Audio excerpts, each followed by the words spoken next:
Hello, welcome to the Bond Revisited podcast with me, Tom. And me, Joe. The podcast where we rewatch the Bond films one by one, discuss them, and then rank them alongside the other Bond films to build our own definitive list for the Bond franchise. You are listening to episode 14, where we'll be revisiting the film A View to a Kill. So, I was pretty excited about this one. Oh yeah? And it's because it's not Octopussy. Exactly the same. Exactly the same. I was excited to watch this one. Same. I feel like I might have gone into this film the same way that you might have gone into Diamonds Are Forever.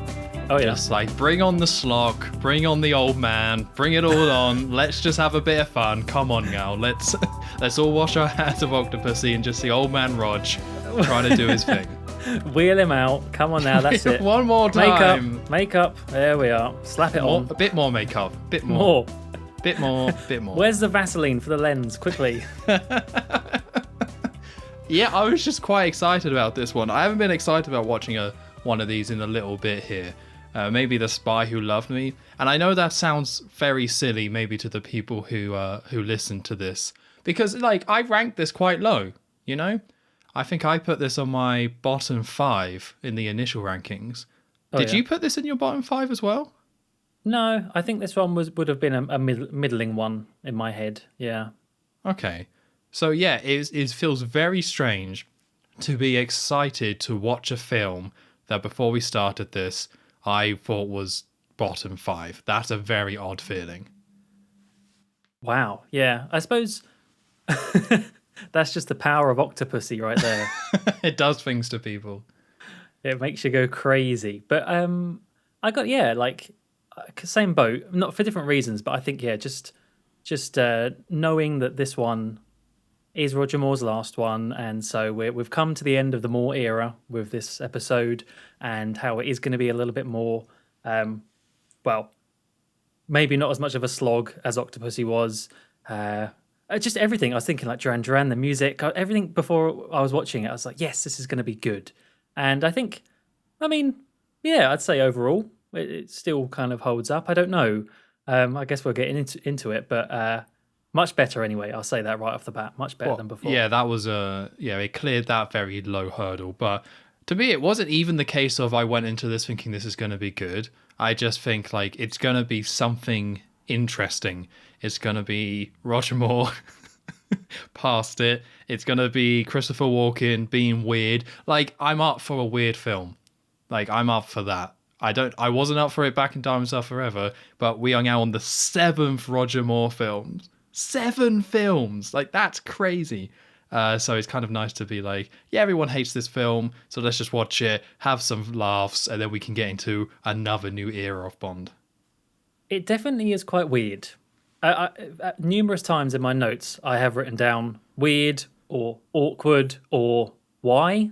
So, yeah, we're fine. We've got that ground covered. Isn't that the name of Roger Moore's autobiography? Weird, awkward, and why? The story of Roger Moore.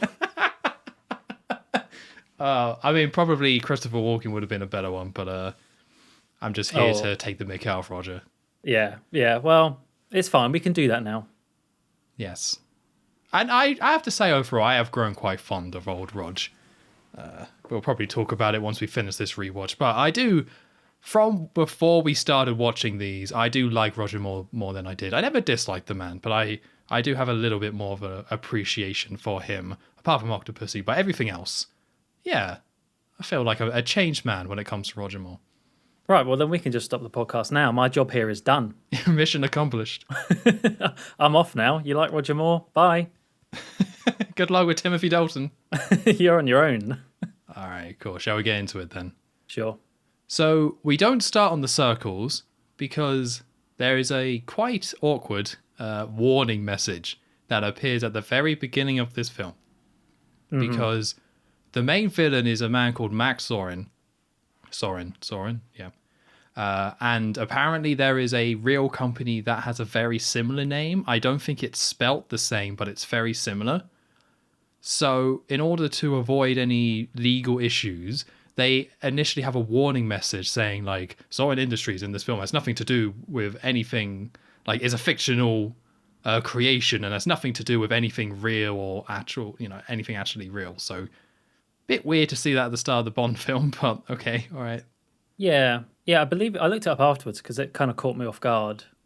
As you say, you just expect the gun barrel, and what's this? And it was a company called Zoran with an A. Zoran. Yeah, it was like in the early 1980s. So it's strange that. I mean, I guess it would be quite the coincidence if there was another company called Spectre. Like they would have needed to put that up again. But yeah, a different start to the Bond film. Yeah, very different. So then we do get the circles, and even though it's Roger's last, they didn't replace it. So I think this is the same walk and turn we've had since The Spy Who Loved Me, right? Yeah, I think so. Yeah, so we had one for the first two films, and then the other five have all had one. But it's fair enough. I get why you wouldn't record it at this point. I just would kind of probably expected them to re-record it for your eyes only to sync up with the director. But no, all these films have just had the same walk and turn. Yeah, that would have made more sense because I don't want to beat on Roger Moore here. I think we've already said enough, but like he has visibly aged quite a bit since Moonraker, in particular, I would say. But yeah, like a fine wine. Well, to some people, perhaps. But I think there's other points in the title sequence where they also use very old footage of Roger Moore, and that's not what you're getting. It's not what you're getting in this film. No.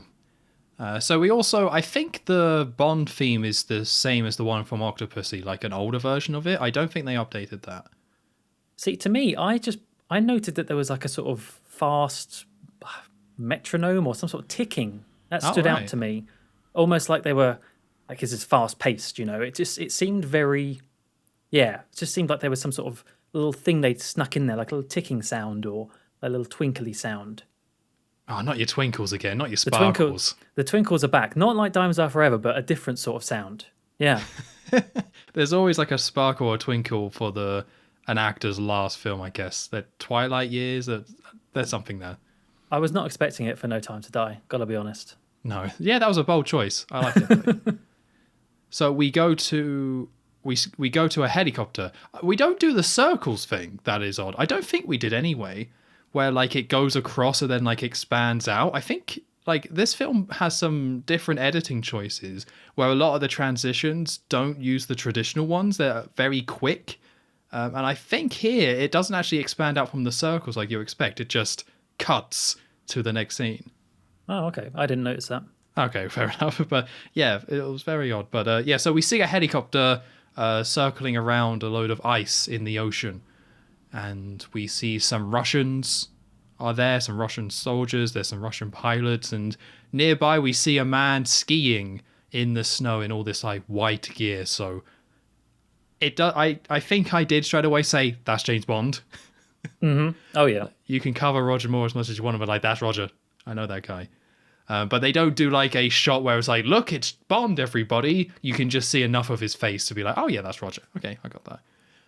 Yeah, the first shot of his face isn't very glamorous, if I remember correctly. It's like he's kind of like his face is all smushed up with the big hood and the glasses on, and it doesn't look very heroic as a first shot for Bond. But I suppose they're most used for when it's the new actor. I can forgive it now. Yes, someone was like, just put sunglasses on him, that'll be fine. But it wasn't fine. Terrible glasses, by the way. Yeah.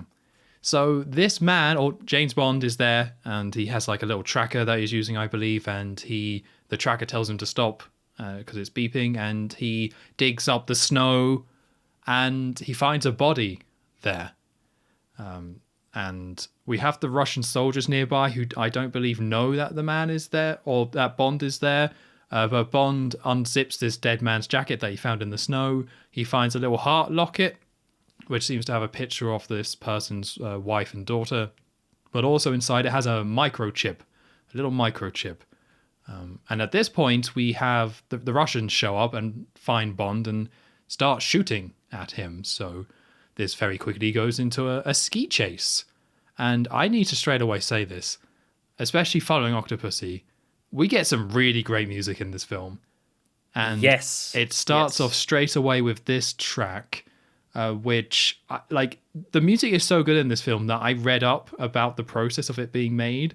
I usually just like look up the Wikipedia page of the film itself and it'll be like, oh, John Barry did this. Okay, cool. It wasn't some random guy who did a bad job. But this one I was like reading about how John Barry makes 4 different themes and like remixes them for different scenes. And we get this melody here where it's quite slow, but it's got this real weight to it. Like it's a very Bond theme, but it's not super quick, but it's just epic. I was going to say, it's just an epic song. They do use it quite a few times in this film, and I don't have a problem with that because I really like this theme, and it's got like as you say, it's not really fast and overly bombastic, but it's got this really cool like guitar twang throughout it all, and it's very 80s, but it's not kind of cheesy 80s. It really works, and I'm glad they use it so much because I really liked it.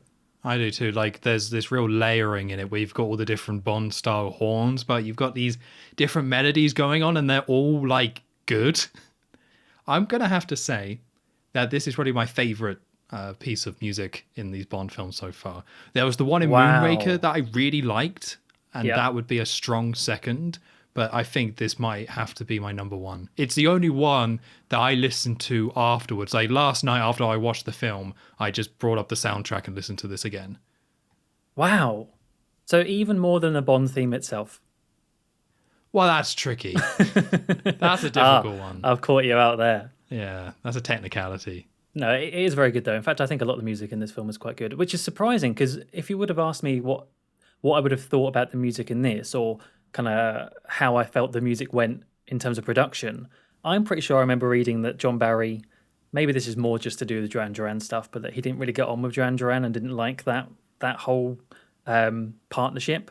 But I guess when he's just doing it on his own for the film score, it turns out like this, and it's great. Yeah, we're already on a bit of a tangent here, but it's worth repeating because Octopussy, they took a specific direction with that music because of Never Say Never Again. So they were like, well, let's just ram the Bond theme everywhere. And the Bond theme is still in this a bit, but it meant that there was very few original pieces, and All Time High was just terrible as well. So it just felt amazing to turn on this film and to get this like Bond ski chase and to just have this like so Bond sounding incredible music that I was like, this is like, we didn't talk about the music much for Octopussy, but when you take something away and then give it back, you really appreciate it so much more. I think I might have underestimated with Octopussy just how much that film was hurt due to just such a bad soundtrack. What's the phrase? Absence makes the heart grow fonder. Yeah. There we are. We were served it on a plate in this, and we just ate it up. Yes, ate it up indeed. But yeah, it's crazy because I didn't think about that when I was watching Octopussy. I thought, yeah, this music's not great, but this is a really great example of how much it can elevate, and it makes me think back to all the old Sean Connery ones when all the music was pretty good. And it's just really nice that for this one, John Barry came back and just wrote some great music. Cheers, John. Way to go, John. Nice one, Barry. Bazzers. So the actual scene itself, though. Oh, well.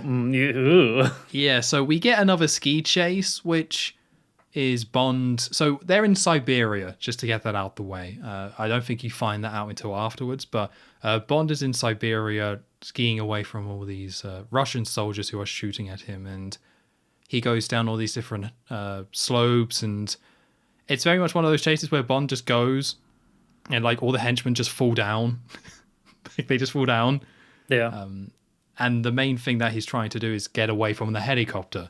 So we have the helicopter that shoots at Bond, and actually quite a cool little moment here, even though it's a bit of a reuse, but the helicopter shoots at Bond and it destroys one of his skis, which we've had Bond on one ski before I think on a Majesty Secret Service, but it was an impressive looking shot, seeing somebody with 2 skis and then having it that like blow up underneath his foot.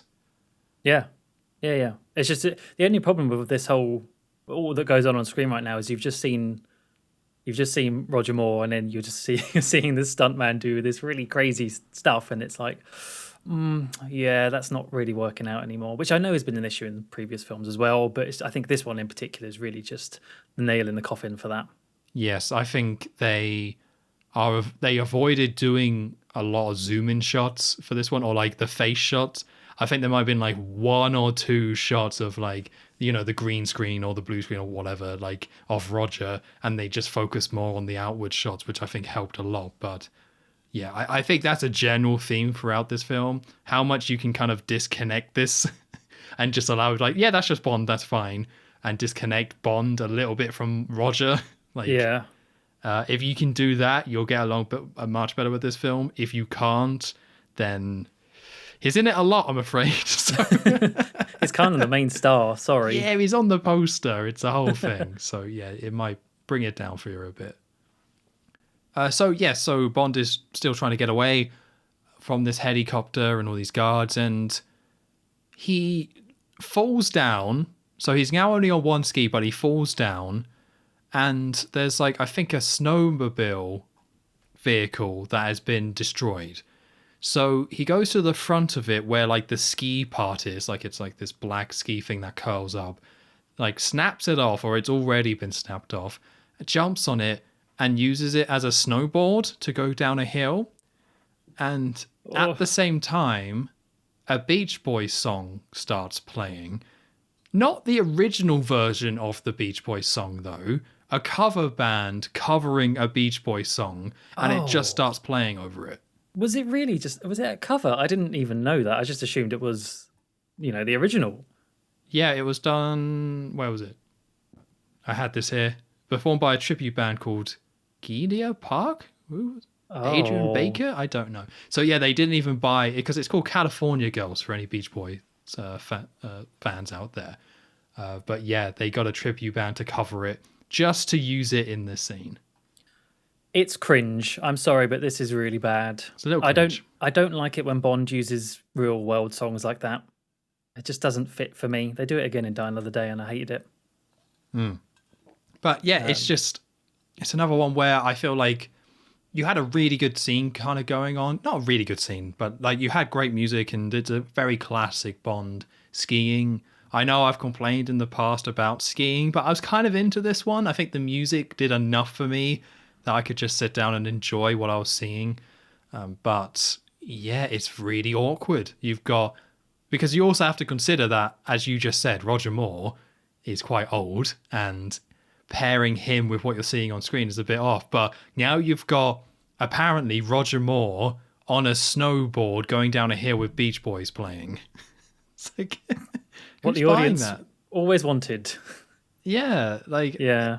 And it feels like they just needed some comedy, and this is kind of how they did it. But it's, I don't know, Bond snowboarding in itself, I'm not super into. Him improvising a snowboard, yeah, all right. You just didn't need this music to come in. It just doesn't fit. Yeah, the music was just a step too far. I do think as well, with all of these sort of stunts, they could have just dialed it back a bit. There is that separation of the actor and the stuntman. That's fine. That's always going to be the case. But it's like they didn't really try to match, where they're having the stuntman do really kind of overt stunts, like backflipping and really being nimble. And it's like, okay, you've got to do that for some things, but could they not have toned down that to make it a bit more believable with when you get the shots of Roger Moore? I don't know. I guess not. They just wanted all-out action. They didn't care how it matched. Just get the stuntman to do the best he possibly can, sort of thing. But I think, yeah, aside from the music, like the California Girl music, this scene is sort of still saved by that previous track. And also, I do like the location because it is snowy, and we have had many skiing things before in Bond. But this one's sort of different because it's all kind of like based around icebergs, and there's water involved, and it's just it's still snowy, but it's a little bit different, and I like that. I agree. I don't know why, because I wasn't into For Your Eyes Only in that scene. But this one, I don't know, I think there's like this sense of isolation here, where For Your Eyes Only, the twist there was that they were like in the middle of a very busy ski resort. So there was people everywhere, and like they were having this chase alongside everyone just trying to like enjoy themselves, which I'm never that into with Bond. It's quite a trope, but I'm never that into. But this one had a real good sense of this, kind of as silly as it was at times. Like they were in Siberia. They were in the middle of nowhere. They were surrounded by all these icebergs. It's just Bond trying to get away from the Russian soldiers there and having all these like melted icebergs as well and this ocean. But yeah, it's not massively different on the face of it. It's very similar, but I agree there was just enough here to kind of give it its own kind of identity and kind of it worked better than I thought it would. And then you get the Hatchberg bit, and then it's sort of not quite as good. Yeah, so after that, the great music then just starts playing again. It's like, okay, cool. Pull it back. Yeah, it's like someone put in the wrong CD and then realized, oh no, not that one. So yeah, they start playing again, and when the helicopter flew away, and then Bond did his snowboarding, and now the helicopter has come back. So it starts shooting at Bond again. He hides. He then gets a flare out and shoots at the helicopter. He lands it directly inside the helicopter. The cockpit starts filling up with this red smoke. It starts spinning out, and it bounces off the snow as it's spinning out, which I was like, that's pretty impressive. I'm assuming they did that for real, because you got this helicopter spinning out that then just like bounces off the snow. And I actually thought it was quite nice, because I was expecting it to just crash and blow up, but you get a little bounce before it then does spin out and crash into a different wall and explode. But it was a cool little moment in there. I didn't catch the bounce. I did catch obviously the final explosion, which was a little bit. I feel like they've done better shots like that, because that was obviously a model, and I think that one just still had too much of modelness to it. But that's just me nitpicking, I suppose. So the helicopter exploded, and then we see one of these small little icebergs. A hatch opens, and on this hatch we see the Union Jack.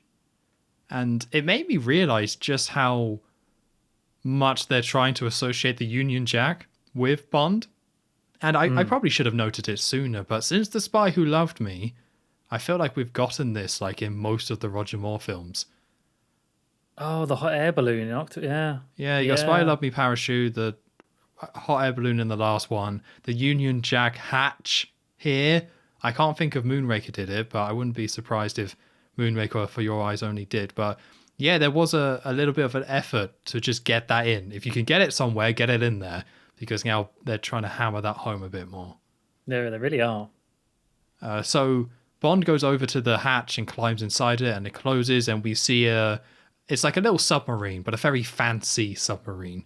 And a blonde woman is inside controlling it, and Bond starts like undressing and talking about caviar, and he said he got like vodka and a microchip or something like that. So telling the woman the mission was a success, I got the microchip. And then we see Bond getting undressed on this sofa bed, and the lights dim, and as the woman comes over to him, because this is a boat, like this is a little submarine boat thing that they're in, it's just disguised as an iceberg.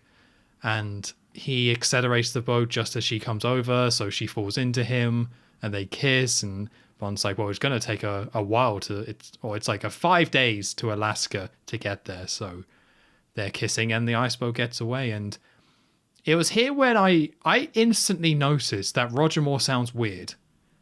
He sounds weird. Yeah, like I don't know if this was dubbed or something, and it's not that his voice was like crazy or anything like that, but there was just something off about it, and I couldn't tell you what. I don't know if they were recording the audio differently, but the vocals were a little bit strange coming from Roger. Oh, I didn't notice that. There are lots of other things about Roger I did notice that I'll bring up later on, but that wasn't one of them. Okay, fair enough. Maybe that is just me, but it just sounded weird. I don't know why. They might have just changed sound mixers or something, but yeah, I was like, why is he sounding different? Why does he sound like that? It's because he's 57 years old. Well, but yeah, it wasn't like an old man thing. It just sounded like they switched mics or something. Oh, okay. Like, something like that. It wasn't like, oh. Well, we do get a lot of that in this film as well. Yeah. But yeah, kind of a bit of a lame ending to this title sequence, I feel like. I don't know, just them going off. I just thought that bit with the woman in the subberg thing, but it wasn't, I can't even think if there was any jokes in there, or if there were, they weren't funny, and it just ends. And I'm like, oh, okay. Usually a pre-title sequence might have something a bit more, but this one just didn't. No, it was very standard. I didn't write much down of what they said. Yeah. Very standard Bond being like, oh, all went very well, and she's old James and whatever, it's the standard stuff. But I kind of like this opening sequence. This does tie into the main story, so for me, that's a thumbs up. Like, there is a point to this. And it's also a lot shorter, I think, than the Octopussy one, or at least it felt shorter. And I think the music and the setting of it sells it. So not one of the best, but I think overall like a solid enough opening for this film. Yeah, I'd agree. Could have done without the California Girls, but that's fine. It was only on for a few seconds, so we'll move on. And so, yeah, we move on to the song and the title sequence. And I'll talk about the song first because I like the song. And it's obviously Duran Duran with A View to a Kill. And so we did it, folks. We finally get a different type of Bond theme. No more slow, sentimental, soppy, all-time high stuff. We get something very different, in fact. And we're going straight to sort of pop, electric Duran Duran song. And yeah, this is even before this ranking, like, this is one of my favorite Bond themes, mainly, well, because I think it's good, but also I'm a fan of Duran Duran as well anyway. And it's just really good. It's kind of strange in places, and some of the sort of melodies that they use and the sound effects they're using in it are kind of strange. But at this point, I will just happily take anything that's different and not just as a ballad. And I think this one, they really did set themselves apart from the previous Bond films. It's crazy to think how long we were in that like romantic ballad era. Like, it's so insane they thought they could get away with that for so long. Yeah. But I agree. I really like this song. Like, I have a lot of nostalgia for this song because it was like one of the first songs I remember liking when I was a kid. Oh, really? Yeah, just from hearing it. So even before I really knew that much about this film, I kind of knew about James Bond from GoldenEye, and my dad liked Duran Duran and would listen to this songs. But I knew that was tied to James Bond, but I don't think I probably understood really how. But that chorus really got stuck in my head. So I got like a lot of strong nostalgia for this song. And yeah, I think something that's really appreciated about this song is that it established a template of how you can make a pop song still sound like a James Bond song, because it's very clearly an 80s pop song. It's very clearly that. But they added all these elements, and I don't know if because this song exists and they were able to transform a pop song by adding in the James Bond elements and it worked. I don't know if maybe if it didn't work, if like the whole trajectory of the entire franchise for the themes would have massively changed.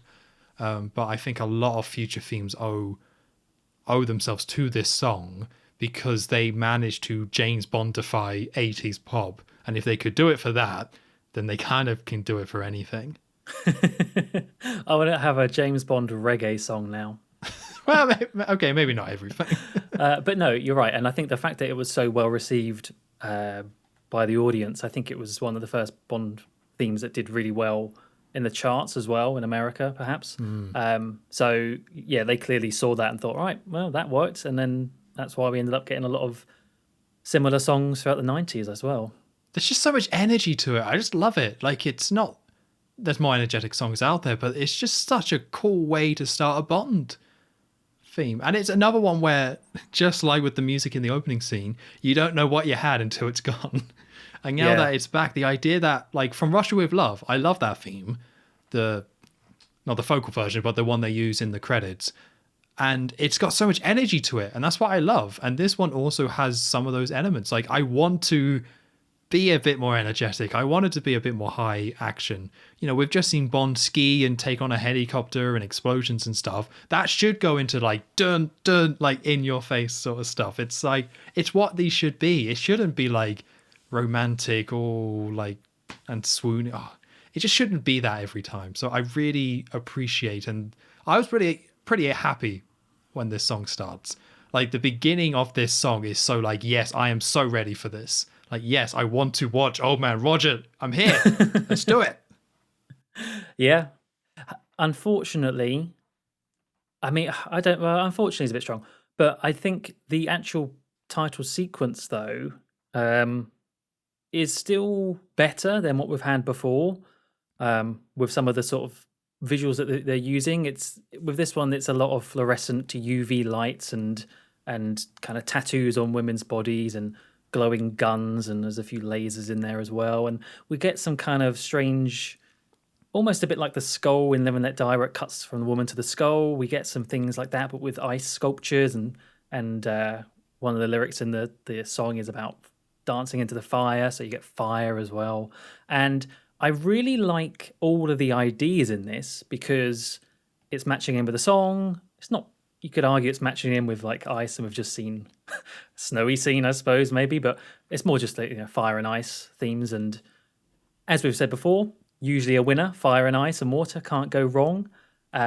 Except, I don't know, something about the way that it was done, like the actual implementation of some of these visuals just looked a little bit amateurish to me. Not enough to ruin the whole thing. I still appreciated it for being a bit more, but just some of the shots looked a bit bad, and they kind of made all the women do the same dance with the gun, like looking straight down the lens, and could they not have maybe mixed up a little bit more with that? And yeah, so it's good potential, but could have been better. Yeah, I overall quite liked it. The song helps a lot, to be fair. Yeah. And you're completely right. Live and Let Die is the closest comparison because they use like just black backgrounds this time, which they don't always do. So it is kind of going back to that. And like you say, there's a lot of zoom ins and the fire coming on screen as well. So I like that. And I really do appreciate that they are trying to do some theming with the ice here. That is just that in itself, I really appreciate the effort. And my favorite part of this is the shots of the women silhouette skiing and flipping in the air. I thought that was awesome. Yeah. Like finally, like, yes, we know you're going to have women's silhouettes. I want to see those. That's fine. But actually doing something a little bit different with them that ties into the theme that they're going for with this. Like, yes, more of that, please. But you're completely right. It just felt amateur.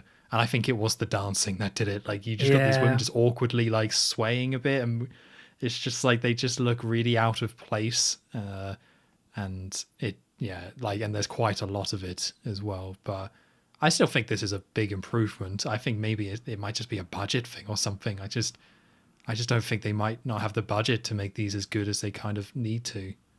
Potentially, yeah. And this is the thing I was mentioning earlier, they're reusing the same footage of Roger Moore, I think from The Spy Who Loved Me. I think it was from that film, yeah. Where he's kind of on profile shot of him, and then they use it twice in the same in the same sequence. They use it like that where you can see him, and then they use it again silhouetted as well. They really like that shot. I mean, I quite like it. It's just it's been 10 years. yeah, just a little bit of time passing, but no, overall big improvement. Could have been better, but I'll happily take it.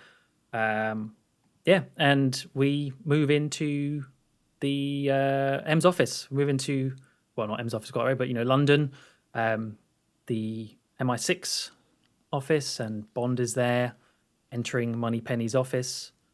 Now, was the joke here as he enters that he's about to throw the hat, but it's in a different place? Because I don't know, he sort of goes to throw a hat, doesn't he? And then he sort of gets caught off guard. Yeah, I think that is the joke. But the hat's always been there, hasn't it, next to the door? I think at least in the past view. I don't know. I'm really overthinking. Why would you have a hat rack by M's door, right? Like, logically, you would put it by the door to enter the office. Yeah. Unless there are two hat racks. Now hang on a moment. Anyway, Bond is there in Moneypenny's office, and she's wearing this big pink frumpy thing, and he comments on that. And there isn't really much between Moneypenny and Bond here, because he quickly gets whisked into M's office, like through the phone, M saying no pleasantries, get Bond in, sort of thing. The one thing I did want to point out in the scene is you mentioning about Roger Moore's strange voice in the iceberg sub. Is it just me, or does Roger Moore in this film, numerous points in this film, have very strange eyes? Did you notice that? I'm not sure. I don't know if I honed it on the eyes. Okay, maybe it's just me, but particularly in this scene where he's talking to Moneypenny, something... Now, I don't want to get too much into this, but some people think that Roger Moore had some surgery done, some plastic surgery done, facial surgery, and that's why he looks slightly different in this film, along with other factors. But the only thing that I would lead to believing that is that the eyes, he always seems weirdly wide-eyed, like he's had something done, and I don't know. It really creeped me out because at numerous points in this film, I couldn't stop staring at his eyes, and they looked well, just looked odd to me. It's really not a big deal, but it's just something off the bat. I was like, oh, that's different. And then obviously, I think we said before, but his mole is gone as well now. So yeah, that's sad. Yeah, but I think I read somewhere that it was like turning cancerous, so he had to get it removed. So that's probably acceptable in that regard. That's not so sad then. Yeah. But I don't want to go on too much about Roger's age because we already have. Yes, that's true. We're like, the music's great and Roger's really old, right? It's the elephant in the room. So let's just we've pointed it out now, so we can move on. I do just want to say one last thing. Like, he definitely looks old, but similar to Octopussy, for me, I was expecting worse. And I don't know how bad of an image I had in my head, but he didn't look as bad as I thought he would. He looks really bad, not really, really bad. To me, it's sort of it ping pongs. It like from scene to scene. One scene, maybe it's just the lighting. It's probably just lighting, that can have a huge effect on how people look. And one scene he looks fine. The next scene is just like, oh, he looks 10 years older suddenly. Yeah, I think there's just such a big thing around this that I was expecting it to, like, if he had a cane and a hump, I wouldn't be surprised. Because people make such a big deal of this. This film gets ranked so low so often, and whenever people talk about it, they just say, oh, Roger was a bit old in that one, wasn't he? So I was expecting the worst, and I don't think it's quite the worst. Like, he shouldn't have done it. Like, that's fine. But it didn't really bother me that much, and I was somewhat expecting worse. So it doesn't look great, but I think it might get a little bit overblown just for the sake of jokes, which we have already done because it's funny. But it's like, yes, he looks very old, but it's not quite as bad as you might think. I think there are definitely some criticisms you can make of this film. I don't really think his age is a massive factor. He still plays Bond pretty much like he's played Bond in every other film. Like, nothing really changes with that. You can argue about writing and plot and whatever later on, but yeah, I would agree. I think it was overblown, and although I have said quite a few times already about his age, it didn't affect the enjoyability of this film for me very much. Yeah, to me, it's like Diamonds Are Forever, where Sean Connery comes on screen like, oh, he's going grey. He looks a bit off, and then there's specific scenes where he doesn't look quite right, but overall you do just kind of forget it apart from specific scenes. Yeah. Anyway, back to the film. Bond gets called into M's office, and in there is M and the Minister, as well as Q, and Q's got his little robot dog gadget. It's just a little RC control. It's a toy. It's a bloody toy. It's just a toy, basically, that he's driving around M's office, and it says to Bond it's some fancy thing they're developing or testing or whatever. It doesn't come back until the end of the film, which I think is kind of odd. But in M's office, it's all about microchips. So Q, I think, is about to explain what microchips are, and M basically just cuts him off and says, "No lecture, just get on with it," which is kind of nice. I'm sure the Desmond Llewellyn enjoyed not having to remember a huge speech about that. But yeah, the plot starts off with the microchip that Bond recovered from the dead body in Siberia was actually another agent. It was 003, and they have compared it to one that they've got from their own private defense contractors. Because there's this whole thing about how EMPs can affect microchips and cause them to break, and you get the Minister sort of reacting and being like, "Oh my goodness, the Russians could." I swear that's like one of his only jobs, is to talk about Russians and how they could abuse like this potential like danger. So yeah, there's EMPs that could affect microchips across the world, and so the UK has a private defense contractor that makes microchips that are impervious to EMPs. And it just so happens that the one that Bond recovered from Siberia, they put this on a little screen. Q uses a little gadget to put both blueprints of the microchips on screen. And what do you know? They're identical. So somehow the Russians have got a pipeline into the manufacturer, they say, and it's been leaked, basically. It sounds more confusing than it is, to be fair. Yeah. Like I was expecting the worst after Octopussy, but this is quite simple. It's just like, we rely on computers nowadays. There's a microchip. It's a really good microchip, and the Russians have it. Like, there you go. Like, it's not too bad. It's basically that. Yeah. Yeah, there's one thing I can appreciate for this film. For the majority of it, it is quite simple. No stupid fake egg, real egg nonsense this time. And yeah, M's explaining about how the contractor that they used had recently been bought like 6 months ago. It was taken over by Zorin and his business. And so there's a potential security breach there, and there's an investigation to be made. There's a little bit about... Oh, no, that comes later on. Never mind. Well, they do say a lot about Max Zorin, and it's something I really like, actually, that they just say his name, because it's... Bond kind of like asks about Max Zorin. It's like, well, who is this guy? Who owns this industries? And I think the Minister of Defense is like, oh, no, he's a French industrialist. He's an anti-communist and friends in the government. He would never do that or anything. But Bond kind of points out that the leak occurred after Zorin bought the company, so maybe we should look into him anyway. But the Minister of Defense is... What was it? It was Drax that did the same thing, wasn't it? It was like, oh, Yeah. no, never. Not that evil-looking man. No. I play checkers with him or something. Yeah. Yeah, so they need to investigate the Zorin guy. And then it's sort of... The scene kind of ends sort of suddenly, where the minister leaves, and then M basically tells Bond he's got half an hour or so to go get dressed. And you sort of get this shot of Bond looking down, like, well, what's wrong with what I'm wearing? And it's because they're off to Ascot, I believe. That's the one with all the hats, isn't it? The horse racing with all the hats. Yeah, so it's a little bit weird, all this, because Moneypenny is in like this big pink fancy dress, and part of the hat gag is that Moneypenny has this huge pink hat on the rack, which Bond's like, oh, it's a bit much. But then they enter the room and Q is in like this fancy gear as well. And they don't really explain it. It's until the end, where it turns out that everyone's getting dressed up to go to Ascot and watch horse racing. It's like, is this just a company trip? Yeah, it's a team away day. Yeah, like this is part of your bonus. Come on, everyone, let's go. I don't think they actually explain why they're all going to Ascot. I guess it's supposed to be like they're so British that of course the British go and watch the horse racing. It's what we do. It does tie into the plot, but they don't really give a reason to why everyone's dressing up all fancy to go to Ascot.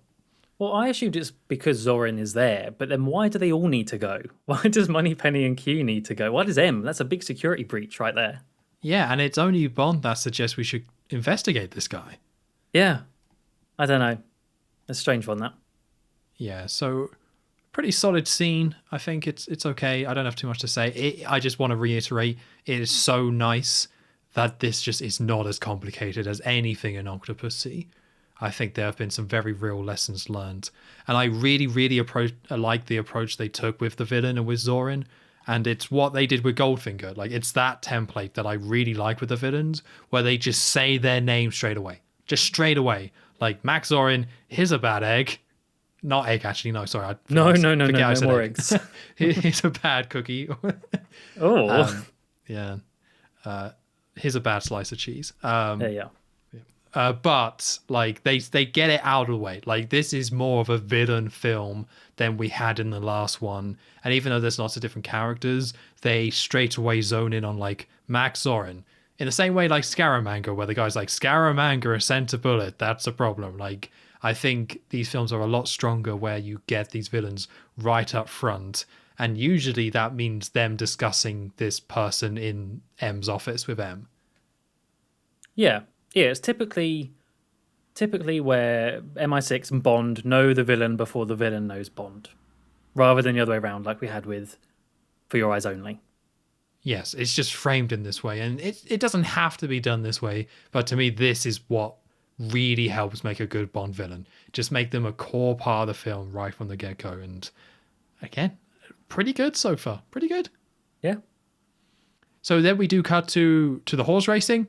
Everyone all standing there, cheering, watching horses, and everyone's in very fancy dress, like over the top. initially I thought, is this like a wedding? Or I thought they were in wedding gear, but no, it's just very over the top type of gear. And we see Q and Moneypenny cheering the horses as they run round and looking in these binoculars to take a look at the horses. And Moneypenny's really shouting and getting into it for some reason. And M and Bond are there, but they have binoculars too. But rather than looking at the horses, they turn around and look at Zorin. So Max Zorin is there watching the horses, and we see there's an American woman with him, which I think M explains to Bond as being Mayday, the woman who's always with Max Zorin. So we get a nice shot of those two watching the horses. And as the horses are going round as this race is happening, they finish, and Moneypenny gets all upset because she loses, and Zorin is quite happy because he wins. And everyone is shaking his hand, and we find out that Zorin has a horse called Pegasus that was in the race. So that horse comes around and Zorin goes to the horse and everyone's congratulating him and saying how great he is. And while watching all of this, there's a man, I want to make sure I get his name right, called Godfrey Tippett, who is a British man who, I think they call him a horse trainer, like expert. I'm not exactly sure what his job role is. Oh, for some reason in my head I've got it that M just says he's one of ours or something like that, or one of us. Oh, okay. So I think they introduce him as like a horse expert, but yeah, he probably is just someone who just works with MI6. He's not an agent or anything. He's just one of these people that Bond knows. Yeah. So this man, Godfrey Tippett, is there, and he implies that it's fixed. That actually Zorin did win, but there's a little bit of controversy here where something's not quite right, where he's not breeding his horses from like the known horse breeds that always win. So currently it's being investigated. Someone is investigating into this and seeing if he is actually cheating.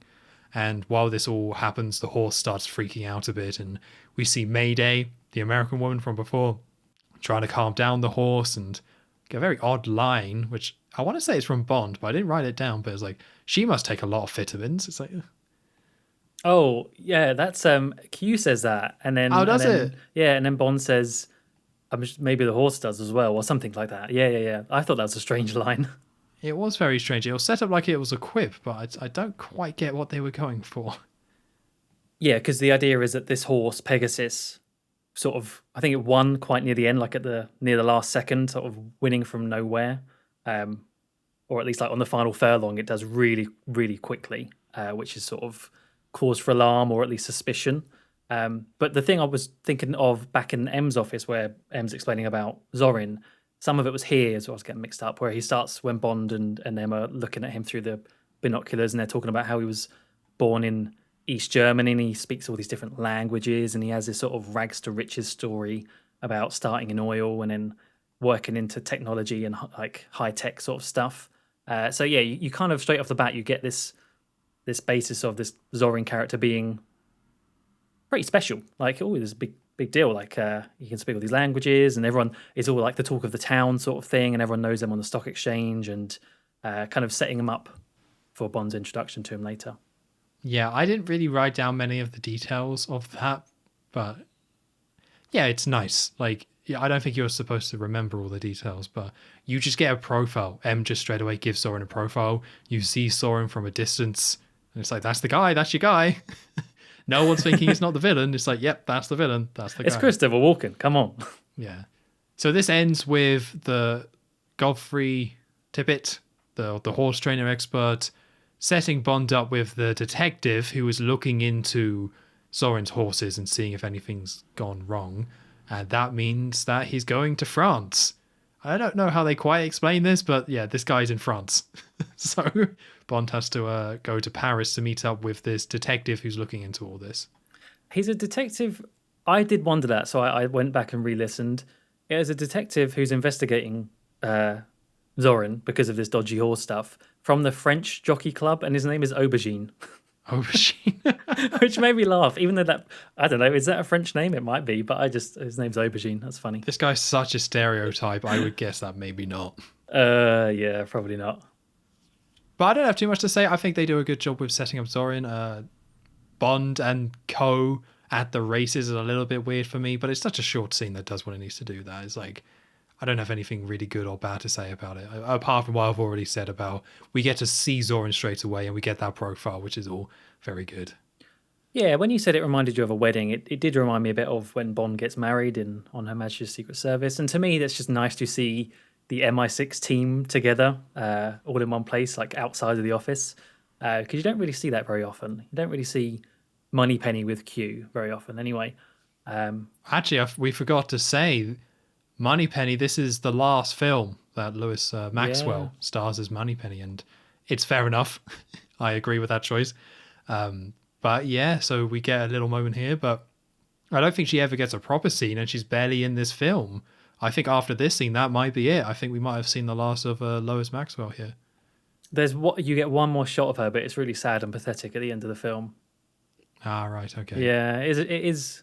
I don't know. I guess they weren't going to make a big deal of it. Maybe they always had in mind that they were going to recast the character anyway. But yeah, so at least you had this little bit at the beginning, I suppose. Yeah, and I think it really makes sense that they recast her at the same time, or replaced her, or whatever they did. I don't remember actually. Alongside Roger Moore, I think having those two actors walk away from the films at the same time made sense. I don't think it would have made sense if, say, Timothy Dalton was in this film to then recast her. It makes sense that they would wrap her, have her wrap up at the same time as Roger. Oh yeah, definitely. So yeah, Bond is off to go see Aubergine in Paris, and they're having dinner in the Eiffel Tower, in this kind of big, fancy-looking restaurant that's somewhere on there, and very busy. And they're getting all this champagne poured out, and this Aubergine character, who I just want to say straight off the bat, is terribly dubbed. I don't know what happened. I thought we were past this point in the Bond films of terrible dubbing, but this guy is just flagrant bad dubbing all the way through. Thankfully, he's not in it very much. But yeah, he's kind of talking about the champagne and how at least Bond's paying for it, all this fancy champagne they're buying. But Bond is obviously there to ask about Zorin and what the French know about him, which is basically not much from what the detective says, which is not great.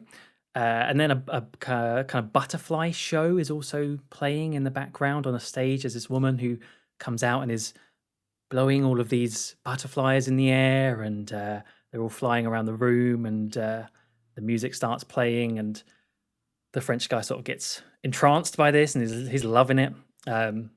And Bond does spot that one of the performers in this, they're all in black, and they've got a butterfly on a fishing rod because they're sort of floating it around the room as part of the act. He kind of spots them in the corner of his eye. He asks a bit more about Zorin and where to go for answers, sort of thing, and anything to do with the horses. And Aubergine says that nothing showed up in tests in terms of like steroids or illegal substances in the horses. And the best place to go for answers is a horse sale, like a stud farm sale that Zorin is holding very, very soon, and to go there and have a look.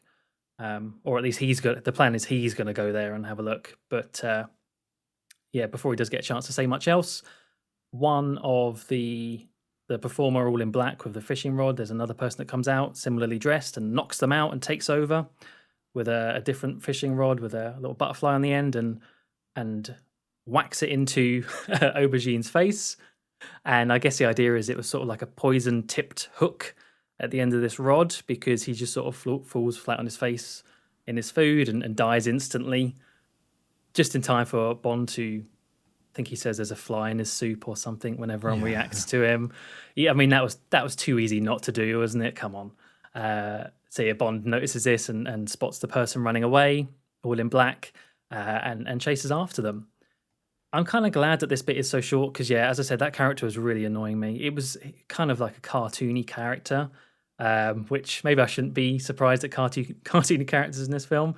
But listen, Zorin can be cartoony and evil. This guy is just, he really annoyed me. For how little he was on screen, he really annoyed me. I think it ties into how they handle France in this one, because they're in France, they're in Paris, and it's one of the main locations, and it's not as bad as India in the last film, but it's still pretty over the top. I'm surprised no one showed up with like garlic and baguettes. Like, I'm surprised Bond didn't hit anyone with a baguette or something. Like, again, nowhere near as bad as India, but I think this guy kind of represents how they were treating this, where Paris is mostly here for kind of a joke at just like, haha, city French people, which usually Yeah. I'm all for, but this was a bit much because he has like the mustache as well, right? Like Yeah. it's so over the top how like stereotypically city French he was, and his death was also just a little bit lame, which is probably fitting, but this is someone being stabbed in the face with a butterfly rod. It's like, all right, like, but it didn't bother me too much. It's nice to see Bond in Paris. He seemed more like Inspector Clouseau. Like Yes. he'd fit in more in a Pink Panther film than a Bond film to me. Yes, agreed. But yeah, Bond chases after the assassin outside the Eiffel Tower, and the assassin is climbing up. I think actually they're climbing up the stairs to go and try and get away, and Bond goes after them. And you get this kind of, it's very, very, very quick chase scene, which is a bit of a shame because I think the Eiffel Tower is kind of a cool location for an action scene like this. But it really just does involve Bond going up a few staircases, chasing after him. And at one point, they sort of hook and tie up Bond with a fishing rod. Not quite sure how that's possible physically, because like he gets pushed back over the ledge almost. It's like that's one strong fishing rod. But yeah, that kind of gives the person enough time to get away as Bond's untying himself. And they get up to a certain height and they jump off. They parachute off the Eiffel Tower as Bond looks over and kind of sees them go down. And kind of should point out that it's really obvious who this is. Like you can see through the eyes that it's clearly the Mayday character that we've seen in the horse show. There's no real surprise or secret there about who it is. So as Bond sees that, he jumps on one of the lifts to go down the tower really quickly. And speaking of like French caricatures, he steals a taxi from outside the Eiffel Tower and he's about to go in, and the guy's sort of, oh, no anglais, no anglais, and Bond lobs him out and gets in, and you just get so many shots of this taxi driver going, my car, my car. It's just, oh, shut up. For the love of God, please shut up. It's, yeah, not He's good. like running after it, though. It's not just one quick, oh, someone stole my car, so he's like, my car. He just starts running after it, and then it just keeps like cutting back to him shouting, my car.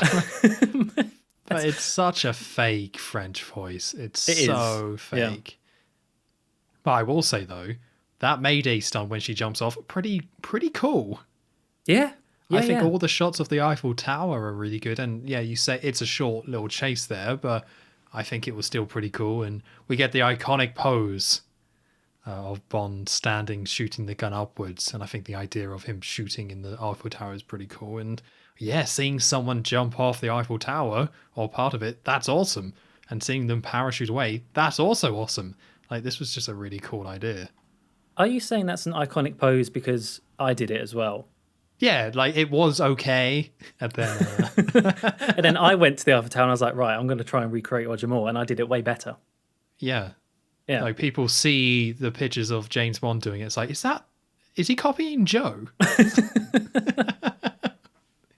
Yeah. Yeah, no, I really do like the Eiffel Tower scene. I do kind of wish, as I say, that I don't know, maybe if they had done more there, it wouldn't have been as good because it really is over before it even begins. Don't know how much they could really do in terms of different sort of stunts on the Eiffel Tower. I guess it really is only limited to stairways at a certain point. Yeah, Roger on those stairs. No, there's no need for that. It'll be like back on Fiores Only, where he's running up those stairs for tip tap, ages. tip tap, tip tap. Anyway, Bond is in the taxi and he is driving after Mayday, who is still in the parachute. And we get a little bit of a car chase here. Bond driving through the streets of Paris. Again, it's really not much. They speed through this stuff quite quickly because you kind of get a shot of the car going over a ramp and kind of drives on top of a bus briefly, which is kind of cool. But the main gag of this chase is that the car slowly gets destroyed in different manners. So first of all, it gets whacked by sort of like a what do you call those? Like a guardrail? Yeah, like the not parking thing, but you know where you would put your little ticket in and it goes up and then you drive through, then it comes down. It's one of them. Yeah, so he smashes into I that. guess. Yeah, like one of those arms, and he smashes in, and it kind of knocks clean off the roof of the car, so it's suddenly turned into like a convertible. Um, and then slightly later on, with like a few more turns, he gets hit by another car on the back, and for some reason that cleanly cuts the car in half. So by the end of it, you've just got Bond driving the front half of a car with two wheels. I say Bond driving. I did say I wasn't going to talk as much about the stunt stuff, but I feel like they didn't even try and hide the stuntman in this. I guess you can't really when it's an open top car. But why did they write it like that? Like, there's just so many shots of him, and it's just clearly not Roger Moore. Anyway, I will stop. I promise. No, you won't. I won't. I won't. You There do are get the some Bond. scenes we need to talk about with his face. Like,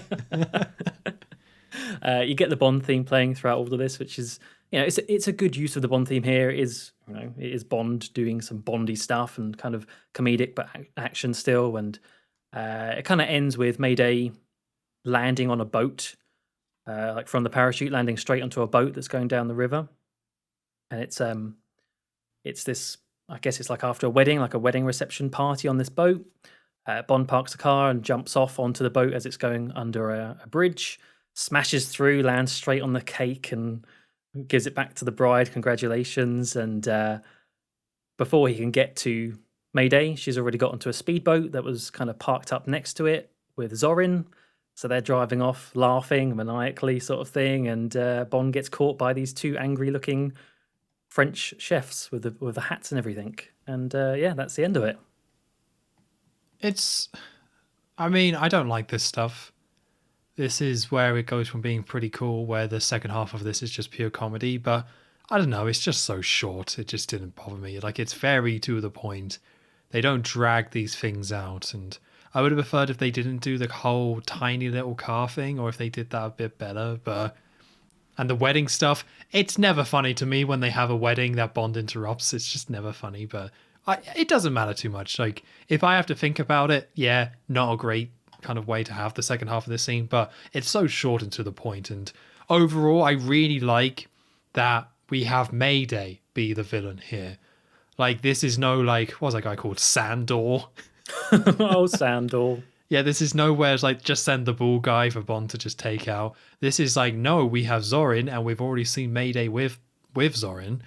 And we also see Zorin again and Mayday laugh at the end of this. Like, straight away, Bond is fighting the main henchwoman of the film. And that's awesome. Like, I really appreciate that. So I still like this overall, even if the comedic stuff don't land. But I really like that choice. It's like, no. Let's just get the main henchman there fighting Bond. And actually make them seem quite competent because they just get away. Bond just loses. Like, she just gets away. And I think that's quite cool in terms of setting her up as well. Bond loses and causes a ton of damages. Yeah, I agree. I think with this rewatch, kind of realised that everyone always talks about Christopher Walken in this film, and they do talk about Grace Jones too, who plays Mayday. But I kind of realised that Mayday is actually a really strong character, and as you say, straight from the get go, you're getting these scenes with her against Bond, and I think even just the small amount we see here and the bit we saw of the horse, such a striking kind of visual presence. I mean, Grace Jones and the way that she has her hair in this film and the outfit she wears, it's really strong, like a really strong character that gets off the ground really quick. The actual scene itself, I do think one of the things about this film, kind of overall, is that the stunts in this film aren't great. And this is kind of an example of that. I think it's sort of a bit over before you know it, half-hearted. I don't know. It's I kind of, in one way, I think I prefer that rather than it dragging like a Live and Let Die boat chase. But equally, I do think more could have been done with a Paris setting. Yeah, I think. Yeah, I guess you're right. Yeah, I maybe it's just because it was Octopussy, but I like this just being to the point. So like the bad stuff doesn't really sit with you for too long. You just get your bad jokes out there, and it still does what it needs to do. I don't think you're wrong about the stunts, but it's not something that really stood out that much to me, especially because some of these set pieces I think are quite strong, even if the individual stunts aren't amazing. So I think true. that helps. Yeah. So after this, Bond is in the car with M, and M is kind of telling him off a bit, and we get a bit more M like, oh, what were you doing? What was going on there? And we also see that Godfrey Tippett is in the car. I'm going to have to start calling him just Tippett soon. I'm looking forward to that. Tippett. Tibbet. Is also in the car, and we find out through this conversation that they've managed to get Bond into the horse sale that Zorin is holding. So before Godfrey told them about this horse sale, the detective, apologies. The French detective said there's this horse sale going on that I'm going to go in to infiltrate to find out what's happening. But instead, Bond is now going to take a look. So we very quickly then just cut to the estate where this is happening. And if you thought Drax was quite fancy and over the top, somehow they're even fancier and even more over the top with this.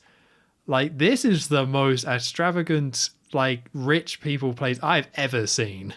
Like, I don't know how they did it. Yeah, it's a great location. I don't know how they missed it for Moonraker. I bet they thought, I bet as soon as they finished, they saw that. I thought, that would have been good to use instead. We'll use it next time. Yeah, like, this is so over the top, and it's great. So we have this massive estate with all these, like, big mansions and a lot of horses being ridden as well, because this is a place where he's breeding the horses and training them. So Godfrey is there with Bond, and he's acting as the driver. So he's in this quite fancy car where Bond is sitting in the back and Godfrey is driving in the front, and they drive up to the front, and he is greeted. They say that they have a room for him. We see lots of horses, and a man with a scar greets Bond and shows him around the stables. Now, I say man with the scar because that is, it's right there. Yeah. I don't think he's ever named, is he? In my notes, he was always Scarman to me. I went man with the scar. Yeah. I should have gone Scarman, though. That's way quicker. But I'm just reading that his name is Scarpine. Oh, okay. Well, kind of on the nose, but yeah. I'm not sure if that's how you pronounce it, but it's the word scar and pine mashed together. So they must have known this somewhat.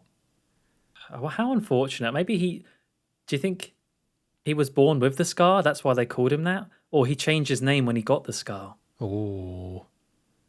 I like the second one. Asking the real questions here. Yeah, finally.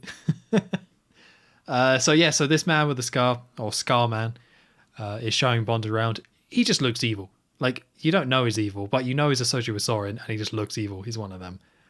So throws it around, and they get to this, like, big circle pit in one of the stables that a lot of people are standing around, and Scarman is explaining how the bidding is going to start soon, and Bond asks about one of the horses. So the horse that Zorin won with before, the one that won under suspicious circumstances, that is being, that was Zorin's horse, is called Pegasus. And Bond asks about the son of Pegasus, which I don't remember the name of. Oh, Icarus, maybe? Yeah, it's something like that. They're very Greek, aren't they? Something like names. That. So I just put son of Pegasus, but Bond asks about it, and the man says, yes, it's one of our... We're saving it till last. It's one of our top horses we're selling here, and should go for around 3 million, which Roger is like, oh, that sounds quite reasonable. And at this point, I noticed just how, like, smiley Roger is in this film. He's so smiley. It's always the same face, like this grin on his face. Yeah. Yeah, there's no teeth or anything. He just gets a big, wide, Grinch-style smile. Where he's just really looking at you like, Oh, that really is like the Grinch. Yeah. Oh, damn. I liked it, though. It's creepy, but I liked it. And we see Godfrey back at the car, giving it a clean. And Godfrey sees Pegasus, or it might be the son of Pegasus, one of the horses anyway, and decides to follow it. And he follows it into these other stables, these, like, much smaller, more traditional stables that are nearby. And we then he's forced to hide in one of the stables where all these horses are. So we then quickly cut to Zorin and the Scar Man. And the man with the scar speaks to Zorin and says something while they're looking at Bond. So they're clearly keeping an eye on Bond. And then we go back to Godfrey, and there were these stable hands that were working by these horses. So Godfrey waits for them to leave. They leave. He then goes into the stables in the back where Pegasus was taken, and the horse is gone. Oh, Pegasus was there and it's completely disappeared. So he's like, what? And we then go back to Bond returning to the car. And the Scarman then says Zorin is going to meet with Bond later. So Zorin wants to meet Bond, so they're going to meet up later. And Godfrey is offered a room in the service quarters, in which they drive off, which I was like, oh, I guess they're leaving. But nope, this is such a fancy place. They are simply driving to one of the other massive buildings on this estate. oh yeah, there's a whole different room for guest quarters. Oh yes. Yes, so they drive there, and a young woman in very horse trainer gear, like the proper horse riding gear. A woman called Jenny Flex is there, and is the line where it's like, what's your name? Jenny Flex. And he's like, of course you are. Is that what he says? Yeah, which it's of course you are. Yeah, exactly. Yeah. I can't remember if he said that before. It did sound very familiar. Yeah. What was the woman's name in The Man with the Golden Gun? The one in the pool. Chumi. It's of course you are. Of course you are. That would make sense for him to say it there as well. Yeah. That's what I'm thinking. I think he has said that before. Yeah. But Jenny Flex isn't even like anything. It's a weird name. I don't know who's called Jenny Flex, but it's nothing like, it's no pun. It's no Chumi. It's no kissy. It's just Jenny Flex. I mean, I imagine you do have to be quite flexible to be a horse rider. So, a very apt name. Oh, is that what they're going for? Flexible. I thought so, yeah. But yeah, that would make more sense. I was going to say, you actually do see her quite a lot in this film, but not really in terms of an interaction. So that's kind of it, really. No. So she escorts Bond to the room, and we get these great little moments where the idea is that Bond is not saying he's James Bond. He has actually gone undercover. And Godfrey has also gone undercover with him as his assistant. So Bond orders Godfrey to take all the bags. But at this point, he's just calling him by his last name, Tippett. So Tippett is carrying all the bags and is struggling. And he's like, come on, Tippett, come on. Come on, stop wheezing, Tippett. And like, you have to remember that this guy is Sir Godfrey Tibbett. Like, he's clearly a very important person, but in terms of this disguise, is having to be put through all this. Yeah, it's so much fun. This happens throughout a lot of these scenes where he's just shouting at poor Tippett, making all these noises. And this is the humor I can get behind. And it's just Roger Moore in his element, just shouting at poor Tippett. Yeah, it really is. So they get there, and we get some very direct, I would say lazy puns, but they're just so direct, because Jenny and Bond are talking, and she's like, I love a morning ride, and Bond's like, I'm a bit of an early rising myself. Like, there's like 2 or 3 of these like sexual innuendos right off, like straight away, like no breath. They just quickly get the sexual innuendos out the way and then move on. It was it was quite interesting to see how to the point they're being with these now. It's just on that list. You got to check them off when they're doing the script. Right, next. Yeah. So they all get there, and we see Mayday is around, and I think walks past them. And eventually they do get to the room, and they start unpacking, and Jenny leaves and says the reception is at 6. And Bond continues to keep up the act of telling off Tippett, saying, "Oh, come on, Tippett, really? Like, what are you doing?" And while this is happening, Tippett, or Godfrey, is scanning the room for bugs. He's trying to see if there's any audio bugs in here and if anyone is listening on them. So Bond is keeping up the act to pretend that they are who they say they are. And eventually Godfrey finds a bug inside the lamp where they're listening in. And we also see the Scar Man is in like this little observation control room with someone else with headphones on, and they can hear everything that's being said into the room. So Bond gets out a tape recording, puts that next to the lamp and starts playing it, and it's just more audio of him telling Tippett off. It's so good. I love this whole scene. And I love if you actually try to listen, because like, the scene continues and they go off onto the balcony. But if you do try and listen, and maybe it's on the subtitles, I don't know. But some of the things Bond is saying, like, have you wiped these shoes of oil rags? Come on, Tippett. It's just so good. Yeah, it's really funny. It's just really funny. But yeah, so they do that. So they go onto the balcony. They start talking a little bit, and Godfrey explains to Bond that Pegasus disappeared in the stable, so something's going on there. And afterwards, a helicopter lands in front, or out in front, and we see Zorin approach the helicopter and meet with a young blonde woman. And we get some more sexy horns play, because it's like, oh, lovely young woman comes. Let's get those horns playing. It's like sexy saxophone cue, very out of nowhere. Yeah, and not that cue. Yeah, not cue. Yeah. Yeah, different cue. Different very cue. sexy cue. Out of nowhere. But this all ends with Bond looking at the young blonde woman and telling Godfrey, she certainly bears closer inspection. So Bond is planning to meet this woman and also at some point investigate Pegasus. And this is all pretty good so far. I'm enjoying it. Like, the jokes are funny. I like Godfrey and Tippett and Bond's relationship back and forth. It's so insanely over the top how posh this is that I quite like that as well. And we get another scene where we get to see Zorin, and they introduce this new henchman, the Scar Man, and yeah, this is all pretty good stuff. At this point I was quite into this film.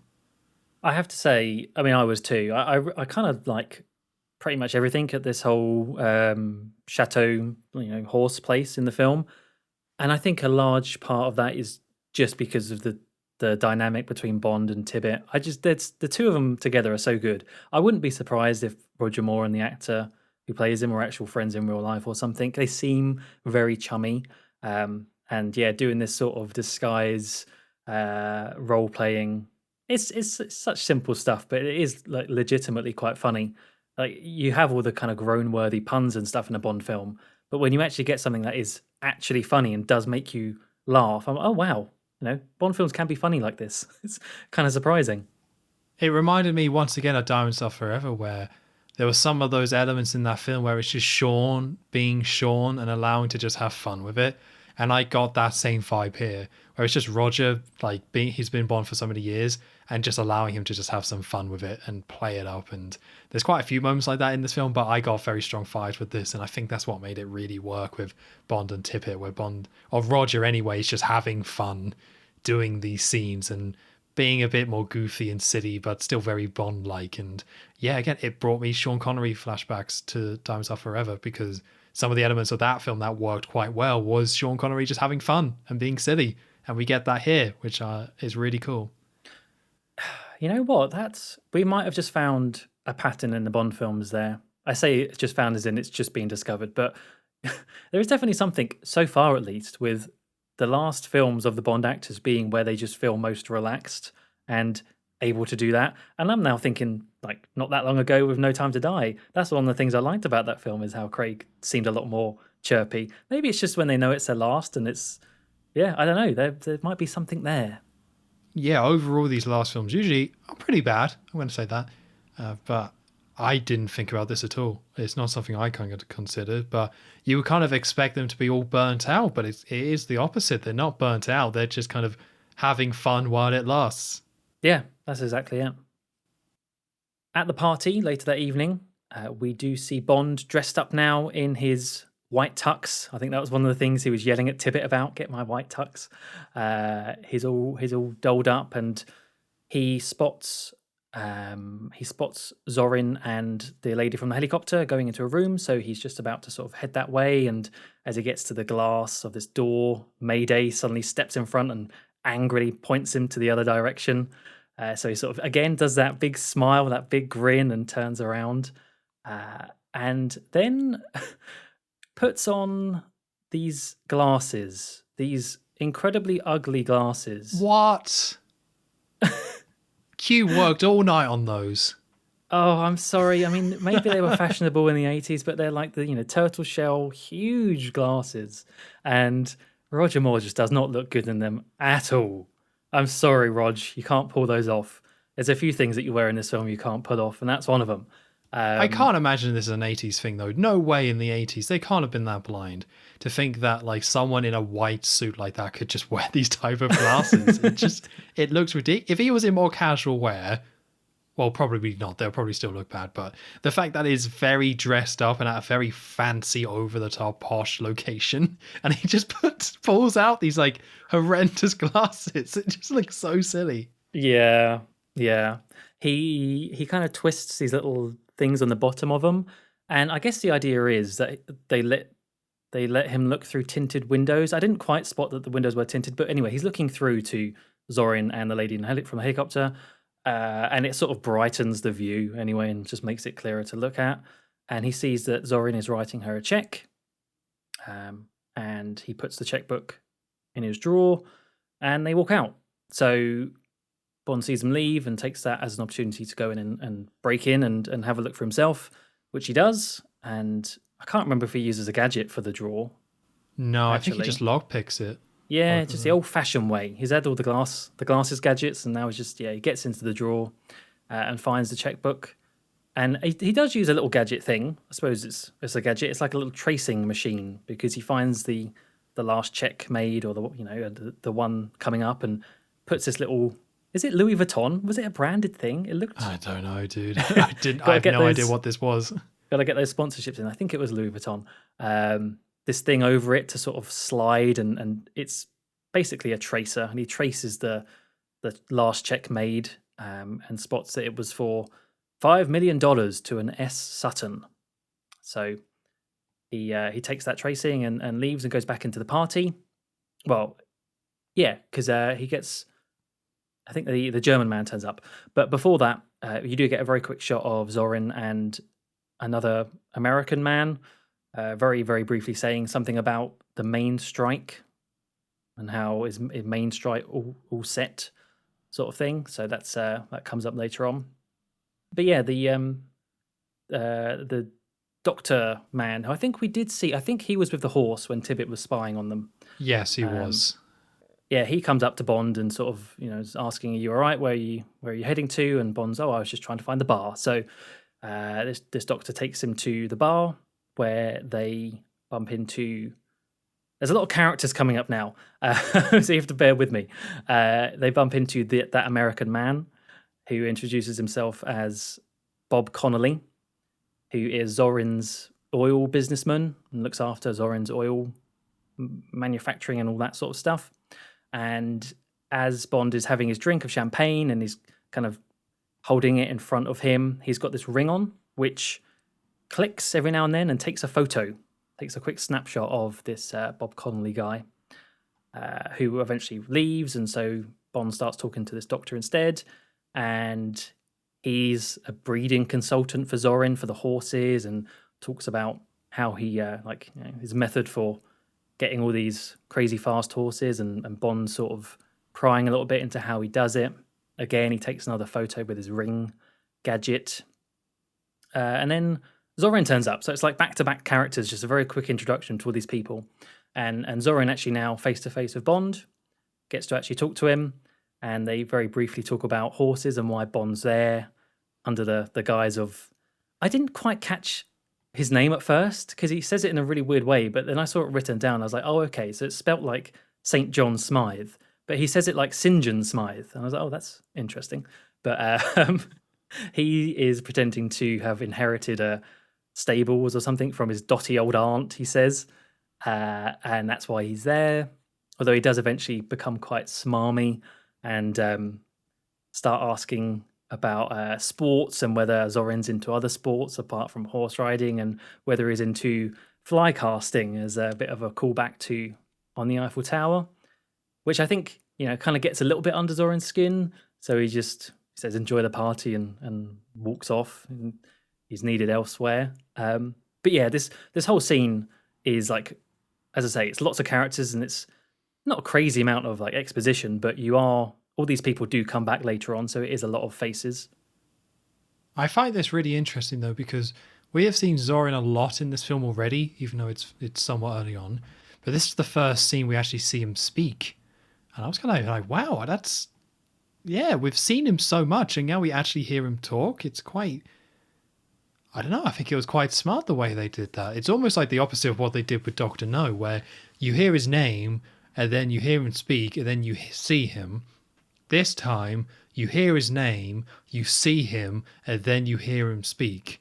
And I actually quite like that little mix-up, and it made it kind of stand out a little bit more. Like now Bond and him are talking. Like this scene isn't anything that crazy, but again, I think they're just being very smart with the way they're building this villain. And we see him doing stuff behind, and now we actually get to have a conversation quite early on in the film. It's cool. I really like it. Yeah, and I think one of the things that obviously comes up with Christopher Walken when everyone's doing impressions of him, it's the way he speaks and the sort of strange manner and the pauses and things he has. And you do get a little bit of that straight away, like when they're talking about, I'm happiest when I'm in the saddle. And it's just the way he says certain lines is just a little bit off. And I guess it is that idea of planting the seeds of this character being a bit strange, and later on finding out that he's a psychopath basically. But as you say, it's nothing too major right now, but it's just very early days with Bond and Zorin. Yeah. After that, so when Zorin leaves, Bond spots the lady from the helicopter and wants to go and find out more. So she's kind of standing on her own near the waterfront. So he goes over, and you kind of get Bond trying to pry and ask questions to this woman, and she's just having none of it. Like he's asking about why are you here? Are you buying or selling? And she gets all offended. Oh, horses, obviously. And it's basically Bond. I don't know what the idea is here, but Bond acting really sort of childish. I don't know. Again, he has that big grin on his face. Eventually, Zorin spots that Bond is talking to her and tells Mayday to go and stop him and interrupt. But yeah, I don't know. I guess it's Bond trying to act a bit naive and find out information, but because she's just having none of it, he just looks kind of stupid to me in this scene. And yeah, Mayday does eventually come and take her away and says that she'll deal with Bond, and she'll see to it personally that Bond is taken care of. That's what he asks anyway.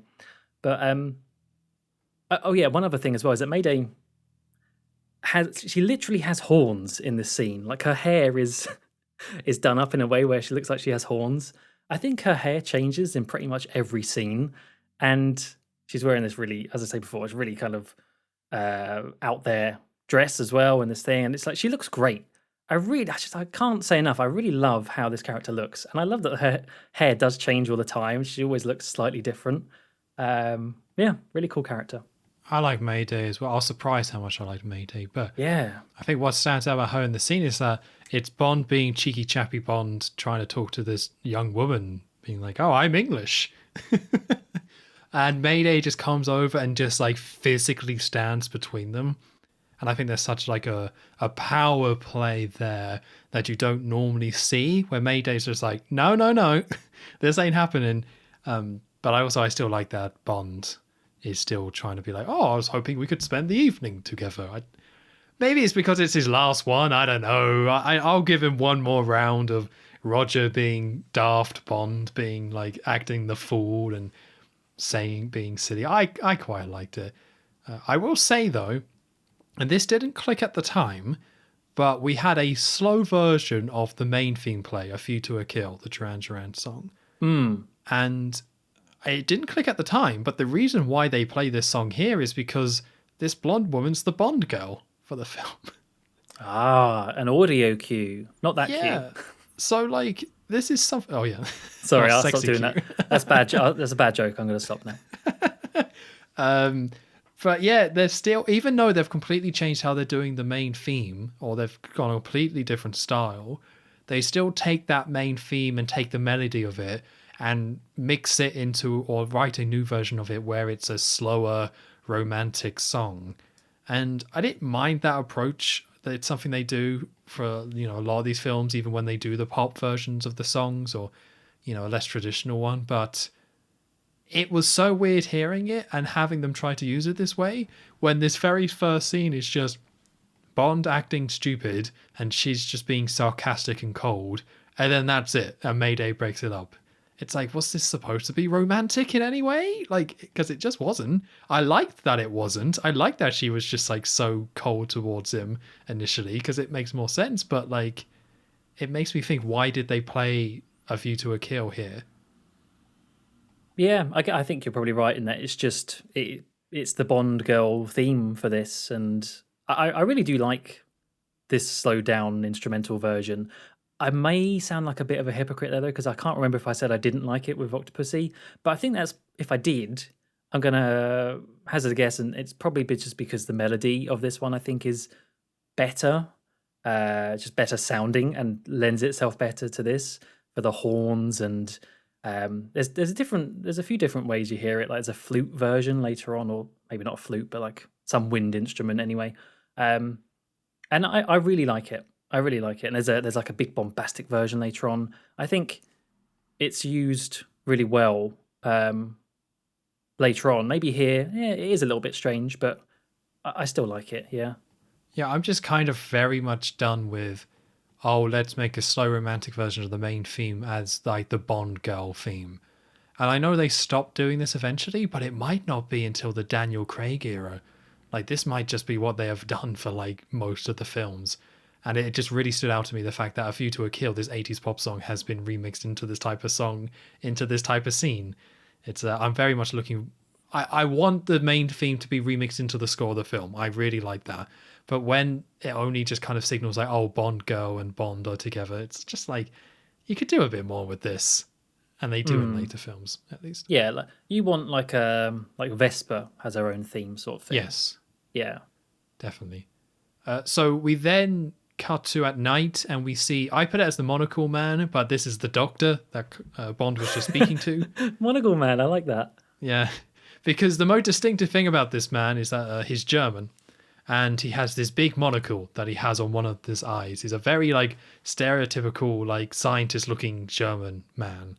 And we see him going into the stables at night, the stables that Godfrey was in. And we also see that Godfrey is there. And he goes to sneak in, and he goes to check to see where Pegasus was again, and is still missing. So he's looking around, inspecting the wall, trying to find a way, you know, what's gone on here. And a hand appears quite creepily and grabs him, and it's Bond. It's like, Oh yeah. what was the point in that? I don't know. Bond's just that good. He was just like, a zombie, Well, you know, we have discussed John Glenn does like his little jump scares, so maybe it wasn't really a scare, but you know, he likes those little moments, doesn't he? Oh yeah, you're right. It probably is just a John Glenn special, but so yeah, so Bond and Godfrey are here, and Bond says, here's a button, and just presses a button, and it causes that part of the stable to go down like a lift. And is it Bond that says, quite a letdown? I think so, yeah. I'm just so numb to these, I think. Like, maybe there was some I like, but I'm just numb to them at this point. It's just so nothing. Give someone else a go, Bond. Like, let Tibbet say that or something. That would have been nice. Well, Q said the vitamins thing before, right? Yeah, Q has said a couple in the past, but I think it's just when it is always Bond with these quips, typically. Yeah, enough's enough. Yeah. They don't bother me. It's just so half-hearted, and they have been for a while, so I can't imagine Timothy Dalton's going to be saying many of these. That's true. That is true. You have a nice break there. Yeah, so this goes down into an underground lab. So not a massive lab, but still, you know, this lab with lots of beakers and, you know, very stereotypical looking lab. And I think Bond is in like joggers or something. Oh, he's in like a tracksuit, and it looks terrible. I don't know why he's wearing those. It's not like spy gear or anything. It's just, a tracksuit. I guess, is it them trying to make Bond look younger? But also, Tibbet is right next to him and kind of dressed more appropriately. So yeah, Tibbet looks all right. Why doesn't he just look like Tibbet? I don't know. Oh, Tibbet. So, yeah, they're looking around the lab and they see the horse. I believe it's Pegasus. I might have this wrong. It might be the son of Pegasus. That would make a bit more sense. But it doesn't matter anyway. So they see the horse in the back, and we cut to the man with the scar enter the surveillance room that we saw earlier. The one where the man was listening in on Bond's room using the bug in the lamp. And he asks about what's going on with Smythe, Bond's fake name for this. And he's like, sleeping like a baby. And we see that Bond has left the tape recording of snoring right next to the lamp. which is quite cartoonish snoring. It's like really over the top snoring. It's cartoonish snoring, and also you get a nice dramatic zoom into the recorder as well, just to cherry on top for that. Yeah. So Bond is looking around and he inspects a wall, and he finds he's just looking around, and we see that some men are coming to the lab.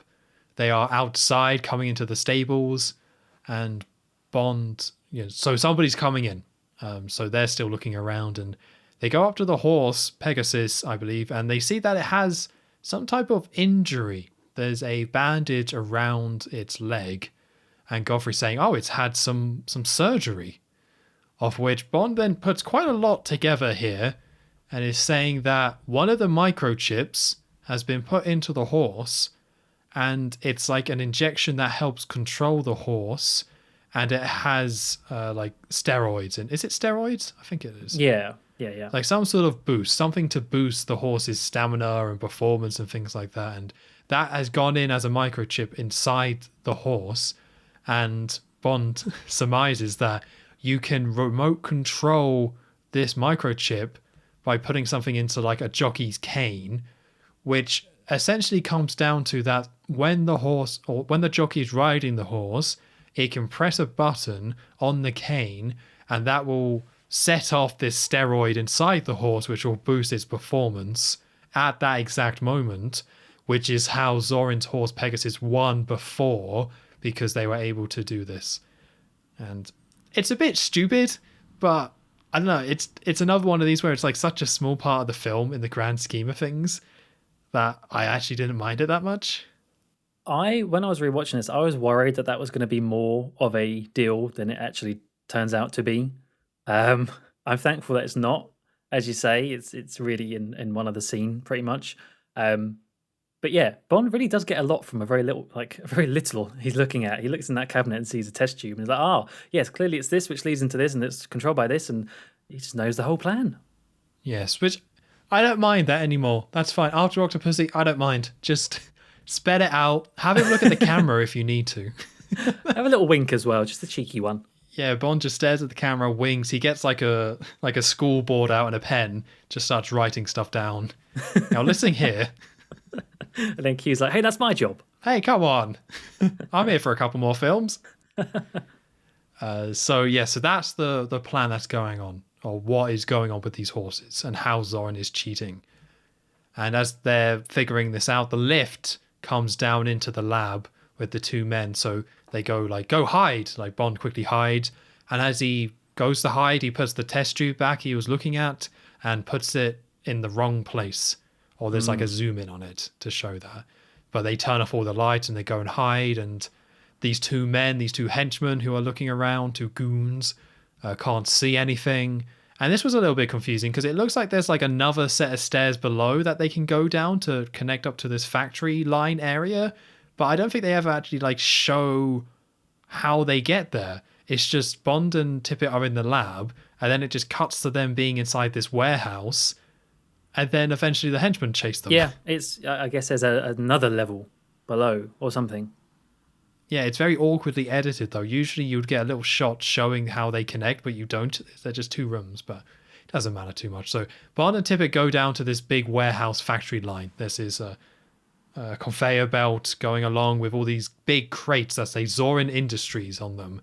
And inside the crate, Bond sees a microchip, and Godfrey accidentally hits a button to turn off the belt, I think it is. So they go and hide, and as they're hiding, the men who are following them they get their guns out and they follow. And as they're looking around, Bond and Godfrey attack each of the men separately, and there's a little bit of a fight. And Bond puts one of them in one of these crates, and then turns on the conveyor belt, which then puts the lid on top of the crate, and it starts moving. And we see that Godfrey loses his fight against the guy, so Bond comes to fight him. And there's a little bit of a fight here, which eventually, I didn't write down many details because this is pretty whatever. There's a little bit of a fight which ends with Bond winning against this big guy and putting him on the conveyor belt, turning on the machine, and then he gets wrapped up in the packaging and then gets pushed along the belt. I didn't write down much because I don't I think this is meant to be a little bit more comedic because it's somewhat like the ice hockey stuff before, really, right? It's Bond fighting goons, but he's like using a prop in the environment to dispatch them, which is meant to be funny. And this time it's this packaging in these crates on this belt or conveyor belt. It's just like, ugh. It didn't bother me that much, but pretty weak, just like all the Roger Moore fight scenes, really. Yeah, it's definitely, it's kind of whatever. It's just such a small fight scene with two old men fighting two younger men, and they still win. I think it's pretty much this whole like packing plant thing and the conveyor belt. Yeah, it's very comedic in that sense, but because you do eventually get a shot of someone reacting to the goons later on down the conveyor belt. So I guess it was there to then make it so that they know something's happened. But also, is it just there so Bond can say it's all been wrapped up? Because I feel like yeah, maybe we've got that line and work backwards. Yeah. Guys, I've got this great line. Well, not great. It's a line. I've got a line. Can we get this in? But this doesn't bother me. Again, I have to kind of reiterate that. A lot of what this film is shown, like there's been some weak elements, but I don't know. None of it really bothers me.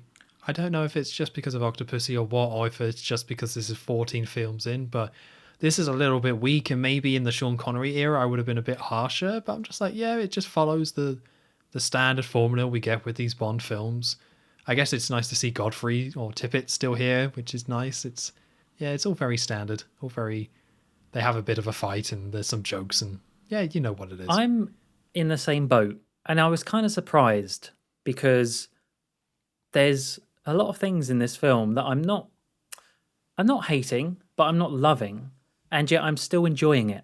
And I really couldn't explain it. I don't know why I'm enjoying it so much, but I was. I think you've summed that up like exactly my experience as well. I'm not loving it, I'm not hating it, I'm just enjoying it. And maybe that's all it needs to be, you know? That's all a Bond film needs to be. I enjoyed, at least up until now, I'm enjoying watching the film. Yes, agreed. I also have enjoyed the film up to this point. With all the fighting going on in the packing plant, we do cut to Mayday and Zorin, who are in the middle of doing some martial arts together. I don't know what the actual martial arts is, but they're there in their outfits, grappling each other and knocking each other down. You get a very, never mind sweaty Sean, you get a very sweaty Walken at one point as they're sort of like wrestling on the ground, and it's kind of a bit strange and weird where they're like grunting and Mayday is snapping at him and biting, and it's kind of playing into this, like the relationships that these two have together, which is, it's like, you know, a romantic relationship to an extent, but also just weird. There's no other way to describe it. And yeah, as I mentioned before, someone does eventually spot the goons coming down the conveyor belt, and so they kind of sound an alarm, and they is it Scarman that tells Zorin about there's been an intrusion? Yeah. So he immediately suspects Smythe and says, "Oh, go check on Smythe, see where he is." So that's kind of Bond and Tibbett now needing to head back. Tibbett's fine because he's in the other quarters, the servants' quarters, but Bond, as he's going back to the chateau, all the gates start closing and there's like a drawbridge that comes up or something like that. So you're wondering, is Bond going to make it back in time? Because Zorin and Mayday are on their way to his bedroom.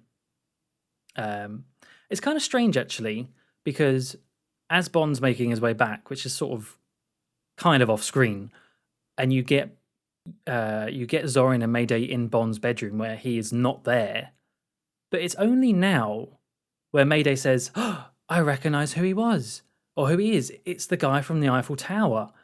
And I was just there thinking, really? It's taken you this long? I guess I didn't get that either. Yeah, I don't think this plot makes a lot of sense. I think it would have made way more sense if they never even brought it up and just... Because earlier in the film, Zorin asks her, doesn't it? Like, do you know who that is? And she's like, oh no, she's like, I recognize that man. Yeah. But I don't know where from. It would have been better if, as you say, they just didn't address that, and you kind of get the idea that they know that it's him, but they're playing with him and get, you know, trapping him, basically. I would have liked that more, but no, you just get this really awkward aha moment from Mayday, which is kind of one of the very few things I don't like about that character. But anyway, as they're leaving Bond's bedroom, they're walking down, and Mayday walks, I guess it's her bedroom, or just her bedroom, because she looks in and Bond's in that bed instead. And says something along the lines of, well, you did say you'd see to me personally, and invites her in. He doesn't, from Bond's point of view, he doesn't see Zorin just off to the side outside. And you get this kind of great reaction from Zorin where he's almost kind of impressed by Bond. He's like, oh, wow, okay. And gestures to Mayday to go in and do what Bond says. But again, it's these little things where it's just setting up that these characters are just really weird. And how Zorin is just kind of, he's just kind of cool with this. Like, yeah, go and sleep for Mayday then. Just do whatever needs to be done to work out what's going on in this situation. And he just sort of brushes it off and leaves. And so you get Mayday with Bond in bed. Kind of a strange love scene. Bond opens the covers for her. There's a really weird jump cut there. I don't know if you spotted it, but I don't know why. Yeah, like a very, very quick cut as she gets into bed, and yeah, starts to sleep with Bond. You know, I think he says, "You're a woman of few words," and yeah, it's just kind of, it's not terrible, but like you get these shots of Bond and Mayday, and Bond's there with his eyes rolling back, I guess to sort of indicate, wow, this character is like so crazy, she's overpowering Bond and Bond can't handle it, sort of thing. And I'm kind of glad this was over very, very quickly. Yeah, this is just too quick for me to get that mad over. Like, it's a really bad idea. Like, the age gap is just too much and it's just really awkward. Like, it did make me laugh when Mayday walked into the room and sees like naked Roger Moore in the bed, being like, come hither. It's like, maybe not. I'll pass. Like, I think they are trying to play off as a little bit funny and cheeky chappy Bond, but it's still a bit like, oh, I was going to make a joke, a very nasty joke at Roger's expense there, but yeah, it's like, it just doesn't work. And this ties into a problem with the film that doesn't bother me that much, but I know it's something that gets talked a lot about, how Bond films have to have like 3 women that Bond sleeps with. And they're usually young as well. And with Roger being so old, it just gets more uncomfortable as it goes. And this one, at least, I think Mayday has enough presence to kind of...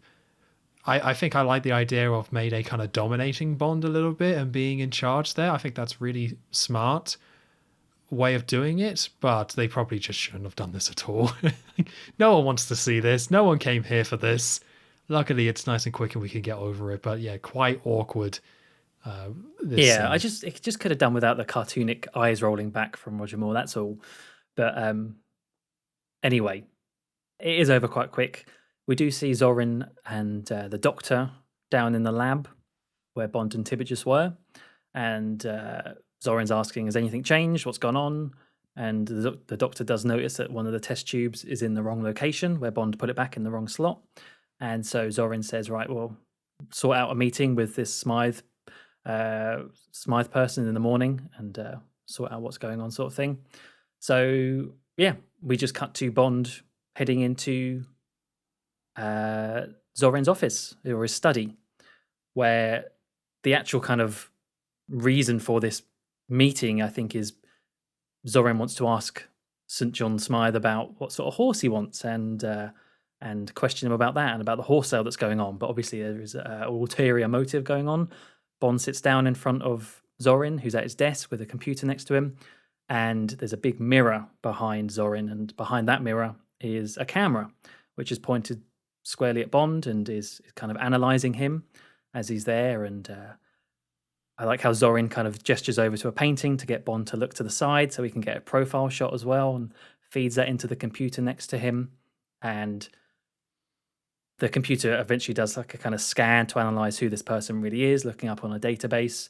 Whilst that's going on, Zorin's asking about what sort of horse he'd like and whether he'd like one with stamina or speed. And Bond is obviously just playing along with it. Oh, I think a little bit of both would sound good. And the computer soon reveals that it is Bond, who works for the British Secret Service, and he's got a license to kill.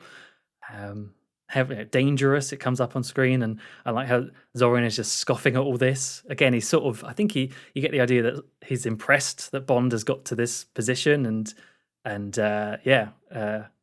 of it's giving him credit in that regard.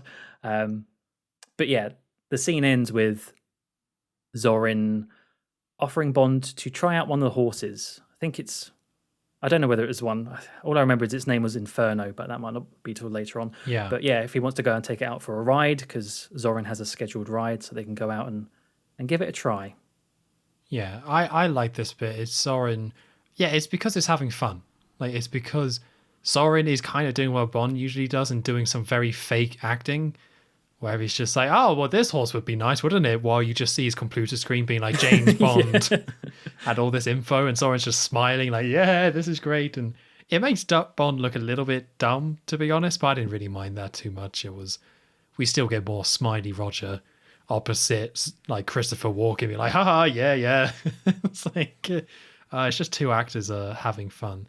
Something that I didn't like, though, very minor, is that it says licensed to kill, which I thought was a bit odd, but it said license with a S, which I don't like. It should be a C. Oh dear, ruined. Come on, guys. But yeah, I always forget about that license to kill thing. I don't think we've had that for a while, but that is something that's so iconic with Bond that it's like it's James Bond 007 license to kill. So it's nice to see that, and it was just a really fun way of having this scene of Zorin realizing who Bond is. Yeah, a nice way of revealing it. So they're off to go do the riding, although very quickly Bond does get in touch with Tibbet, gives him a little whack on whack on the bottom with his whip, because he's all dressed up ready to go horse riding, and tells him to go contact M in town about the check that he traced earlier on, and as an excuse to leave, just say you need to go clean the car. And Tibbet was then just cleaning the car, so he has to go and get it all dirty again. It's just those little comedic things, but so he goes off to drive off into town. And Zorin also, you do see a quick shot of Zorin putting in that transmitter that Bond was talking about into his whip for the horse race. Yes, yeah, I like that small moment because, the car is perfectly clean, which Bond obviously sees, but he still says, well, just tell him you're going to get the car cleaned. So Tibbet just has to slowly or just defeatedly just like gets his bucket full of the dirty water and just throws it on the car. Poor guy. Because he probably spent ages scrubbing that car. So this leads to Tippett attempting to leave. So he's in the car and he pulls up to the exit, and we see Mayday is there, and Tippett kind of smiles at Mayday a bit nervously. He's like, I'm just going to get the car washed. And she just stares him down, and it's just like, oh, okay, cool. Although I think I'm trying to get this right, because I think Tippett like gets out the car and then like Mayday disappears. Yeah. Yeah, so she's there 1 second and then Tippett kind of turns around and turns back and she's just gone. Or is she? So we then go back to Bond and Zorin, where Bond is brought a horse to ride, and this is where Zorin introduced the horse as Inferno. It's the name of the horse, and Bond gets on, and Inferno, the horse is kind of freaking out a little bit, but Bond gets control, and they kind of start riding off. And we go back and forwards between Bond with the horse and Zorin and Tippett driving through town. So Tippett is driving through town being followed by a red car, which we see is Jenny Flex from before, who is getting some petrol, and Tippett is actually going to get his car washed. So I think he does send the check, doesn't he? I don't know. This whole scene sort of confuses me, to be honest with you, because Flex is there. Are they there to block the view, or are they there just to keep an eye on things? I think she's just keeping an eye on things, because we find out later that Jenny Flex is like very closely associated with Mayday, not Zorin. Okay, yeah. All right then. So it's like, so I don't know if you would really connect that at this point. But yeah, the point is that Mayday has Jenny Flex, and then another character, an Asian woman who I'm not too sure where she's from, but she's also like around, but I don't think she ever gets named. So Jenny is getting petrol for a car, and Tippett is getting his car washed. And as it goes through, so he's getting it washed in one of these, the big traditional ones where it's these massive spinning brushes, I guess, things like the very classic car wash where they all come in at the side. So we see a shot of the car coming forward with Tippett driving it, and as it drives forward through the car wash, we get a shadowy figure come from behind and starts strangling him. And as that starts, the big car washer things come down and covers it. And then we go straight back to Zorin and Bond. Yeah, it's very quick. So Zorin and Bond are on their horses, and we see a load of other people on horses nearby, but they're all like beaten up and scarred, and they seem to be in a pretty bad way. And Zorin says, well, if you... I think I might have got this wrong, but I believe that Zorin's like, right, well, let's have a wager or a game that if you can run this course that we're about to run, then you can keep the horse. Yeah, that's right. Yeah. Yeah, but then it's like, if he loses, I think Zorin's then just like, well, you just lose. And that's bad. Yeah, a bit ominous, but you just lose. Yeah. Yeah, there's no like payoff. There's no like what we've had in some of the other ones where Bond and villain pairs off. It's just like, no, you're not chicken, Bond. Bond's no loser.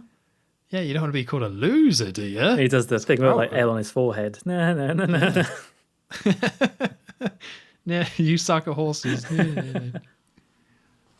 So Bond agrees, and they all get on the horses and then start running the course, of which Zorin gets a massive head start. I guess that's by design.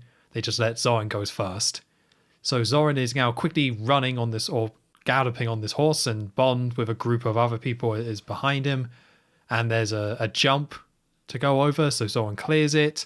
And as Bond goes to jump, there are goons all littered around with buttons. So someone hits a button and this hedge pops up from top, increasing the height of the jump. So Bond is able to get over, but a load of the guys don't and kind of end up falling down. And Zorin stays in front. He goes to the next jump, the next hurdle. This one, after he jumps over, it kind of moves to expose a load of water. So Bond is able to clear it, but some of the riders don't.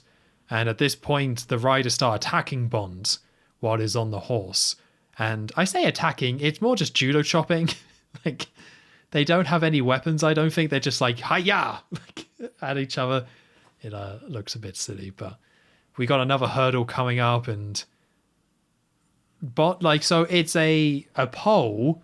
So Zorin jumps it, and then a pole comes up, but Bond jumps like in between the two poles. Like there's a very thin gap between them, and Bond manages to jump between them. So at this point, Bond actually manages to catch up to Zorin on the horse, completely overtakes him, and at this point Zorin presses the button that was in his jockey whip, and that causes Bond's horse to freak out. So implying that what Bond explained before about the whole stamina and power injection, that is true, and Zorin has pressed the button to cause his horse to freak out, which causes the horse to completely go off the track and run into the forest, of which everyone then starts chasing Bond, including the man with the scar. He shows up, and they're now all chasing Bond through these woods, and Bond gets to a road and he sees Tippett's car driving along.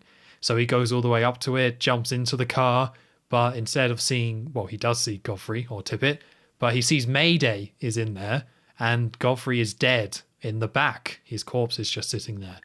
And the car is stopped and Bond gets captured. And Zorin says, sorry, you lose 007.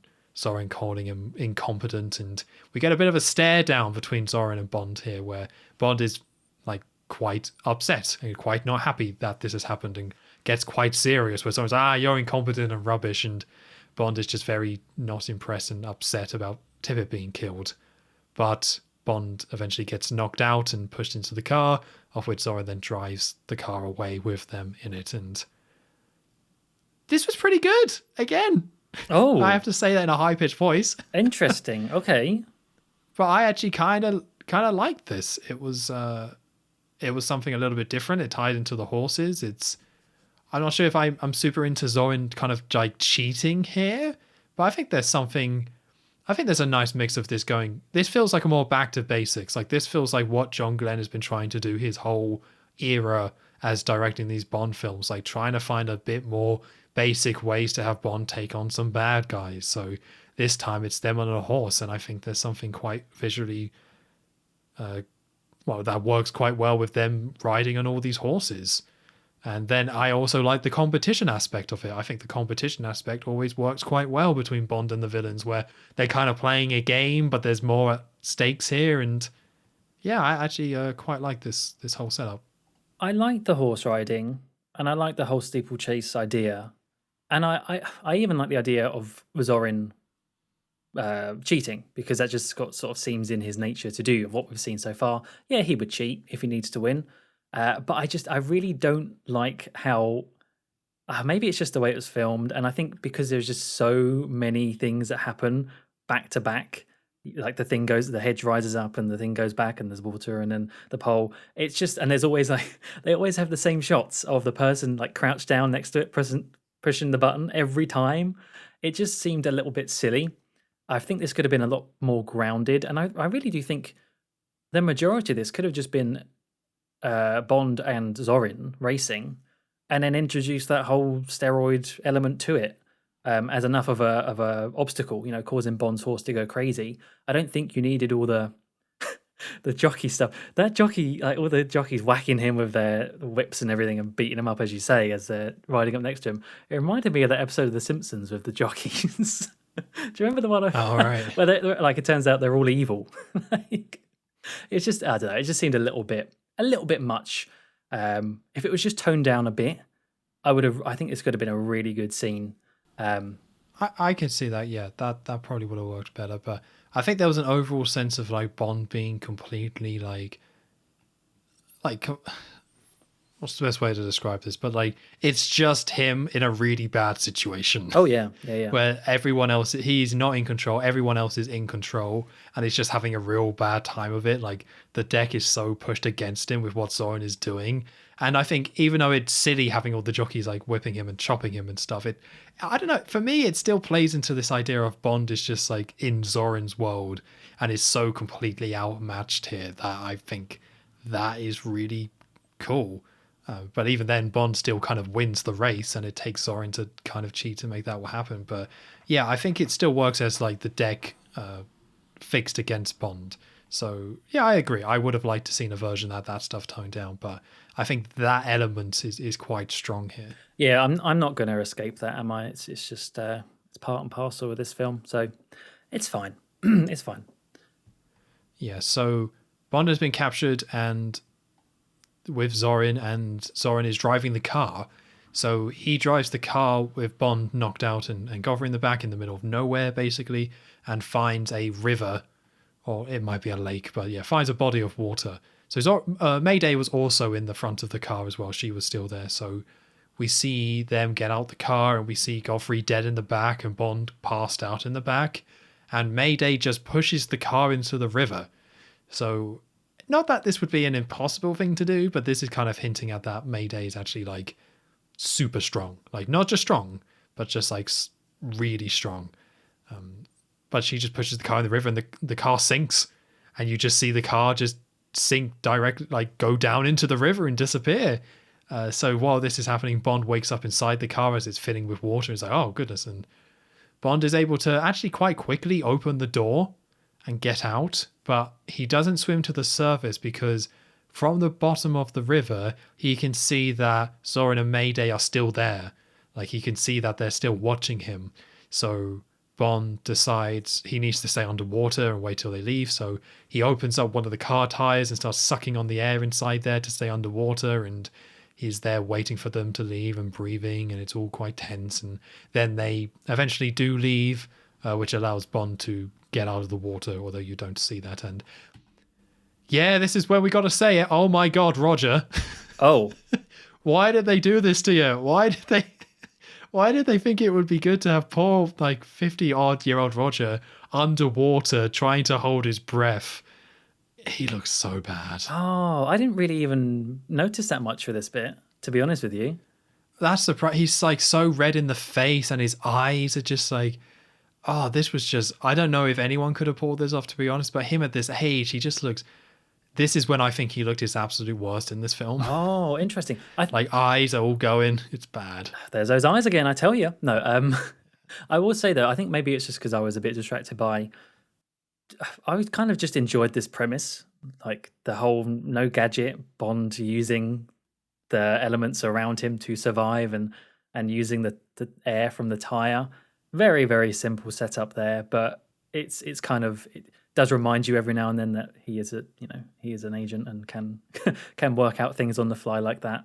So yeah.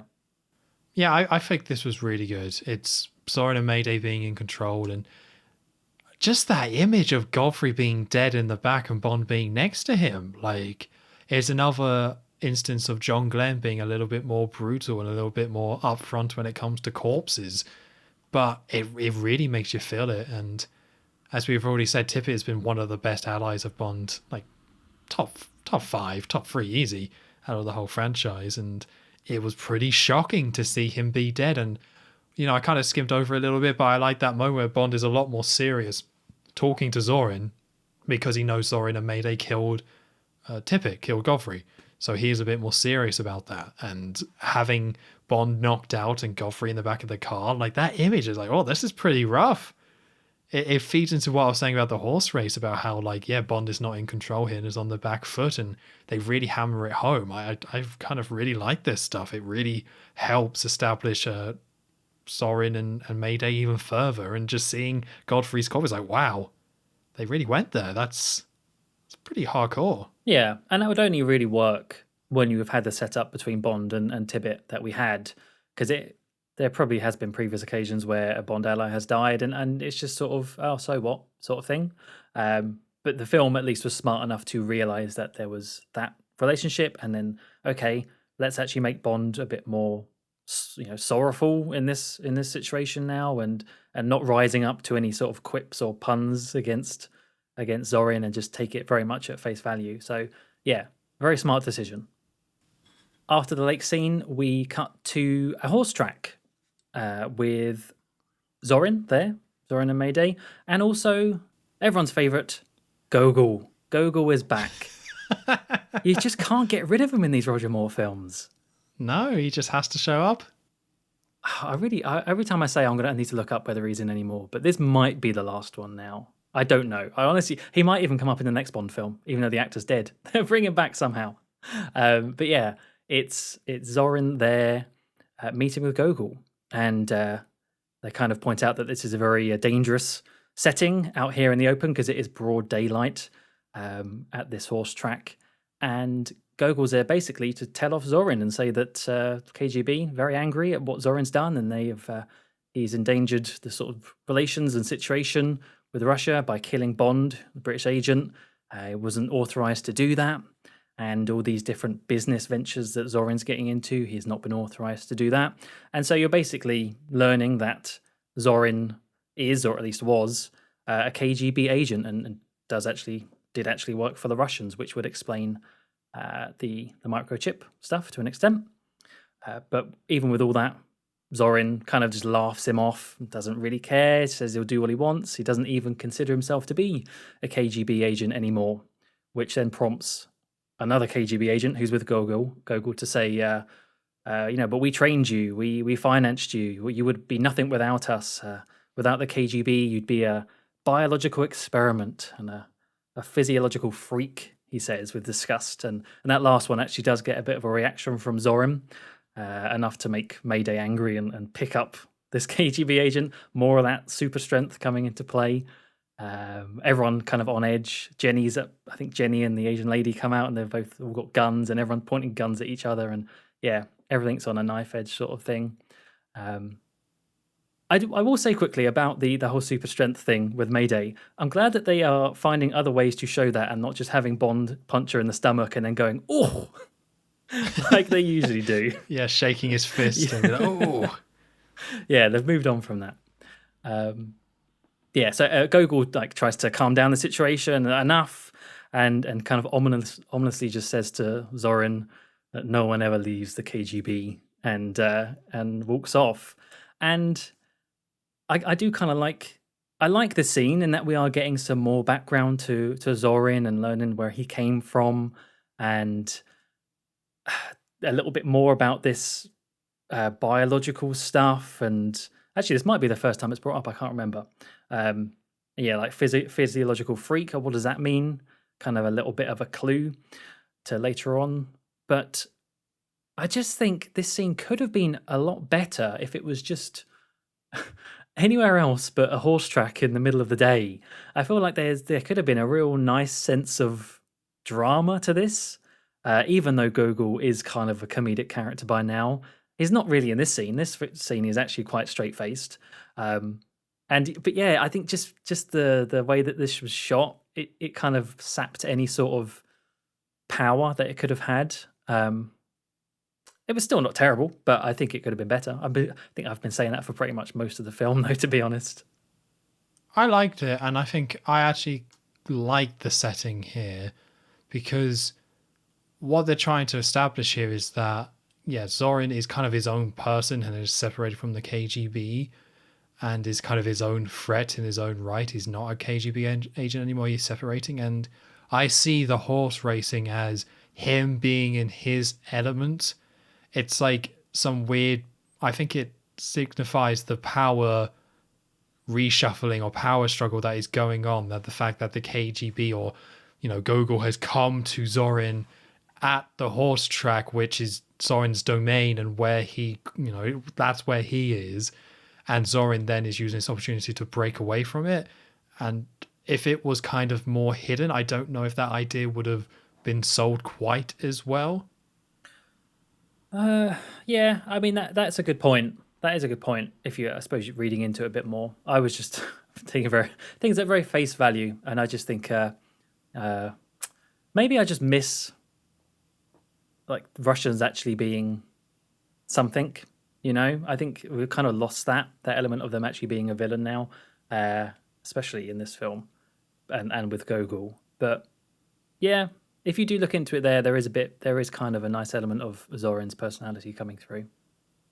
Because that's what this scene and the next scene is all about. It's more, you're getting what Zorin is about, and it's all about him being his own independent kind of agent, almost doing his own thing. And that approach I super like. I think that's really cool. I know you're saying how moving away from Russia, maybe you're not into that. I'm very much into that. And I think this was a very smart way of doing it, of bringing in Gogol and having Zorin have history with him and the KGB, but ultimately he's doing his own thing. And I think that really does add something. I just like this. I just like this. What's up with Tom that? likes it, everyone. Tom likes it. Yeah. Can you believe it? No. A View to a Kill. Yeah. Crazy. So yeah, after Gogol leaves, we do cut to Zorin once again, except this time he's in this very metallic, cool-looking office at the head of a table, surrounded by all these businessmen. And it's a cool set. I like it. I like how this looks. It kind of gave me Spectre vibes. This set, like almost Blofeld at the head of the table. But he's there talking to all these businessmen who are his business partners.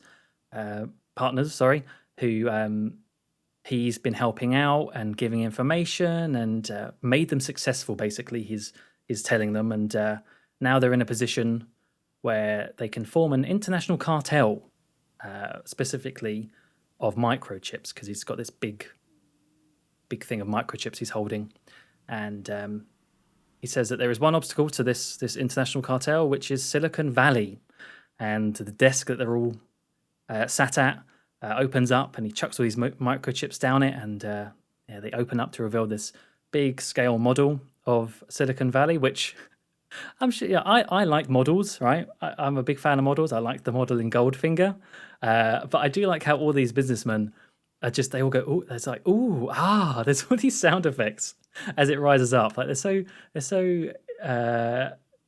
so impressed by this model rising up. Kind of takes away a little bit from this like evil plan that's going on. Oh, look, a little model, that's cute. But yeah, Zorin's there to describe how they're going to do that, how they're going to get rid of Silicon Valley and end its domination of the world market of microchips with Main Strike, Operation Main Strike.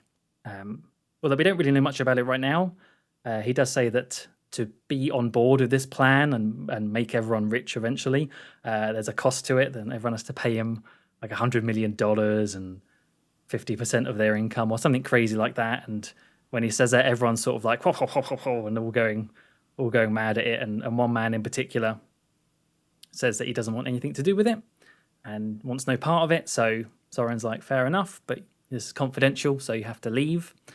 So Mayday ushers him out and offers him, says, would you like a drink? And says, oh, it's just down there to go get a drink. And he starts walking down this little stairway. And as he does, Mayday's at the top, presses his little button, the stairs turn into a slide, and the bottom opens up, and the man falls down, and you get this nice reveal that actually they're in a blimp. They're in a giant blimp. Blimpy boy. Course. Yeah, it is a nice little reveal, I gotta say. And bonus points for what I consider to be a very good dummy. I think the dummy work in this film, top notch. Maybe not the most funny in being bad. I actually think it's really good. It is more just, they do it a few times, don't they? Just the whole man falling from height going, ah. Yeah, but instead of it like that's as much as a trope as like Bond girls at this point. But usually they flap in a really silly way, or they don't seem to have enough weight to them or something. Most of the dummies in this film, maybe they up the budget for dummies. I don't know. But they all seem to fall more realistically. And I don't know whether that's a good thing or not, actually, now I'm saying it out loud. But they just focus on it a lot because you don't really need the big falling thing. But it's like they add in extra scenes to really sell it that they don't need to. And that's why you start thinking about it. Yeah, pretty much. They always they need to have the big wide shots, don't they? And they need to have the splash or the splat or whatever it is. Yes. After that, you do get a nice little line from Zorin back in the main room where he says, does anyone else want to drop out? And you also get this... Oh, because he fell off their blimp. You also do get a very strange scene with Zorin and Mayday looking out over San Francisco. And Mayday says, what of you? And Zorin replies, to a kill. And I get it's the name of the film, but it doesn't make any sense. It doesn't make any sense to say that.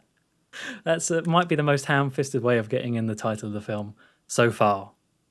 Yeah, and they didn't need to do it. They really didn't. They really didn't. I will say, like, as you describe it, and you mentioned Goldfinger, this is just the Goldfinger scene. Like, yeah. Pretty much ripped completely out of that film just on a blimp. Because it's Zorin be like, I have a plan to take things over. And some people are like, blah, blah, blah, I'm not into that. And then one of them gets killed because of it by the henchman. It's like the exact same scene, but I don't know, I might like this one better a little bit. I think Zorin, or Christopher Walken as Zorin, is just having fun. Like, as lame as that line is, he's still having fun saying it. Yeah.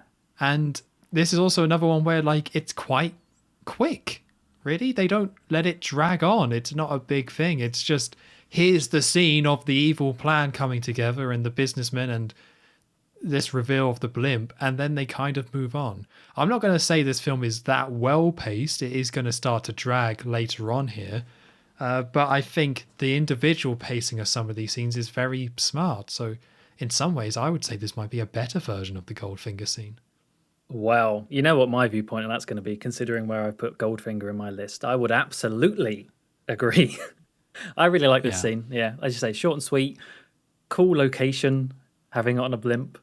They use it well, and they don't get bogged down in the details. They do later on a little bit with this whole plan of main strike, but right now all you need to know is Zorin wants to get rid of Silicon Valley, and that's it. Nice and simple.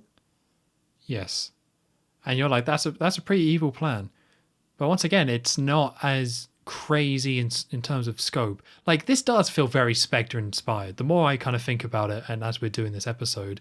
You mentioned some of the Spectre stuff with his boardroom, but yeah, does feel a little bit more Blofeld in its implementation. Maybe a little bit more deft than what a Blofeld would do, but you could see him doing something like this, like taking over or having a monopoly for a financial gain, which is what Zorin is doing, is what Blofeld would kind of do. So I think they might have taken a lot of inspiration from Goldfinger and Blofeld when it comes to this plan and what Zorin is trying to do. Absolutely, yeah. Just need the white cat. Oh, can you imagine Christopher Walken with a white cat? It'd look great. Yeah, he'd look great. He would probably just kill it though, because it's a psychopath. He'd just drop it out the blimp, and we get a nice shot of the cat falling as well. What a view.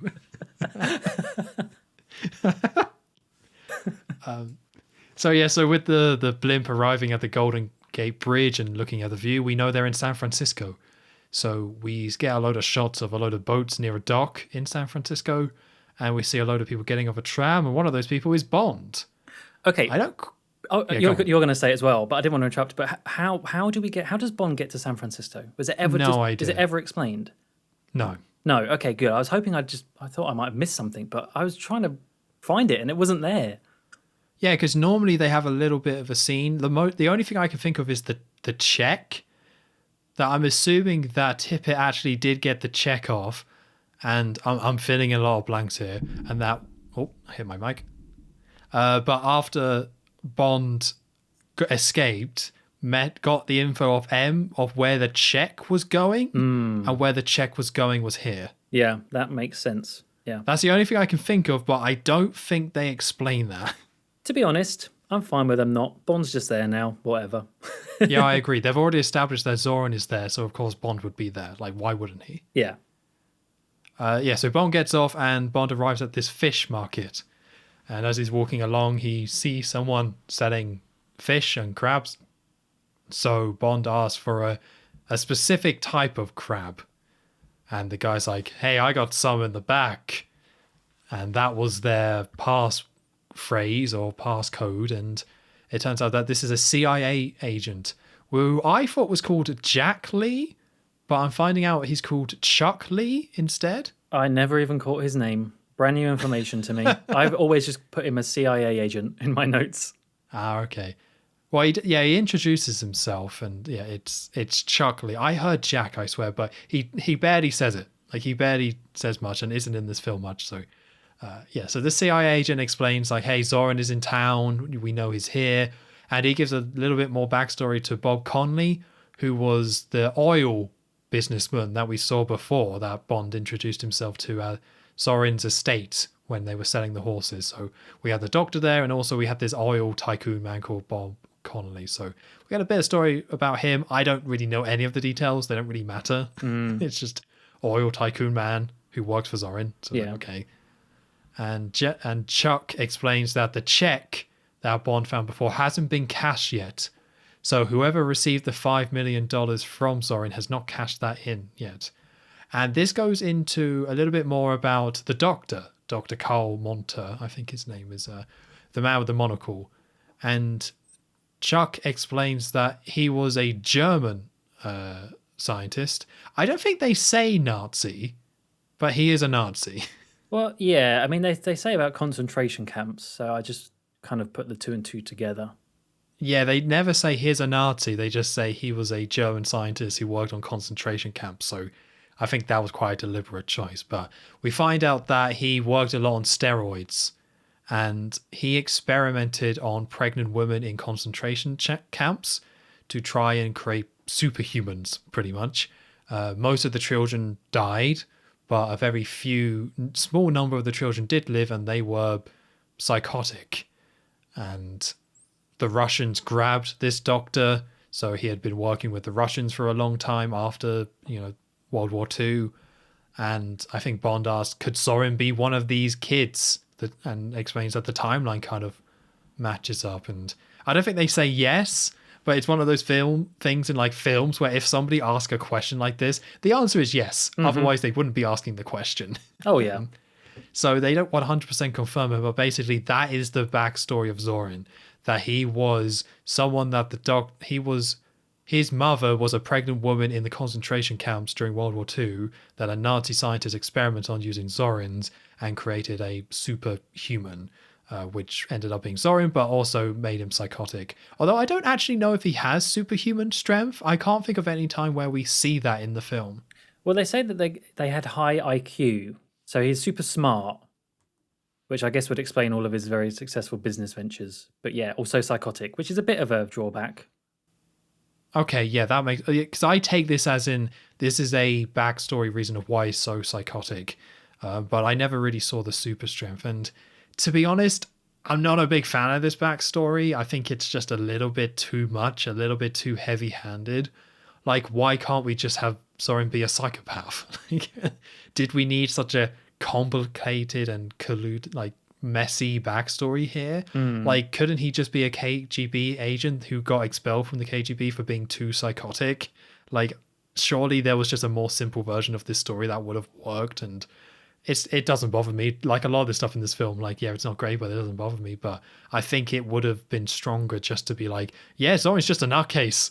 KGB didn't like him because he's so nutty. Like, you didn't need to tie it to, well, concentration camps. The thing that's kind of strange about this plot point is, yeah, it's come up a few times, and there is a little bit on it here, and you do get a little bit bogged down by it. Not hugely, just a little bit. But yeah, I guess the why you would want to do this, well, one reason you might want to do this, okay, is great.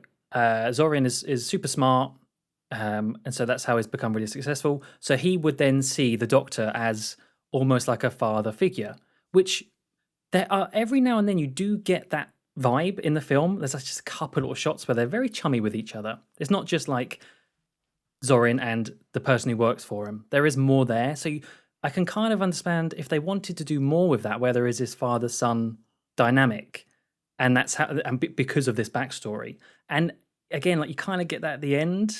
I don't want to jump ahead too much, but you kind of get at the end when the villain dies, and you get the old man there. So if they had actually used that premise more and used that path that's been created by this, I would have liked it. But as it stands, I think you're right. It is kind of unnecessary. Yes, I agree. Because, yeah, it is there. It just doesn't add much. And it doesn't matter too much because it just doesn't really come up afterwards. But I would have been fine if the Nazi scientist character was cut altogether. As silly as this man looks, and as enjoyably dumb as he looks with his big old monocle, I would have been totally fine with that character just being cut. Yeah. Yeah, that's true. Because most of the times I see him in this film, he kind of annoys me. Oh no. Sorry, old man. Not the Nazi I scientist. can't stop looking at his bushy eyebrows. They're humongous. Oh, yeah. No, not in that way. Yeah. So this wraps up with Chuck and Bond talking to a fisherman nearby. And he explains that a load of crabs have disappeared near one of the Zorin oil pumping stations. So Zorin has been setting up these oil kind of drilling and pumping, and a load of crabs have disappeared, which is apparently enough for Bond to go and investigate. So we cut to sunset, to dusk, pretty much, where Bond is in his scuba gear and is swimming along and is going up to this oil pumping station. And we see the man with the scar is there and comes out of an office. And we see Zorin is also there. He's also there, and they're talking about faults. Now, I don't know a lot about oil and faults and earthquakes and stuff like that, but it becomes a pretty big part of the film, and I got very lost because they start talking about these faults, but they're like part of the structure of San Francisco and around the area. And I think if you know the area or you're American, it probably makes sense. But like, there's nowhere in the UK where it's like, the old fault. It's like, it really it took me a while. Like, there's a map that they show later which explains it, which helped. But a lot of this stuff really went over my head because I just don't. I think they assume you know more about oil drilling and the layout of the Bay Area more than most people probably do. Yeah, I got the whole San Andreas is very susceptible to earthquakes because it's on a fault line. That bit, okay, I remember that from geography at school, just about, and tectonic plates, right? But they do get a little bit in the thick of it with this stuff and the oil and the pumping water. To be honest, this is where I sort of just let the film go and just understand that earthquake bad, flooding, that sort of thing. But you are totally right. They do have a lot of kind of scientific dialogue, especially Stacey later on. which you can just completely gloss over, really. Yeah, they do enough, like just like most of the Bond films, they do enough that you get the general gist of what's going to happen. Yeah. They just have to spend like they just spend too much time rambling on about Yeah. this stuff. It's like I don't care, like no one cares. It's like trying to, because it's such an over the top evil city plan that it feels like they have to like overly justify how it does make sense, even though it probably doesn't. I don't know. Yeah, he didn't really have Drax over explaining how he was going to do that. He just did it. You know, I found a flower. I think I was going to kill everyone, but not rats though. It's like, oh, okay, all right. be more Drax. Yeah. In Drax we trust. Mm-hmm. So Bond is underwater in his scuba gear looking into one of these pipes, and there's like a pipe with this grating on it that he bends back and enters the pipe, and Bob Connolly is inside with Zorin and explain like, hey, we're going to start pumping here, and Zorin says, you got to make it max oil pumping. which is how I wrote it, which sounds ridiculous. But all you need to know is that they're trying to like pump this oil or something. I don't think they're actually pumping oil. I think this is all part of the evil plan. I'm not sure how much they really explain it. Again, I think it's more of the scientist mumbo jumbo, but they're doing some pumping. And he's like, we haven't really tested this stuff here. But Soren's like, we need max pumping here. And Connery's uncomfortable. And Soren says, you only got 3 days. We only have 3 days to do this plan. So they activate the pumping at max power, and the pipe that Bond is in has a big propeller fan at the bottom of it, and that starts spinning. And because they're pumping, so now this fan is spinning, that's going extremely fast, so it would kill you if you went into it. So Bond tries to escape, but is pulled back. He actually isn't able to escape and is slowly being dragged towards this big fan. So the pump pressure is increasing. It's all getting quite tense. So Bond takes off his oxygen tank and lets that go and jams the propeller fan with it, which causes it to completely stop, which allows him to force his way out of the pipe and surface at the top of the water, because now he doesn't have his oxygen tank. And this was all very confusing to me. I don't know why this scene in particular became more confusing, because at the same time that Bond is doing stuff, there's just another man also doing stuff that is not related to Bond or Soren's operation. Yeah, it could have been more clearly shot for sure, because it's very dark and you're under the wood and you can't really see much. But there are other people there also investigating Zorin. It's so confusing. I would assume they're Americans, but I don't think they even confirm that. Well, they're Russians. Oh, are they? Yeah, because the guy that does get caught, he was the one that called him a biological freak earlier. Oh. Yeah. Oh, that actually makes sense. But yeah, they don't set this up very well at all. They really needed a little bit more, because yeah, as you say, like this Russian guy is just in a black wetsuit covering his whole body. So to me, he was just like a random guy, because we see him set up a mine. So this Russian is trying to blow up the base, but the alarm goes off due to Bond putting his oxygen tank into the van, into the propeller, and Mayday finds the Russian man who was trying to plant the bomb or plant the mine, and Zorin tells the man to defuse it, which he does. And then they get everything going again because the oxygen tank has been taken up. So they turn on the fan and the pumping and the propeller, that all comes back on. And Zorin just forces the man into the pipe, drops him in, and he goes into the propeller. And we see him going, and there's just a lot of red and blood in the water. And, well, that's it, really. It's not a bad scene. I think I've already kind of covered it. It's just a little bit confusing. I wish it was not quite as confusing as it's kind of presented. But this might be another example of them just trying to keep up the pacing with these individual scenes, which I like that approach. But yeah, a little bit confusing here. Yeah, that's true. Maybe they had another whole separate scene with this, the Russian stuff, because Bond spots someone with a recorder that's like, or a big microphone on a stick that's eavesdropping. What Zorin's saying above them. And so I think that person gets away, as we later see. The other guy doesn't. He gets caught. And I will say, this scene is a bit near. I think it's saved, for me, by the bit where he gets chucked in the propeller pipe. And only because to me, it was such a clever and nice way of doing what is ultimately a very grisly shot. We've talked before about how sometimes they can do these sort of scenes where someone gets killed by the villain nicely and tastefully in a way, like with the sharks and just seeing red. And then you can do it sometimes where it's not as tastefully done, which my mind now is escaping me with an example. But I know we have made that point before. And this one, I think, is an example of it going really, really well because, yeah, you get the guy thrown in. You do get a bit of red and bubbles as he's in there, like getting churned up. But they use the pump pressure as a way to really sell it because the pump, sort of the hand on it is going up, but then you see it sort of get stuck and tremble for a bit and then speed up and go back up to 100%.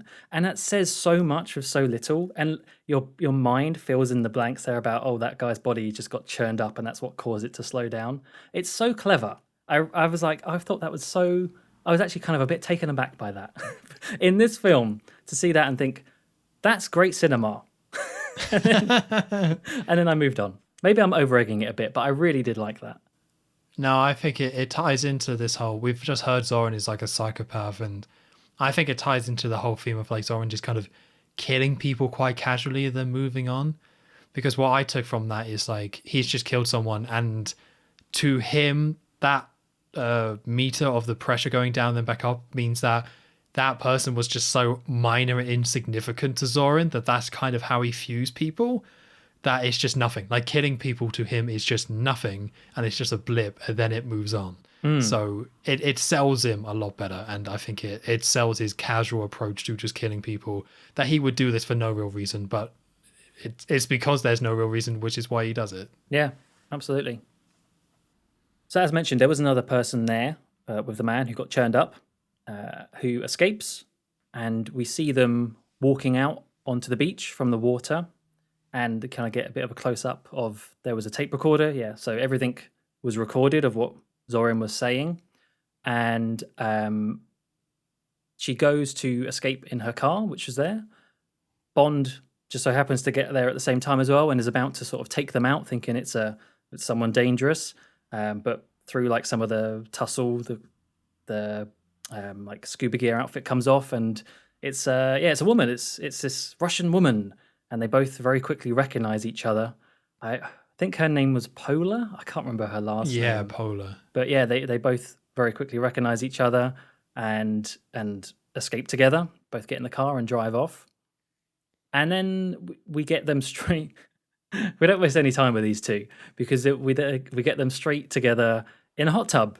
They've gone to town somewhere now, and they're in this kind of very spa-looking place. This very fancy, romantic-looking room with a big jacuzzi, big hot tub. They're both in it, talking and reminiscing about how they must have met before and recollecting on memories of Bond giving her roses. And how did he know I was a Russian? And it's because they were red. Like, well, surely you'd always give red roses, no? I guess not. Anyway, interesting to note, when I was reading about this character was originally meant to be Anya from The Spy Who Loved Me. Oh. But she didn't want to come back, Barbara Bach. Oh. So, and I'm kind of glad. I think it would have maybe taken away a little bit. But yeah, instead it's just generic female Russian agent, KGB agent, which is fine. It's fine. But yeah, they're there talking in the hot tub. There's some music playing in the background, some sort of like Asian music playing. And she says, go and change it to something more inspirational or something along those lines. So Bond hops out and goes to change the tape. But as he does that, also takes it as an opportunity to switch the tapes of the Zorin recording as well. So he keeps that separated and puts on some Tchaikovsky, because you get the lovely line, "The bubbles tickle my Tchaikovsky," as he goes back in. And that's such a cheesy line. But they are there together, have a drink. Later on, you see Bond having a shower after they've presumably slept together. You did see at one point a car outside kind of waiting to wherever this was. And the lady, Pola, eventually does just leave. She takes what she thinks is the tape and leaves to go meet someone in the car outside.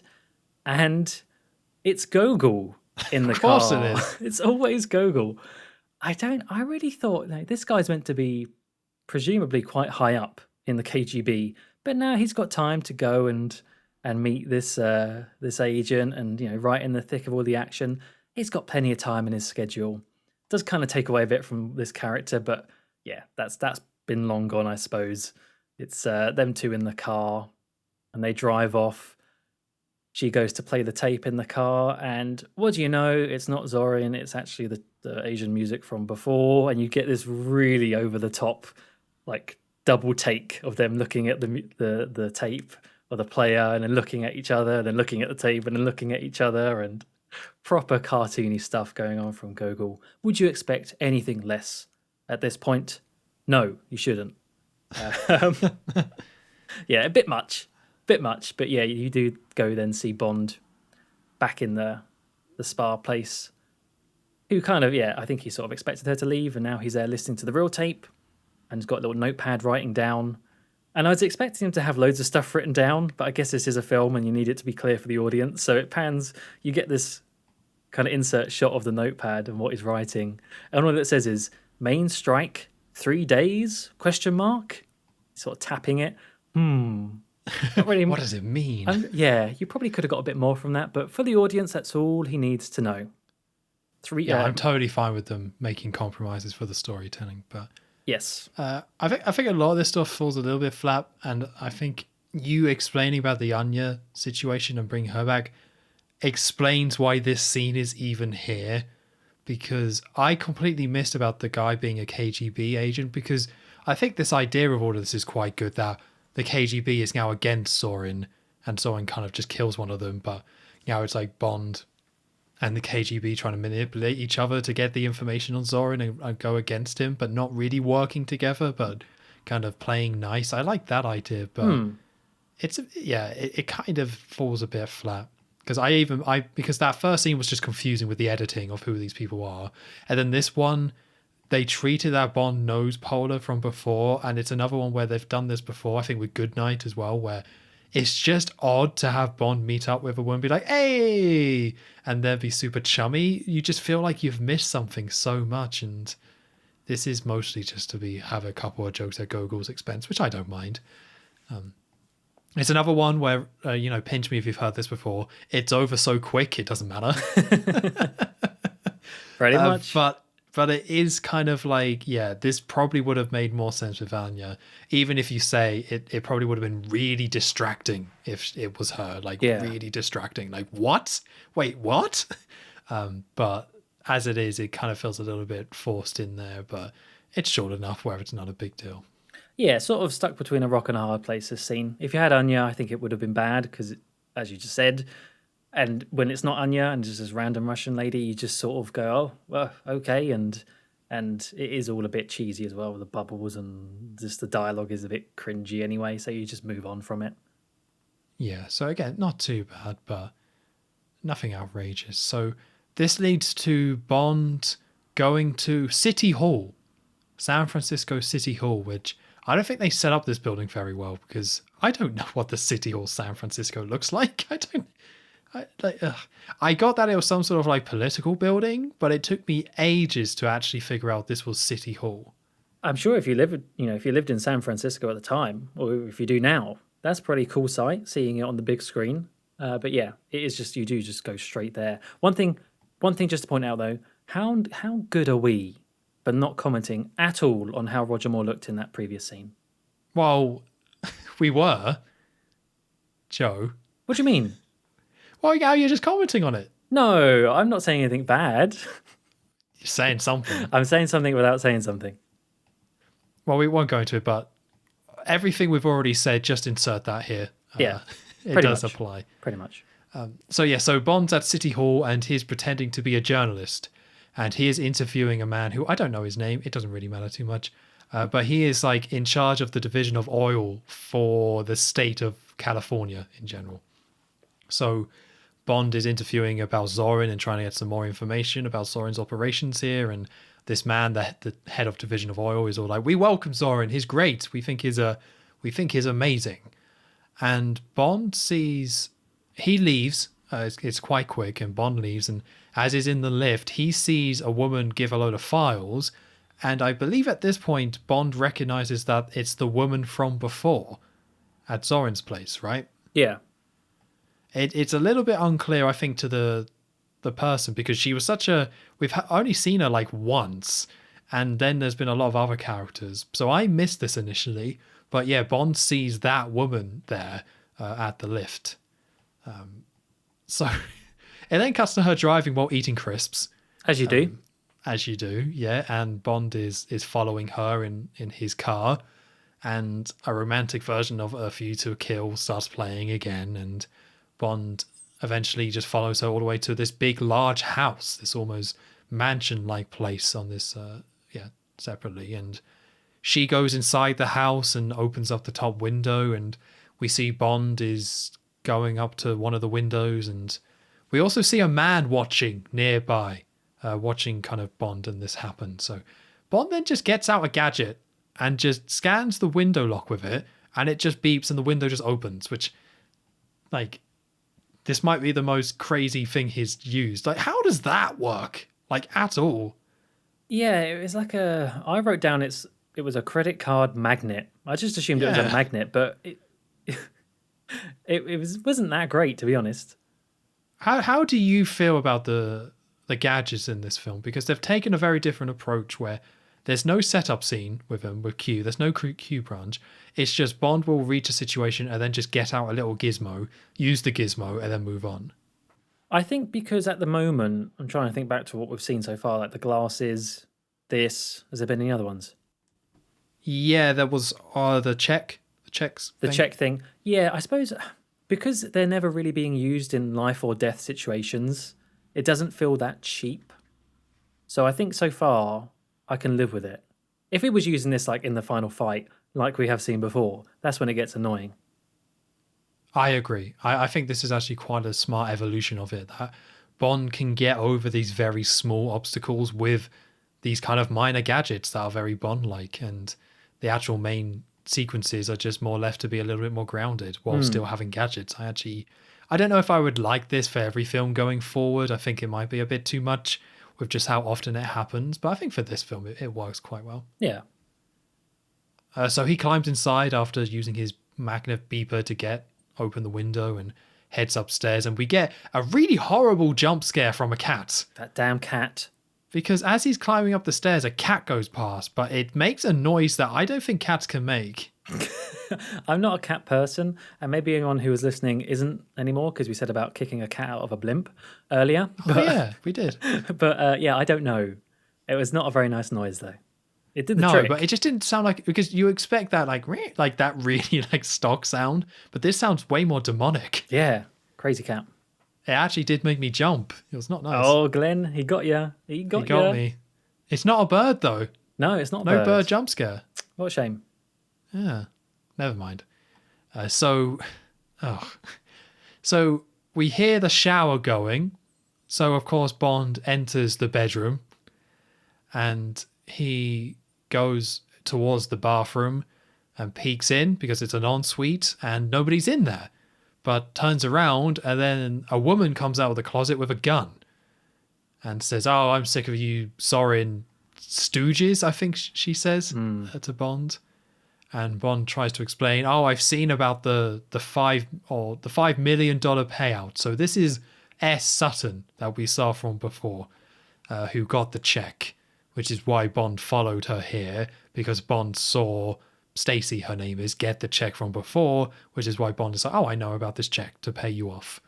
And she tries to use the phone to call for help, but the line has been cut off, and is like, "Why did you cut off the line?" Of which Bond's like, "I didn't cut off the line." And at this moment, a man then enters, the man that we saw before. So Bond quickly grabs the gun that she had and uses it to fire at the man, and a lot more men kind of break into the place downstairs, and Bond starts shooting, and Bond shoots one of them and the guy goes backwards and then just realizes he's fine. And then she's like, "The gun's loaded with rock salts." Yeah, that's a thing apparently. I don't know. I don't know. Yeah, it's weird. So Bond starts fighting the guys normally. There's a little bit of a gag about there's a vase nearby, a precious vase, and Bond tries to protect it, and the woman's like, she's trying to help, but doesn't really do much. And Bond gives her the vase as she's fighting, and she's like, oh, what the heck? And breaks the vase over a man's head. And it's like, sorry, granddad. So the guys escape, and yeah, that's it. That was enough to get rid of them. So they then are hanging out later, and she explains, I'm Stacey Sutton. Hello. And she says, I gotta feed the cat and get some food. And Bond's like, I can make some food. Can you? Well, clearly he and can. Then it just cuts to... then it just cuts to Bond getting a quiche out of the oven. Yeah, I'm not buying that. I'm sorry, I'm not buying. What do you mean? Listen, this film, you've made me buy that Roger Moore can do all these backflips and stunts. I'm not buying that he made that quiche. Oh no, it's lovely. He learned from Cambridge, don't you know? Oh, of course. A quiche making course in Cambridge. But also the idea that she doesn't know what a quiche is, because then he says, "Oh, it's an omelette." Like, do you not I'm know? guessing it's like they're trying to spin it as such a British thing, but I'm pretty sure Americans have quiches. Yeah, I'd hope so. Anyway, that's just such a strange line. I just put that's lovely in my notes because I just thought I think it's because it's his last film and he's looking like old man Roger getting With his oven getting bits. a quiche out of the oven. Just delightful. That could have been the whole film. It's just him making that quiche. Yeah. A quiche to a kill. A view to a quiche. Yeah, there we go. That makes more sense grammatically. So she explains her backstory a bit. It gets a little bit confusing, but the main takeaways is that she is part of the Stutton family that owned oil and has done for generations. And she has taken over the family business after her relatives have been killed, including her granddad, who was in that farce, his ashes, R.I.P. And Zorin is taking over the company. He is aggressively trying to take over this oil business, and the 5 million is to get her shares because she is fighting Zorin on this and the takeover. So there's a lawsuit going on against Zorin to stop the takeover, and she has managed to keep her shares, which is stopping Zorin from taking over the company fully, even though he pretty much has taken it over at this point. So the reason why she has the 5 million is because Zorin's trying to buy her out. But she hasn't accepted it yet. But after she realized that Zorin was the one who sent those men to attack her, because those men were supposed to be there to force her to sign and say, take the 5 million and drop the lawsuit. They were there to force her to do that. So because Zorin did that, she rips up the check and decides to team up with Bond. And they have a little after dinner drink together after the quiche. Mm-hmm. And Bond, there's a little bit of like some lines getting at some sexiness, where Bond's talking about her bedroom and there's the phone line's broken right outside the bedroom that he says he can fix. So we see Bond fixing the phone line in this box outside the bedroom window. He fixes it, climbs inside the bedroom window and closes it and sees Stacey asleep in there. So he just tucks her in and leaves. Oh, I like this scene. Yeah, it's hinting at a much nicer relationship between these two, which I was very much on board for. But by the time we get to the end of this film, it goes the typical Bond girl route. But it feels like maybe they were trying for a little bit more of a 4-year-olds only approach, where Bond is more that older man who's just trying to like help her out and support her rather than just sleep with her straight away. Yeah, I definitely think that's it. There's not many points where they dwell on Roger Moore's age, and they kind of skipped it completely in Octopussy.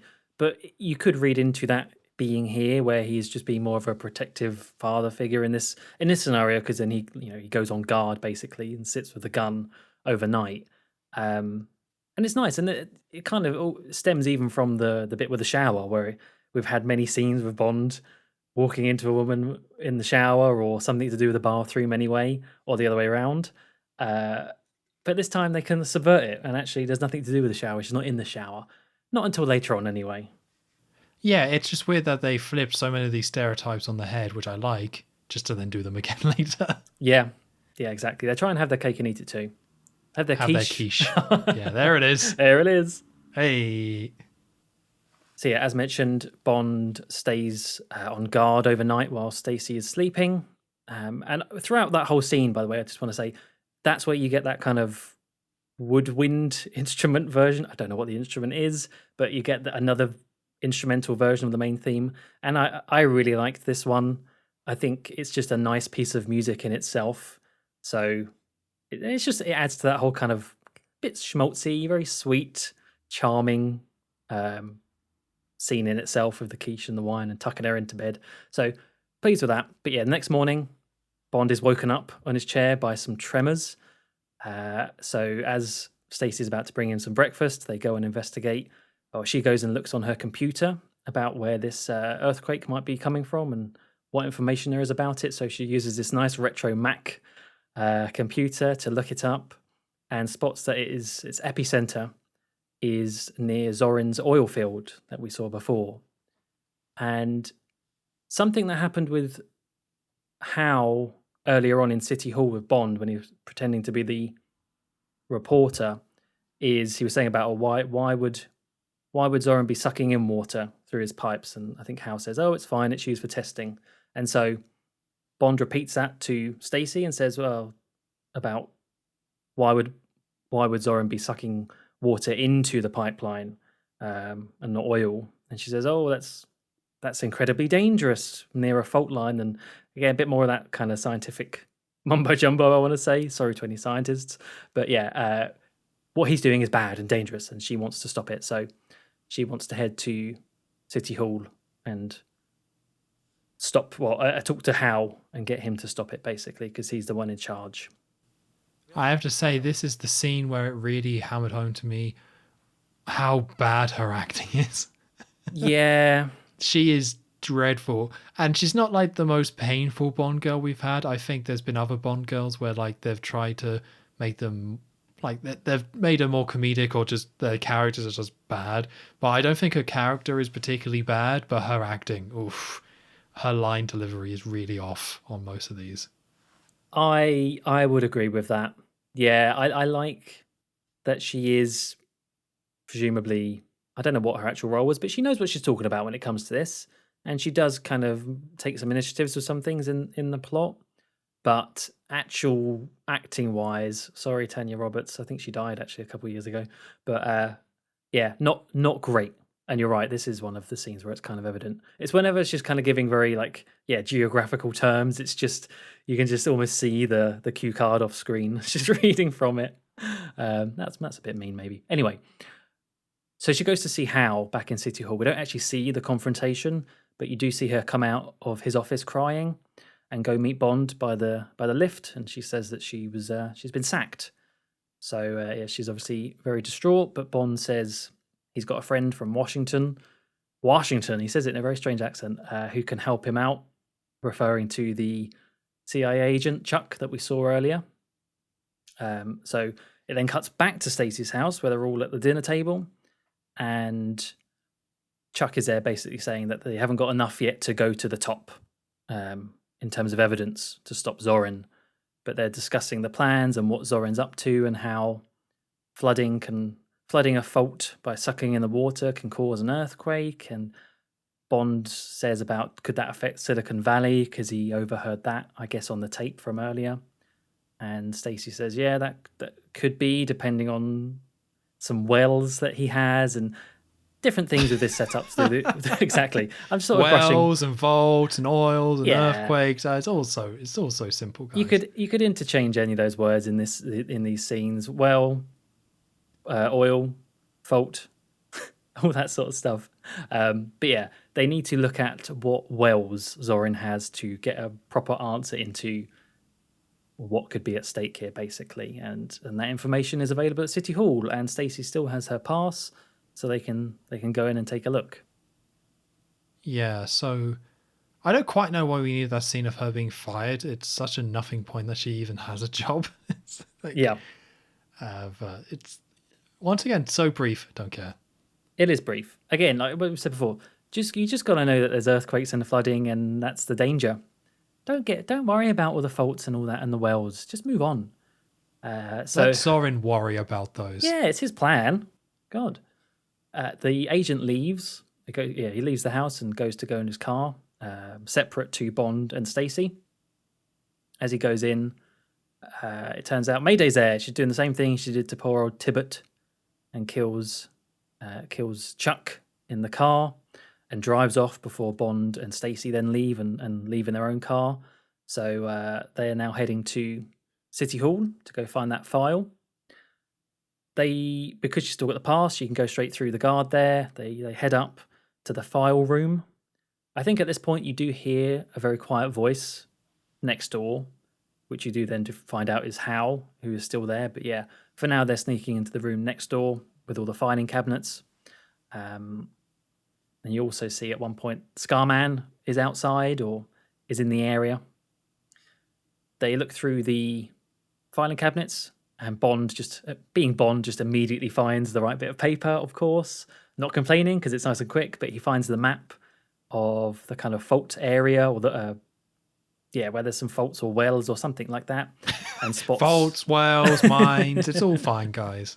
And spots that there is one called the Main Strike Mine, which Stacy identifies as being an abandoned silver mine by the San Andreas Fault. So Bond puts that in his pocket, and as they're about to leave, Zorin and Mayday turn up. They come through the door, and they've obviously got guns. They've got guns pointed to them, and Mayday goes and disarms Bond. And then you get kind of...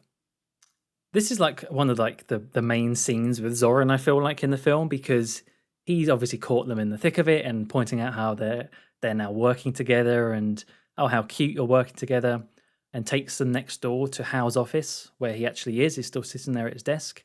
And you get this scene where he tells Hal to ring out the police and tell them that there's been a break-in at City Hall, which he does. And he starts off on this big improvisation about, it can be that Stacy, who wanted revenge at being fired, comes and kills you, Hal, and then sets City Hall alight, and then gets trapped in the lift and perishes, and reeling off this very over-the-top storyline and loving it all, really enjoying it, and he swaps guns with Mayday, so now he's got Bond's gun, and you get this kind of little bit cheesy acting where the Hal's like, but if that's the case, then and then Zorin just shoots him point blank in the chest with Bond's gun. Stacy and Bond looking on and shrieking and obviously looking disgusted, and you just get more of, he's just full on psycho mode now. Zorin, he's loving this. He's like pointing out, it takes a genius to come up with a story, improv like that. It's like, really? Does it? But as that's going on, some of the other people we've seen before, like the Scarman's there, and Jenny Flex is there, and the other lady's there, and they've all got big canisters of petrol that they start to pour all over the office.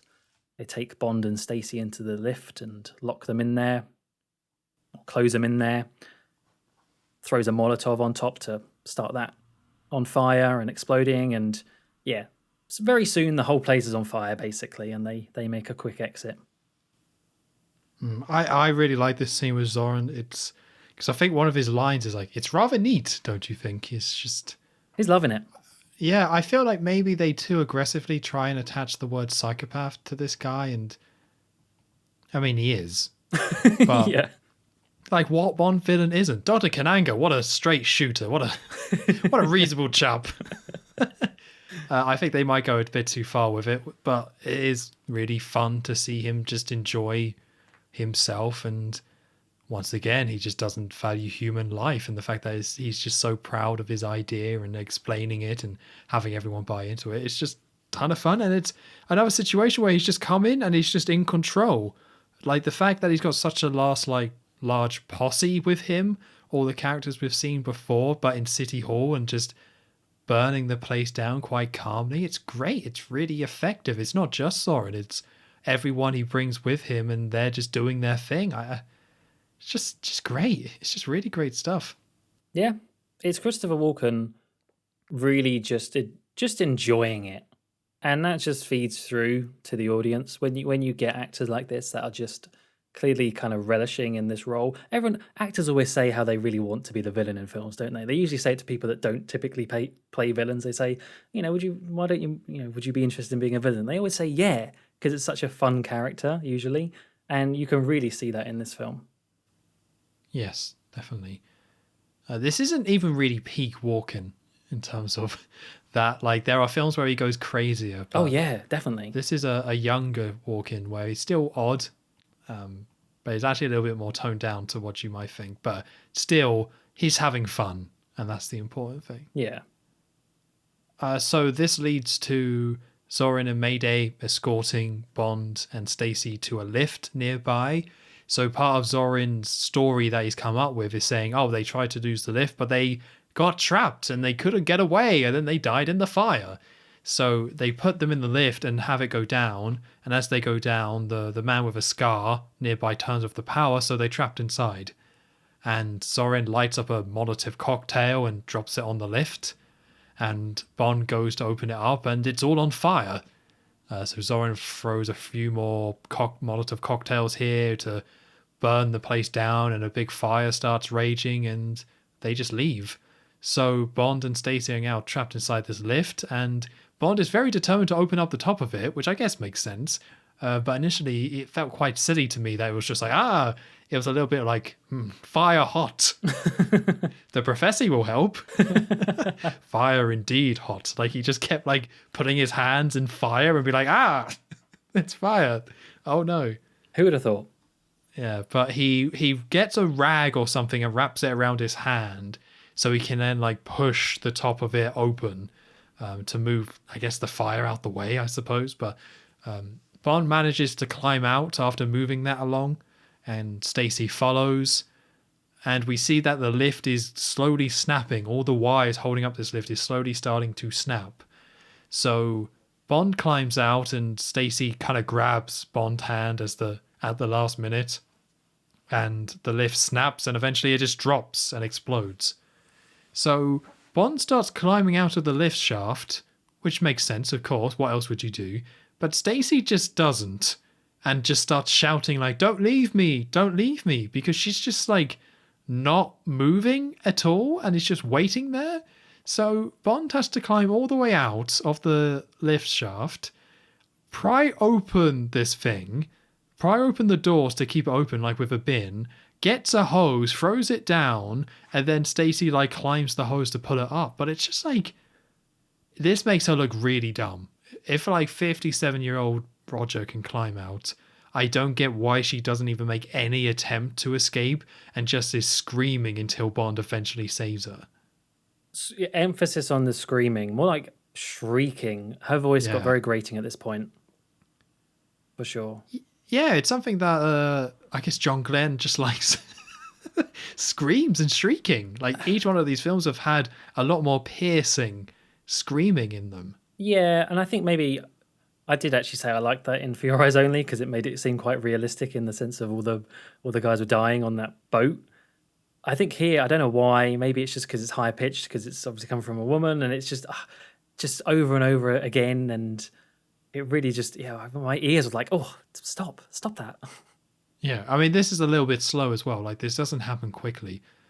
So you do keep cutting back to this and her screaming, but yeah, like, it just makes her look like a really stereotypical bad Bond girl. Yeah. With this screaming. Like, if she tried, that would have helped. Like, when she smashed like that vase on someone, I thought, okay, she's not an agent or anything, but she's going to try. And this one, she just didn't try. And to me, that was really odd. Very damsel in distress here. Yes. So as this is happening, we're seeing all the emergency services are coming. So a huge crowd is gathered around City Hall to see this fire, and the fire engines are here to put out the fire, and we see police as well. So Bond eventually carries Stacy to the top of the roof, and we see that the fire engines have set up a load of ladders all the way to the top. So Bond then carries her over his like neck and shoulders, like fireman carry style, and climbs down the ladder, and the main theme of You to a Kill plays, and everyone is just like clapping, and this is like treated as like a really big wholesome moment. Oh, I really did not get this part. It's like a big dramatic horn version of the main theme. And it's just Bond climbing down a ladder. I mean, at one point he does slip slightly, but it just doesn't match the tone at all. No, I just don't get why she's even needed to be carried like this as well. Like, she's fine. Like, if Bond is fine, surely she's fine. And we also get this focus on like this homeless man who's like a dirty homeless man who's watching this. And as Bond is climbing down, he like drops his alcohol bottle in disgust. It's not the worst crowd reaction we've seen, but it's like, I want to say that this is more taking the mickey out of Americans and American films, but I don't think so. This was just really weird. It was really weird. I mean, they definitely do take the mick out of the police very soon. So maybe there's something to that. Maybe. So all the crowd is now applauding because they're Americans, I guess. I'm really happy. I love that, yeah. Americans just love to clap. They do. They clap at films. That's sad. Yeah. So the cop, we'll call him a cop, talks to Bond and tries to find out what's happened, and is saying, oh, how the old guy has been killed, so arrest Bond. And Bond says, oh no, I'm a British agent. Ask Chuck Lee of the CIA. He'll explain. And the cop says, well, Chuck Lee has been killed. So, and they think Bond did it, I believe is the implication here. And I want to quickly say about this character, because I think it's quite interesting. Apparently, Chuck Lee was supposed to be Felix. That would make sense. But because this takes place in San Francisco, and because a lot of this takes place in like Chinatown or the Asian district, so the fish market did, the spa where Bond went with Polar, the KGB agent, that was also there. There's a big focus on the Asian community here. They decided to add in a new character who was Asian American to work with Bond, which it did make me think like, yeah, Felix hasn't been here for a while, but it was very odd when he was first introduced, like, hey, I'm Chuck Lee, CIA agent. It's like, well, we have a CIA agent for this sort of thing. Why is it not Felix? Yeah, good point. And it could have been Felix, and they didn't need to have to kill the character either.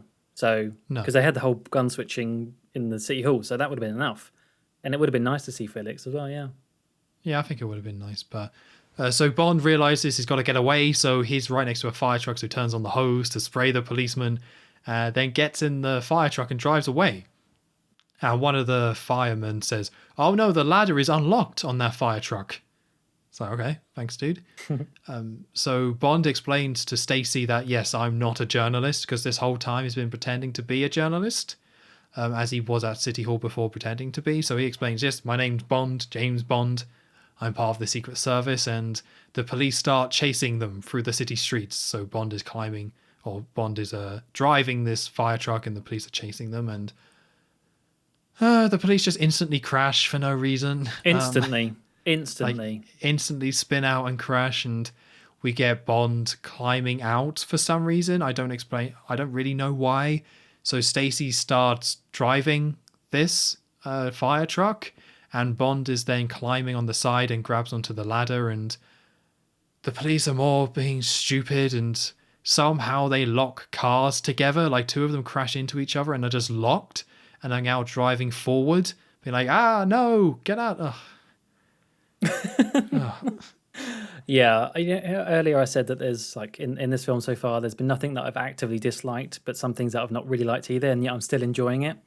This is a scene that I dislike, specifically because of the chief cop guy. That character, I swear, is worse than J.W. Pepper. I dislike him with a passion. Sorry, random man who played him. Yeah, I don't know. That's a good question. I just really didn't like it. This is the worst scene in the film. Yeah. And it starts off with the fire when Bond is climbing down the ladder. That's weird. And then it goes into this. It's terrible. So the whole point in this is that it's a big chase of the Bond in a fire truck going through the city center of San Francisco, and all the police chasing them. But we get Bond is climbing on the ladder, but the ladder eventually completely unlocks and swings out. So we have Bond hanging on a ladder, and the ladder is like swung out to the side, and We have Stacy trying to swing him back by going to the side, and Bond's like, no, the other way, not that way. And we get some like shots of like Bond knocks off two cowboys' hats in a car.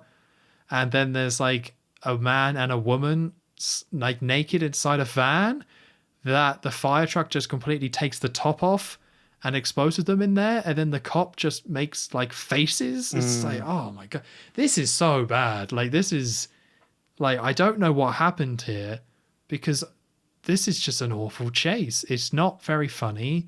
I guess the visual of Bond hanging on the ladder is something, but Stacy driving the car is just annoying. And Bond working with her is kind of annoying. And I don't think the visuals are really anything at all. Like, this is San Francisco at night, but even Diamonds Are Forever had Vegas at night, which you completely understand why you would do that at night. But San Francisco at night, it's just a city. Like, who cares? Yeah. And this is all kind of played for laughs, and it sucks. It's bad. It does. It could have been, I think, even... You're right with it being set in a city, like San Fran at night. It is just a city. If they hadn't have had so much of an emphasis on the comedy aspects of it, I think it could have been okay, because I think the premise of Bond on a fire truck ladder, you could do some interesting things with that, but they don't. And instead, they just put way too much focus on this silly police chief. It reminded me of like Police Chief Wiggum, and all the buffoonery of these cop cars behind them. And the stuff coming up with the bridge, it's just bad. And then on top of that, you have Bond on the ladder, which again could have been fine. Could do some interesting stunts with that. They don't really. He just really just swings from side to side for a bit. And then you also, because of that, have to get Roger Moore going, oh! You get the most old man groans we've heard so far. It's just proper groans coming from Bond. And yeah, it's bad. I agree with you. Yeah, it's awful. So I'm going to sum this up quite quickly. So there's a bridge over one of the rivers. So the main cop, radios the man in charge of the bridge to raise the bridge. You got to raise it. So that starts coming up, but Bond with the fire truck says, keep going, and the fire truck just clears the bridge. Although you barely see it. It's very disappointing. I thought we were going to get a really good shot here, but no, you barely see this fire truck go over this gap. So they go over and the police follow. And what we get is a really painful scene because it takes forever of the police like all driving up, and some of them stop at different places. And then the bridge is still going up, so the car starts sliding down. And we just get all these scenes of like the cars smashing into each other and sliding backwards down the bridge. And everyone just pulling these faces. And eventually the last car at the top goes down and it destroys all the cop cars. So the man who was in charge of the bridge panics and lowers it again. And the captain's all like, that's coming out of your paycheck, because someone destroyed their car. And at the same time, because the bridge is lowered, it destroys the captain's car. It gets crushed by this big concrete block in this very like, wow moment. And it's so not funny. You really did need a sad trombone there, didn't you? Yeah, that's how it's framed. Yeah, because he's like, it happens behind him as he's being like, it's just that like, look behind you. Awful, really bad stuff. Let's move on from it, shall we? Let's do that. Yeah, let's do that. So Bond and Stacy have escaped. It's now daytime, and they're still in the fire truck, but they've now headed towards that abandoned mine that they saw on the map, the Main Strike mine, which doesn't look very abandoned. But before they actually get there, they spot a truck full of explosives going the other way, like going into the mine. So Bond, as a fireman, sort of tricks the guy into saying there's a fire in the back of his van, and so he gets out and investigates for some reason. And has this terrible American accent as well, Bond. No, the accent was great. Really? Okay. Well, not great in the traditional sense. in the good sense, yeah. So the guy goes and checks at the back, and Bond uses that as a chance to knock him out and steal the truck. So Bond and Stacy are now heading into the mine, sort of disguised. They drive in and There's all these workers there. It's like bustling with activity. There's all these people loading up mine carts and tons of people all over the place in uniform. So they go and they get ushered to go drop off the vehicle somewhere, and they get out. And they go towards one of the offices that they have on site there and break in there and have a look around and steal some outfits to actually look like the other workers there. Because Bond wants to go and investigate what's going on in the mine, where all these mine carts are being loaded into full of explosives. So they're about to go and walk in, and Bond says, "Why walk when you can ride?" And so they hop into a mine cart and go under the cover of it, and they sneak in that way. I think there's meant to be a bit of a joke here, but for the life of me, I can't remember what it is. But it's like, yeah, where she's sitting on something, and yeah, it's like it's like something about her being uncomfortable, and it's like they show a shot of her butt on explosives, like for some reason. Some reason, who Butts knows are funny, why? guys. Don't forget. So yeah, they're going into the mine shaft, and as they do, this big trail of minecarts, you see this gigantic location. This is kind of like the big last location of the film, apart from one extra one later on. This is basically like the villain's lair in this film, and it's a cool looking place. Like, I've got to give it to him. This set, it's huge. Obviously, it must be on the Pinewood stage, and so you have all these different tracks and different levels of tracks and things being hoisted up on rigs, and so many workers everywhere. There's like a little office hut in the corner, and it looks great. And they must have known it looked great, because they spend quite a lot of time just showing the activity going on here. We've said so far that not much of this film has had kind of bad pacing. It's all been quite quick. And I think even this bit coming up is quite quick, except for this one specific moment where they really want you to see this set, and they just have it on screen for way too long. These big kind of like wide angle shots of it. Kind of reminded me of Indiana Jones as well. Oh yeah, Indiana Jones for sure. Minecarts. But I don't know, you're not wrong. They do focus on it, but I really love this set. Yeah. So for me, I was like, yeah, keep it going. I was more than happy to sit there and look at these shots. It is a great set, and I'm so glad that we're getting just another sort of different. Well, I say it's different. It's still got rock. Yeah, the old tried and tested formula of rock and metal. We've got one half I love of it. rock. I'm back for rock. But no, a mine shaft, like a mining operation like this, is a really cool set, and it is used really well later on.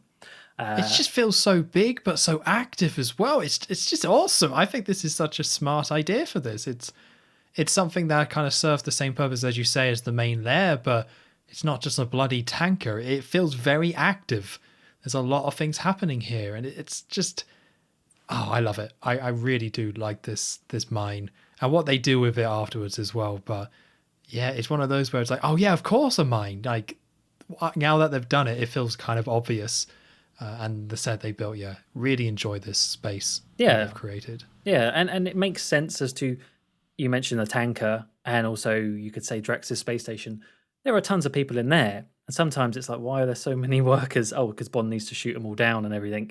Whereas here, okay, yeah, there's tons of workers here because they are putting tons of explosives down this mine, and it all just makes sense. It all just works. It's great. I love this. I could have done with a few less shots, but it's still a great set, and I really do like this ending. Bond and Stacy get out of the minecarts, and they sneak into an office nearby. As Zorin's there, Mayday's there, Scarman's there. They're all there. The whole gang's back together, and he is busy arming a big bomb that's about to be lowered down into this big pit. So, and also Scarman's there as well, and he's putting in like dynamite into the minecarts as well. The minecarts that are being pushed further into the shafts. Yeah, he's doing it like secretly. So like Bob Connolly is there and he's working with Zorin because they're planning to blow this all up. But the man with the scar is secretly putting some extra explosives in some of these minecarts that he's hiding from the rest of the crew. Yeah, because gets back to that lovely old plot detail about flooding and plates and wells and faults and San Andreas, all that good stuff. Because you do see a worker with the Scar Man and talking about, we're getting a lot of water leakage because we're right below the San Andreas reservoir or whatever it is. Anyway, back in the office where Bond and Stacey are, Stacey uncovers this big model, another model of Silicon Valley, and all the fault lines are on it and all that sort of stuff. And this is where we do get like proper thick explanation. So I'm going to try and surmise it as simply as possible. But she works out with some of the like Bond's questioning to help her that Zorin's plan is to flood the mine shaft into the San Andreas fault, and that's going to cause an earthquake, and then they're going to detonate all that explosives, which will cause an earthquake and somehow make a double earthquake, which will cause both faults to move around Silicon Valley and create a gigantic flood. And they're doing it in time with the peak spring tide for maximum effect, which is only like an hour from when they find this plan. The thing that's really nice about this is that like it's a little bit complicated, but the fact that they have the model means you just see it. You just see it. Yeah. Like they just point to it. And then I think the model even shows it getting flooded, Silicon Valley. Yeah. So at this point is when they catch everyone up. Like if you didn't get that stuff from before, which is very likely, here's a little map, here's a little picture for everyone. I can only read the pictures, really. I only like the picture books. And they just show, when Zorin blows these two things up, oh no, it's been flooded. Oh no. So I really appreciate that, even if it is a bit patronizing. It is a bit, but no, I'm with you there. Just seeing the big blue thing go over Silicon Valley. Okay, I understand now. Yeah, you also get a shot of Bob Connolly. He's also there. He's lowering the bomb into that giant pit, which is like filled to the brim with all these like comically large amount of explosive bags in there, and getting lifted back out. It's at this point where Zorin tries to get into the office where Bond and Stacey are, and then realizes that it's been locked because Bond had locked it. So he starts to just shoot in there blindly. Yeah, this really made me laugh because like Bond doesn't lock the office; he puts it on the latch. Yeah. It's a strong latch. It's like, who is it?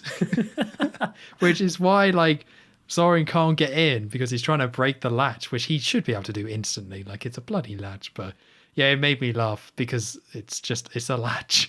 Oh, if only Mayday had done it first with her super strength, she could have done it instantly.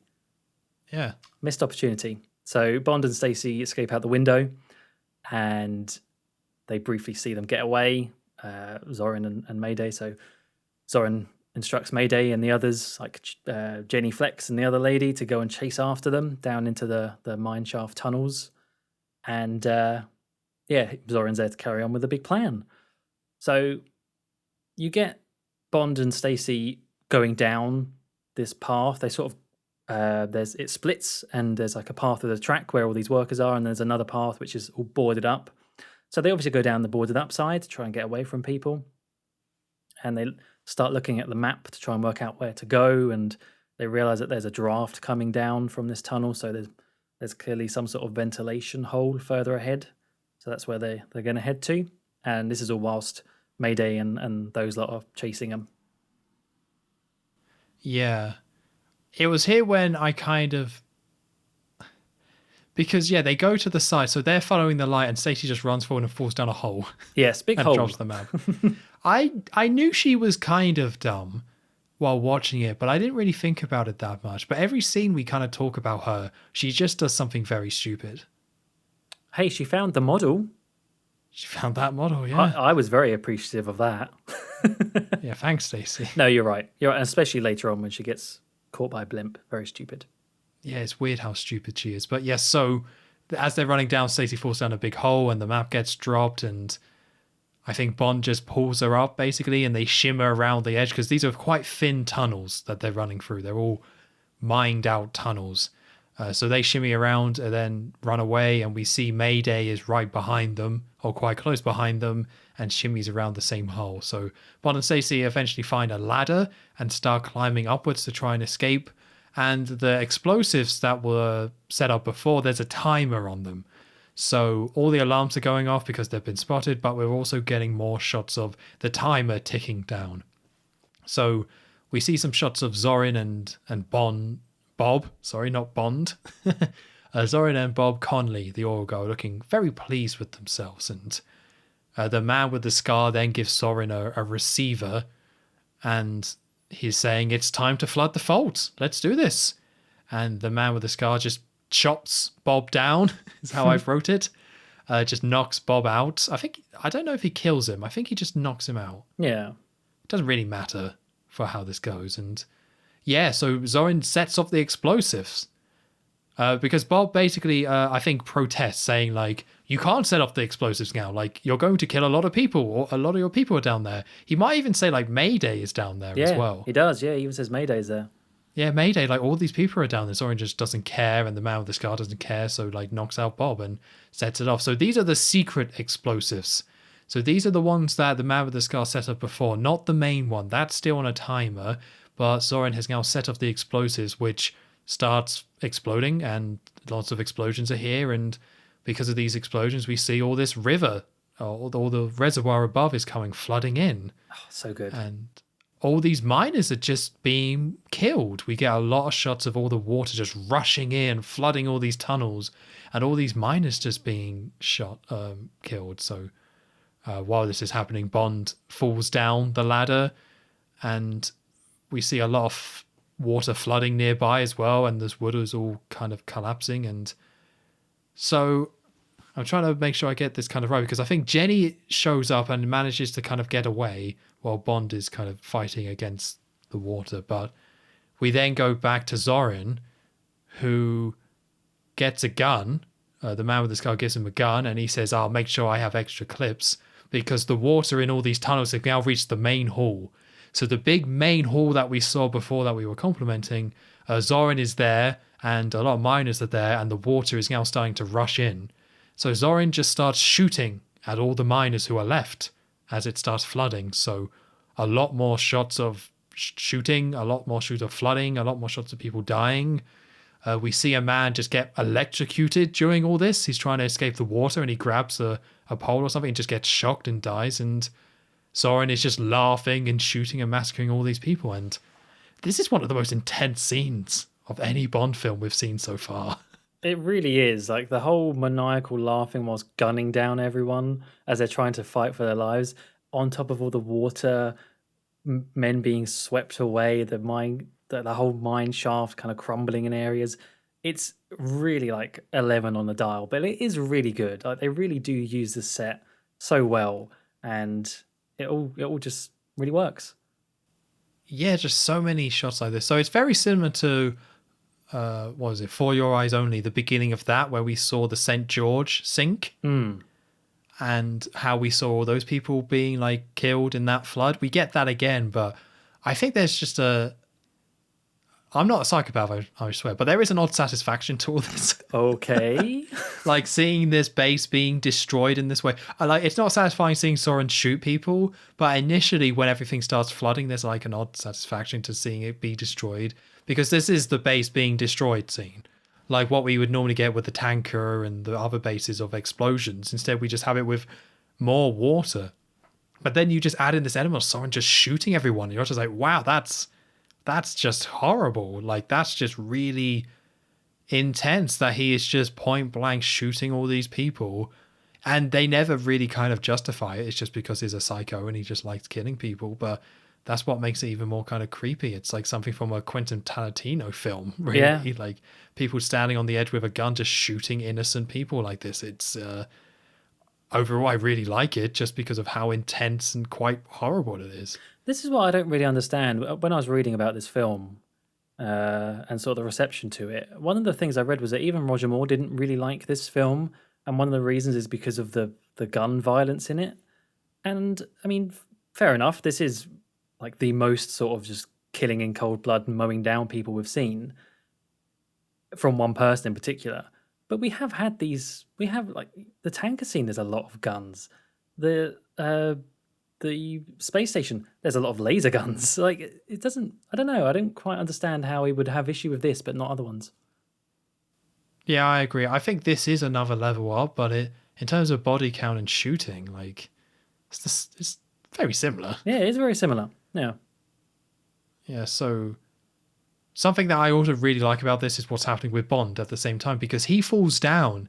He is kind of swept away in one of these tunnels with the water rushing, because Mayday eventually does catch up to Stacy. So Bond is like on a wooden plank, and Mayday catches up to Stacy and tries to pull Stacy down, but Stacy manages to climb out, and Mayday kind of goes to fight Bond, and then Bond and Mayday just fall into the water and get swept off, and we see them trying to swim. It's another really smart thing of like Bond's not in control here. This is Zorin's plan kicking off, and having Bond trying to get swept away in it and caught up in this, that's kind of great.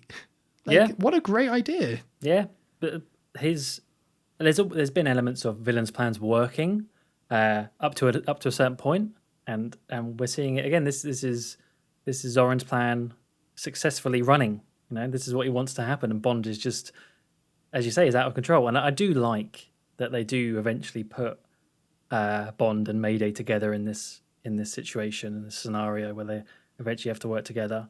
It feels, we haven't quite got there yet, but it does feel better than the way they did it with Jaws.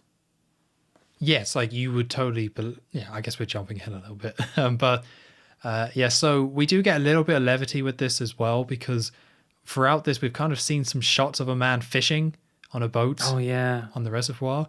So it keeps cutting back to that whenever they're talking about the water above, and the whole chamber has been flooded with a lot of people dead, which is a pretty intense shot. But then they do cut to the man who was fishing just in his boat in an empty river, because all the river has been drained, or the reservoir has been drained.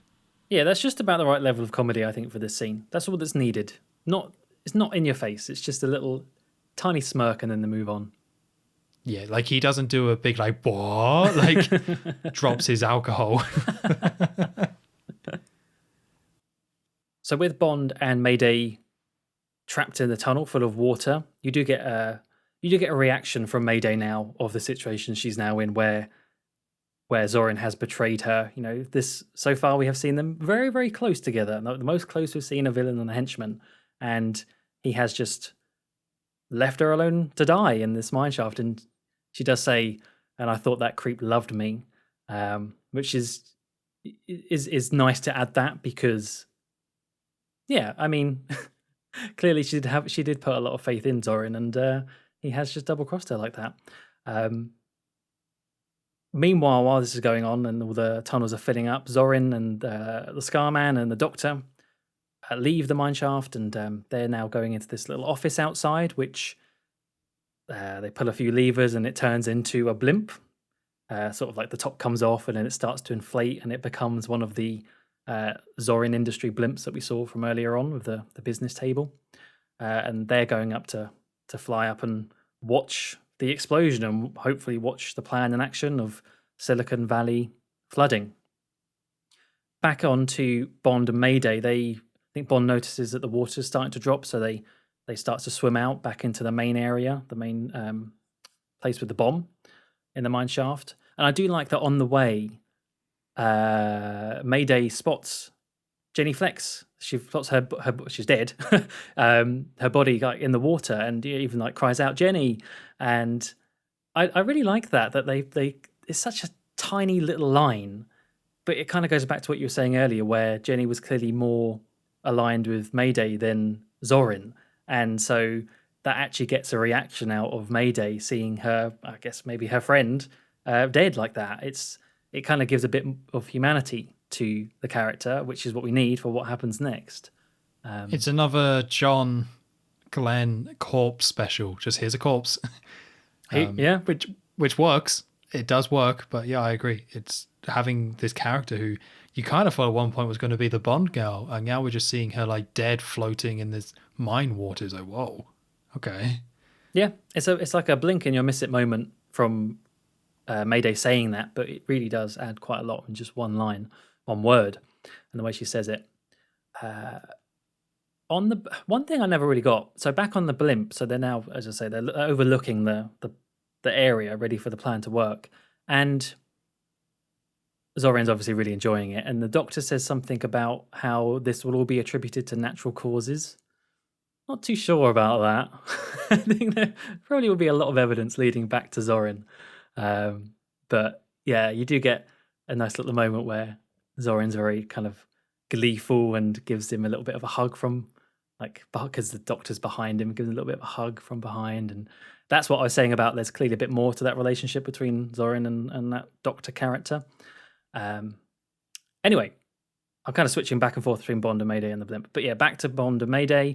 They go back to the main area where the bomb is, and Bond says, oh, we need to go and defuse it, but it's been booby-trapped, according to Mayday, so you can't just defuse the bomb, otherwise it will go off. So instead, they're going to have to move the bomb outside, away from the big pit of explosives. And so to do that, Mayday lowers Bond down on the rig, the same one that took the bomb down.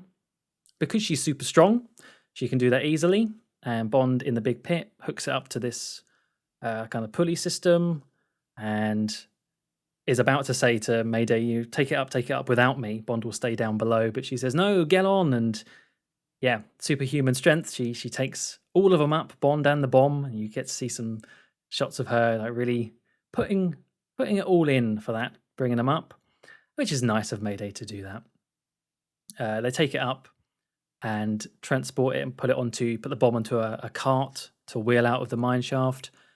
So they go to push it, but it only kind of goes so far, and then it just gets stuck on the tracks not very far away, because the handbrake got stuck. And so to fix that, Mayday gets on it and Bond pushes it, but she doesn't get off.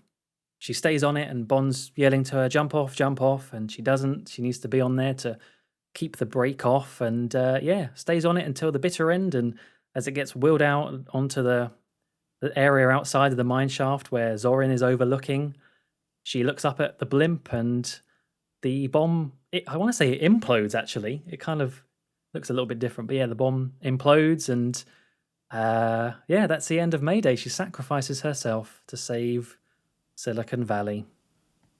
What a great little moment. Like, absolutely. There's not that much here between Bond and Mayday earlier in the film. Like, they slept together, sure, but who cares?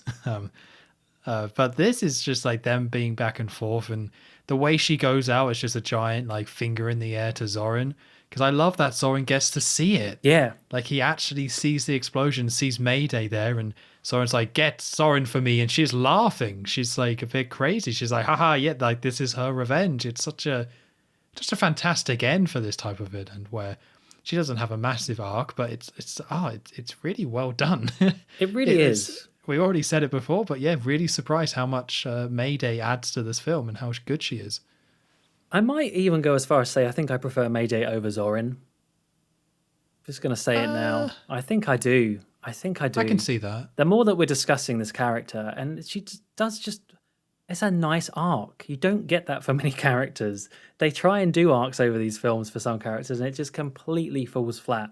And this one, considering that she only, she turns good in the last 10 minutes of the film, it just plays really well still. And I think you're right. The fact that she does do this thing where she goes out in front of Zorin adds so much to it, and kind of is just a nice ending to it, to that character, for sure. Yeah, it was a great moment. What's going on here? Why is this? I don't know. I'm enjoying the end of a Bond film, and usually I'm not looking forward to this part and worrying that it's going to drag. Yeah, I really love that minecart stuff. It's all the mine stuff, all great. Yeah. So Bond leaves the mine and catches up with Stacy, and the blimp then shows up. Do we get some shots here of Zorin looking all mad because of Mayday blowing up? I think so, yeah. I thought so as well, but I didn't write anything down. But I remember him being like a little bit like even more crazy, where he's trying to figure out what's happened and how to process it. I feel like that happens here. Yeah. But we get some very awkward shots here where Bond is trying to meet up with Stacy. So they haven't actually met up yet. Stacy and Bond are running towards each other, but Zorin is like lowering the blimp and lowers it all the way to the ground to the point where he can just lean out of it and grab Stacy. Yeah, Princess Peach style. It's so like, it's one of the worst cases of it I've ever seen. Like, I didn't realize just how much of a damsel in distress she was until we've been talking about it. Yeah, it's really sad that only now do you realise that the character of Stacey Sutton is completely deaf. Like, how is he not going to hear a blimp with giant fans behind you? Oh, I don't know. Poor Stacey, she just really did draw the short straw here, didn't she? Roger tries to shout, but he just doesn't have the pipes. Just, there's a blimp. There's a blimp. Blimp. Blimp. James. Oh, James. So Zorin grabs her, and as it starts going up again, there's a rope dangling off, because there's always a rope. And Bond just jumps onto it and starts hanging, and the blimp goes really high up into the sky, and Bond is just hanging off this rope on the blimp. And we get a lot of shots of the Golden Gate Bridge, a lot of aerial shots showing San Francisco and the city center, and a load of people on the ground seeing the blimp in the air. So Zorin knows that Bond is hanging off. He knows that's happening. So they're kind of like trying to have fun with Bond, like trying to, so I think they go into like an antenna, like they go through over the top of a building, and Bond gets hit by an antenna, something like that. And then eventually they just go to the Golden Gate Bridge, and they go over the top of the bridge trying to knock Bond into the bridge. But instead of that happening, he lands on it and then wraps the rope that he was on around the bridge, or part of the bridge, and quickly ties it up, of which the blimp gets stuck and can't get away. So they're like, more power, give it more power. So the blimp is trying its hardest to get away and break this rope, and Bond starts climbing up. And let's make sure we get this right, because there's like a lot of climbing. I think Bond is trying to climb up into the blimp while it's trying to get away. But like the rope is moving around a little bit. I can't quite remember.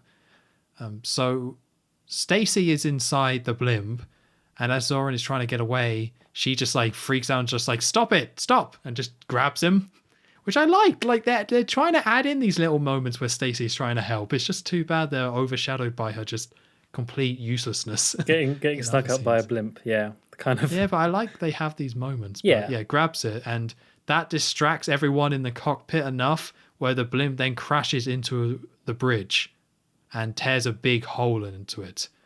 And the German doctor's there, but he looks to be like knocked out, I think. And there's now this big hole connecting the blimp to the top of the Golden Gate Bridge. So Zorin tells the man with the scar, go and get him. And does Stacey just knock him out? Yeah, she's on a roll, Stacey. She knocks him out with a fire extinguisher. Yeah, I wrote that down, but that doesn't sound right. It's so weird. I like that she's doing this. I just don't get why she like flip-flops so much from being like pretty handy to just being absolutely like as useless as a fish out of water. Yeah. But yes, so she knocks out the guard. So now it's Zorin, and Zorin grabs an axe and then climbs out onto the bridge and starts fighting Bond. So what is there actually a name for what they're standing on? This like big red, I don't know, pipe work? Yeah. Well, I don't know. It's like the bit that actually hangs the suspension of the bridge, but I don't know. I honestly don't know. It's like, so you've got the main bridge where the road is, and you've got like the big tall bit in the middle, and then you've got like the curved section that connects those two. They're on top of there at the very top. So Bond is fighting her, and Stacey then I think Stacey catches up with Bond, and they both fall out of the blimp and roll on this for a little bit. Stacey starts hanging off the edge, and then Zorin comes in and starts attacking with the axe, and we get them fighting on this very like precarious little section here, very high up, and Zorin tries to choke Bond with the axe handle, but Stacey grabs Zorin's leg to help out, and they wrestle, and Zorin starts swiping and is missing with the axe, but Bond eventually is able to steal the axe off Zorin and knocks him off, which Zorin starts slipping, and the German doctor at this point wakes up and sees this and shouts, Max! Max! And but Zorin can't hang on, and he slips and falls down into the river. And that's it for Zorin. Falls off laughing as well. Like he just suddenly finds it all very funny at the end. Yeah, so Bond pulls up Stacey, but the German doctor has a gun and starts shooting at them, of which they just hide from it for a little bit. And the doctor goes to get some explosives to try and blow them up. So he lights up an explosive, But Bond uses the axe that Zorin had to cut the rope that the blimp is tied to, which frees it up. So then you have the man with the scar and the doctor manically be like, "Oh no, the explosive! Oh no!" trying to get rid of it, but they can't. So it blows up, and it blows up the blimp, and the day is saved. And this was really good. Yeah, really good. I really like this whole section. What, the whole section? Well, I really liked. The main thing I really liked about it was Zorin and Bond fighting on top of this bridge. Yes. Zorin with the axe swiping at Bond avoiding it. Like, it's simple kind of wrestling, but how high up they are and how iconic this kind of bridge is, really cool. Really cool stuff. Yeah. I think the fact that they are at the top of the bridge, which means it's kind of easier to match cut to, like, you know, wider shots, and it all feels a little bit more real. And also the fact that, I mean, it's a benefit of having Christopher Walken as Zorin, younger man, is that you actually do get Bond. It's not like actual hand-to-hand combat, but, you know, because he's got an axe. But, you know, you get them actually fighting together, which you don't get very often with the villain. And so I really like that. I like that he's just gone. This is like it now. He's gone nuts with the axe and just swinging madly. I could have done without the whole German doctor comically like wielding the TNT, but I guess they needed it to explode the blimp, and they really wanted that blimp explosion shot, which I think is worth it. It's not. I guess so. Yeah, it's so quick. Yeah. Yeah, as you say, very quick. And the German doctor was just a very silly, cartoonish character anyway, so just give him a silly end. I think as long as Zorin got a good end, which was falling off the bridge laughing after like wrestling Bond with an axe, like that to me is strong enough where, like, yeah, just it's not like knick-knack, is it? It's not. Oh no. Like, imagine if Bond and Stacey left and then the German doctor came out of the closet and was like, "Aha, I'm back." Oh, I want to see that now, kind of, though. What was it? Oh, what was it from Russia with Love? Was it the shoe? His monocle. The poison monocle. Yeah, poison monocle. He uses it, and he like a shuriken and and misses.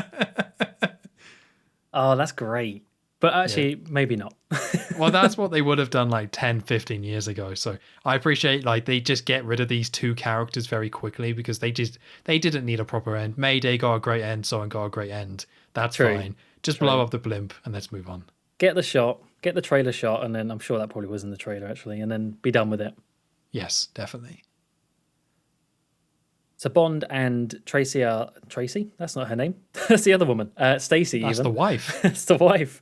Bond and Stacey are at the top. Bond does have a little gag about there's never a taxi when you need one, as they're up at the top of the bridge, which I think depends on how you class it, but that is Roger Moore's last line as Bond.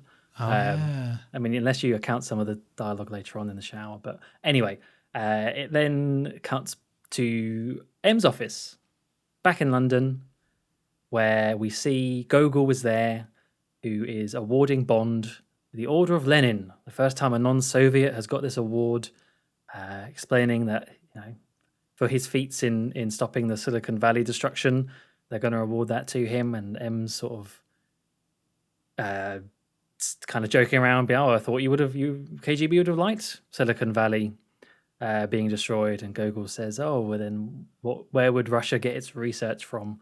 Sort of thing, which they all find very amusing and heartily laughing.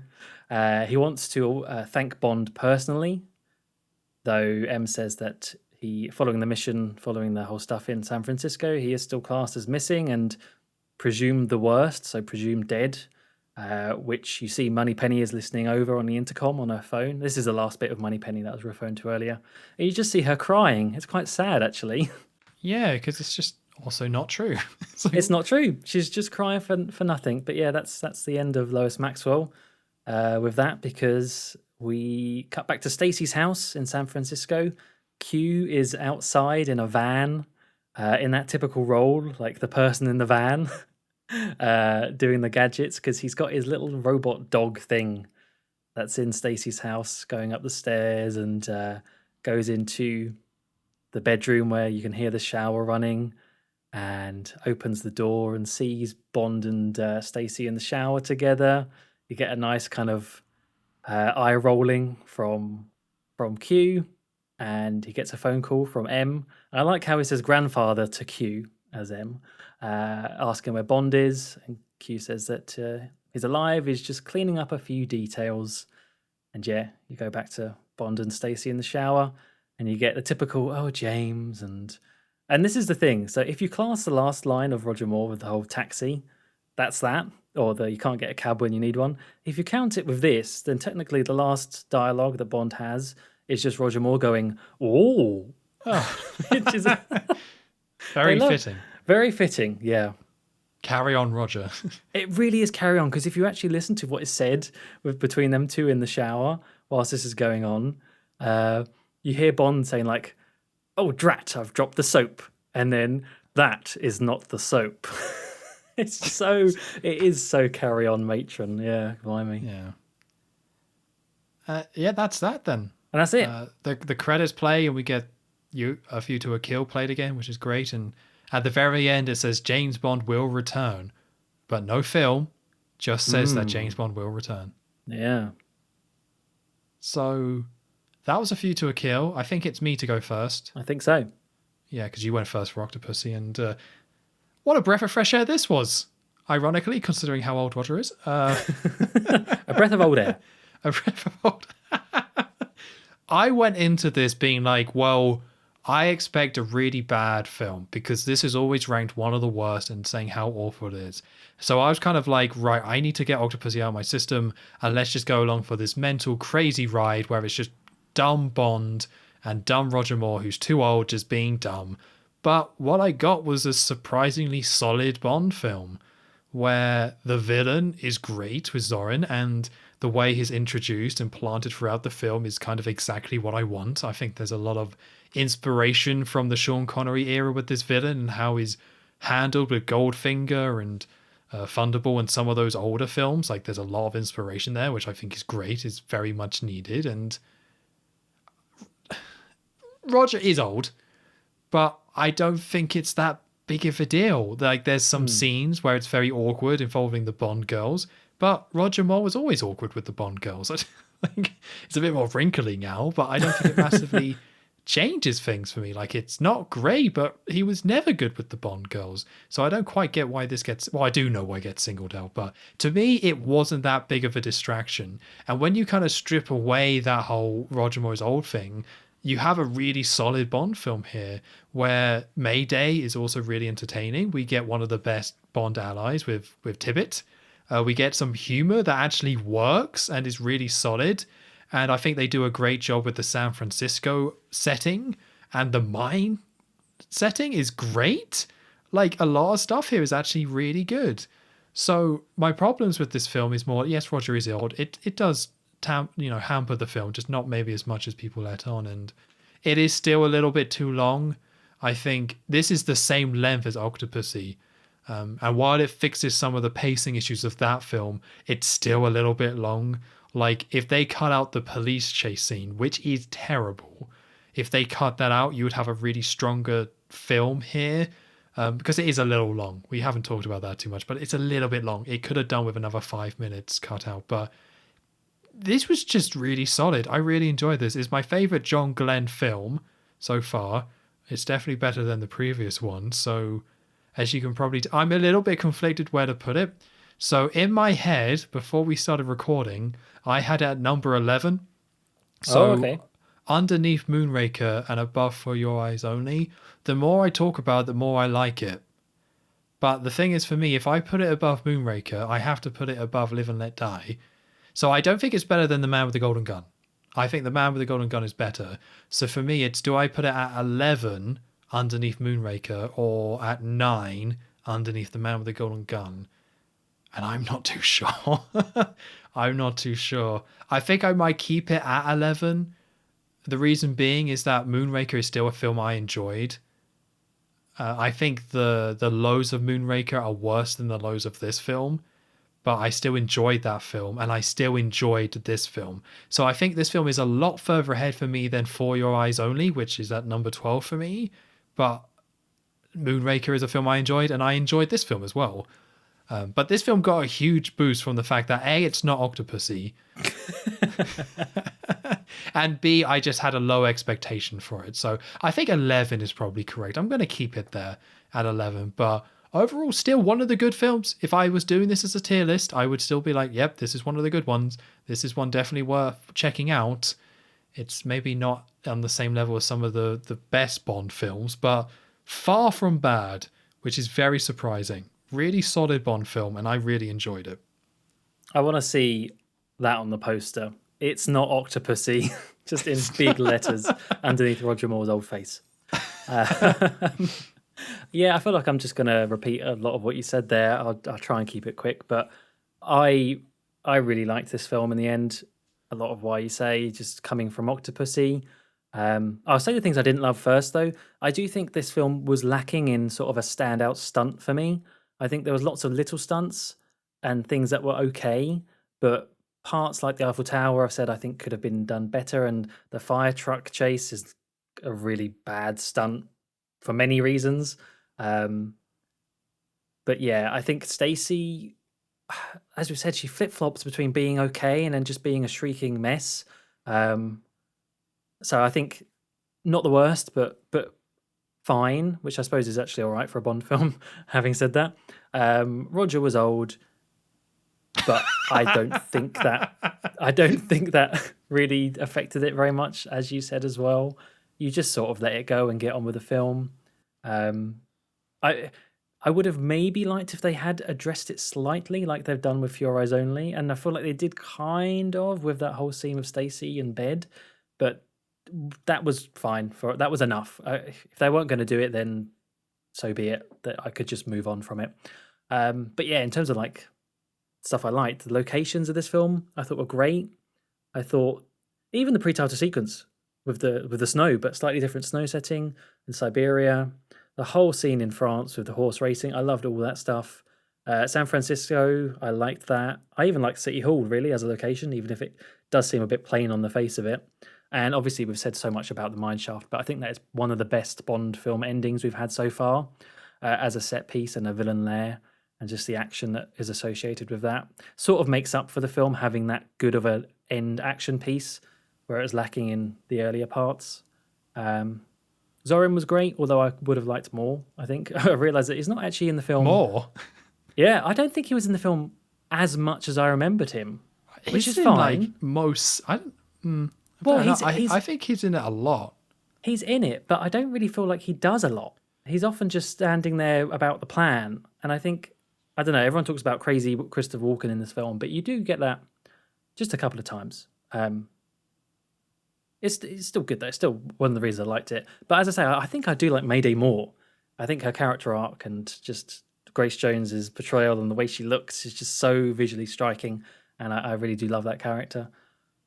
And Bond and Tibbet is great as well, but I'm just repeating stuff now. And the music. I love the theme song. Yes, I was hoping you were going to say that because I forgot to mention it. Yeah, the theme song itself by Duran Duran, and then all the instrumental cues and that action theme that they play a few times with the electric guitar twang.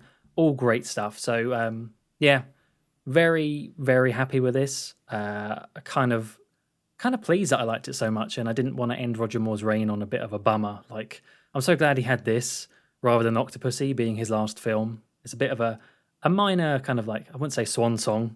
It's not his best Bond film, but definitely a step up from the previous one. So with that all in mind, I'm going to go with, so I had a little bit of trouble here. Most of the Roger Moore films are at the top of my list. Well, 3 of them anyway. So 3 at the top, 3 at the bottom. Yeah. I'm settling this in. The main issue I had is do I like this more than Thunderball? Going back to before, it's always Thunderball. And I realised that if I put this above Thunderball, which is at number 5 for me at the moment, my top 5 would be dominated by Roger Moore. And I think it might just be the amount of time passing. But I actually think I probably would like Thunderball more if I rewatched it more recently. But then I definitely think this is above the likes of like Dr. No now. Dr. No was that good benchmark for a while, but I think we're just past that point. And so I'm putting this in at number 6, just behind Thunderball. Very nice. So better than The Man with the Golden Gun for you then? Yeah, I think so. I think so. I can see that. Yeah, it's a confusing one for me because I put it at number 11, even though I've pretty much praised this film throughout. This is kind of like the opposite of what you had with Moonraker, where you were saying how bad it was throughout, and then you were like, number 2. Yeah, that's true, actually. I'm kind of having the opposite here, where it's like I praised this film throughout, and it does come back to something I've already said. I overall have enjoyed most of these films. So me putting at number 11 is not because I think it's bad. Like, it's currently bottom 5 for me. But I will say, I think no way is this a bottom 5 Bond film for me when all is said and done. It will probably sit somewhere in the middle, because there's definitely going to be films that I'm going to put in between A View to a Kill and For Your Eyes Only. And I just kind of need more of those mediocre / bad Bond films to kind of fit out this list. But A View to a Kill is like not in that bad section or mediocre section at all. I would say it's above mediocre.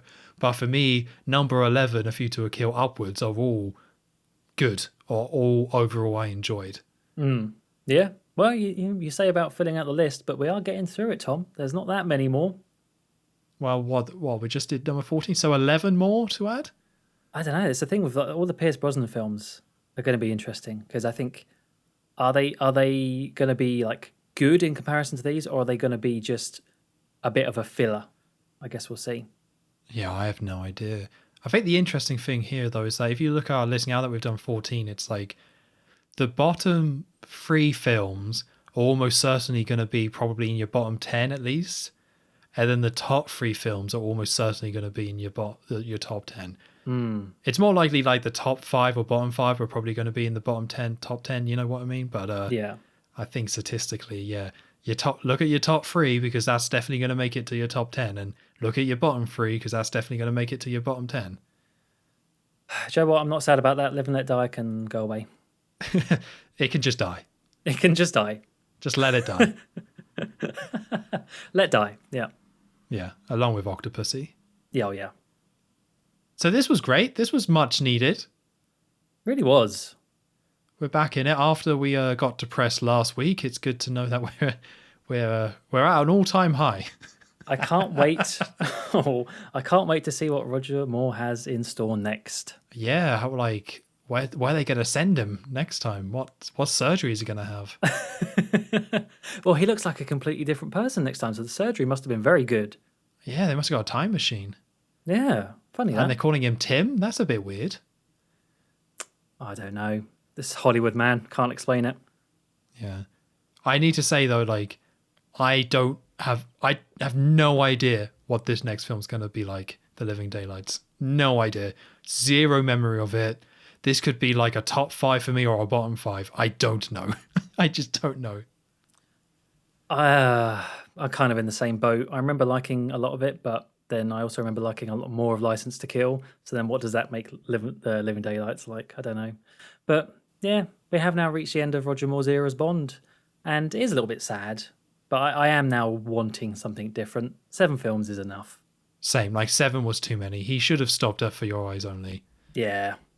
That was such a logical place to stop.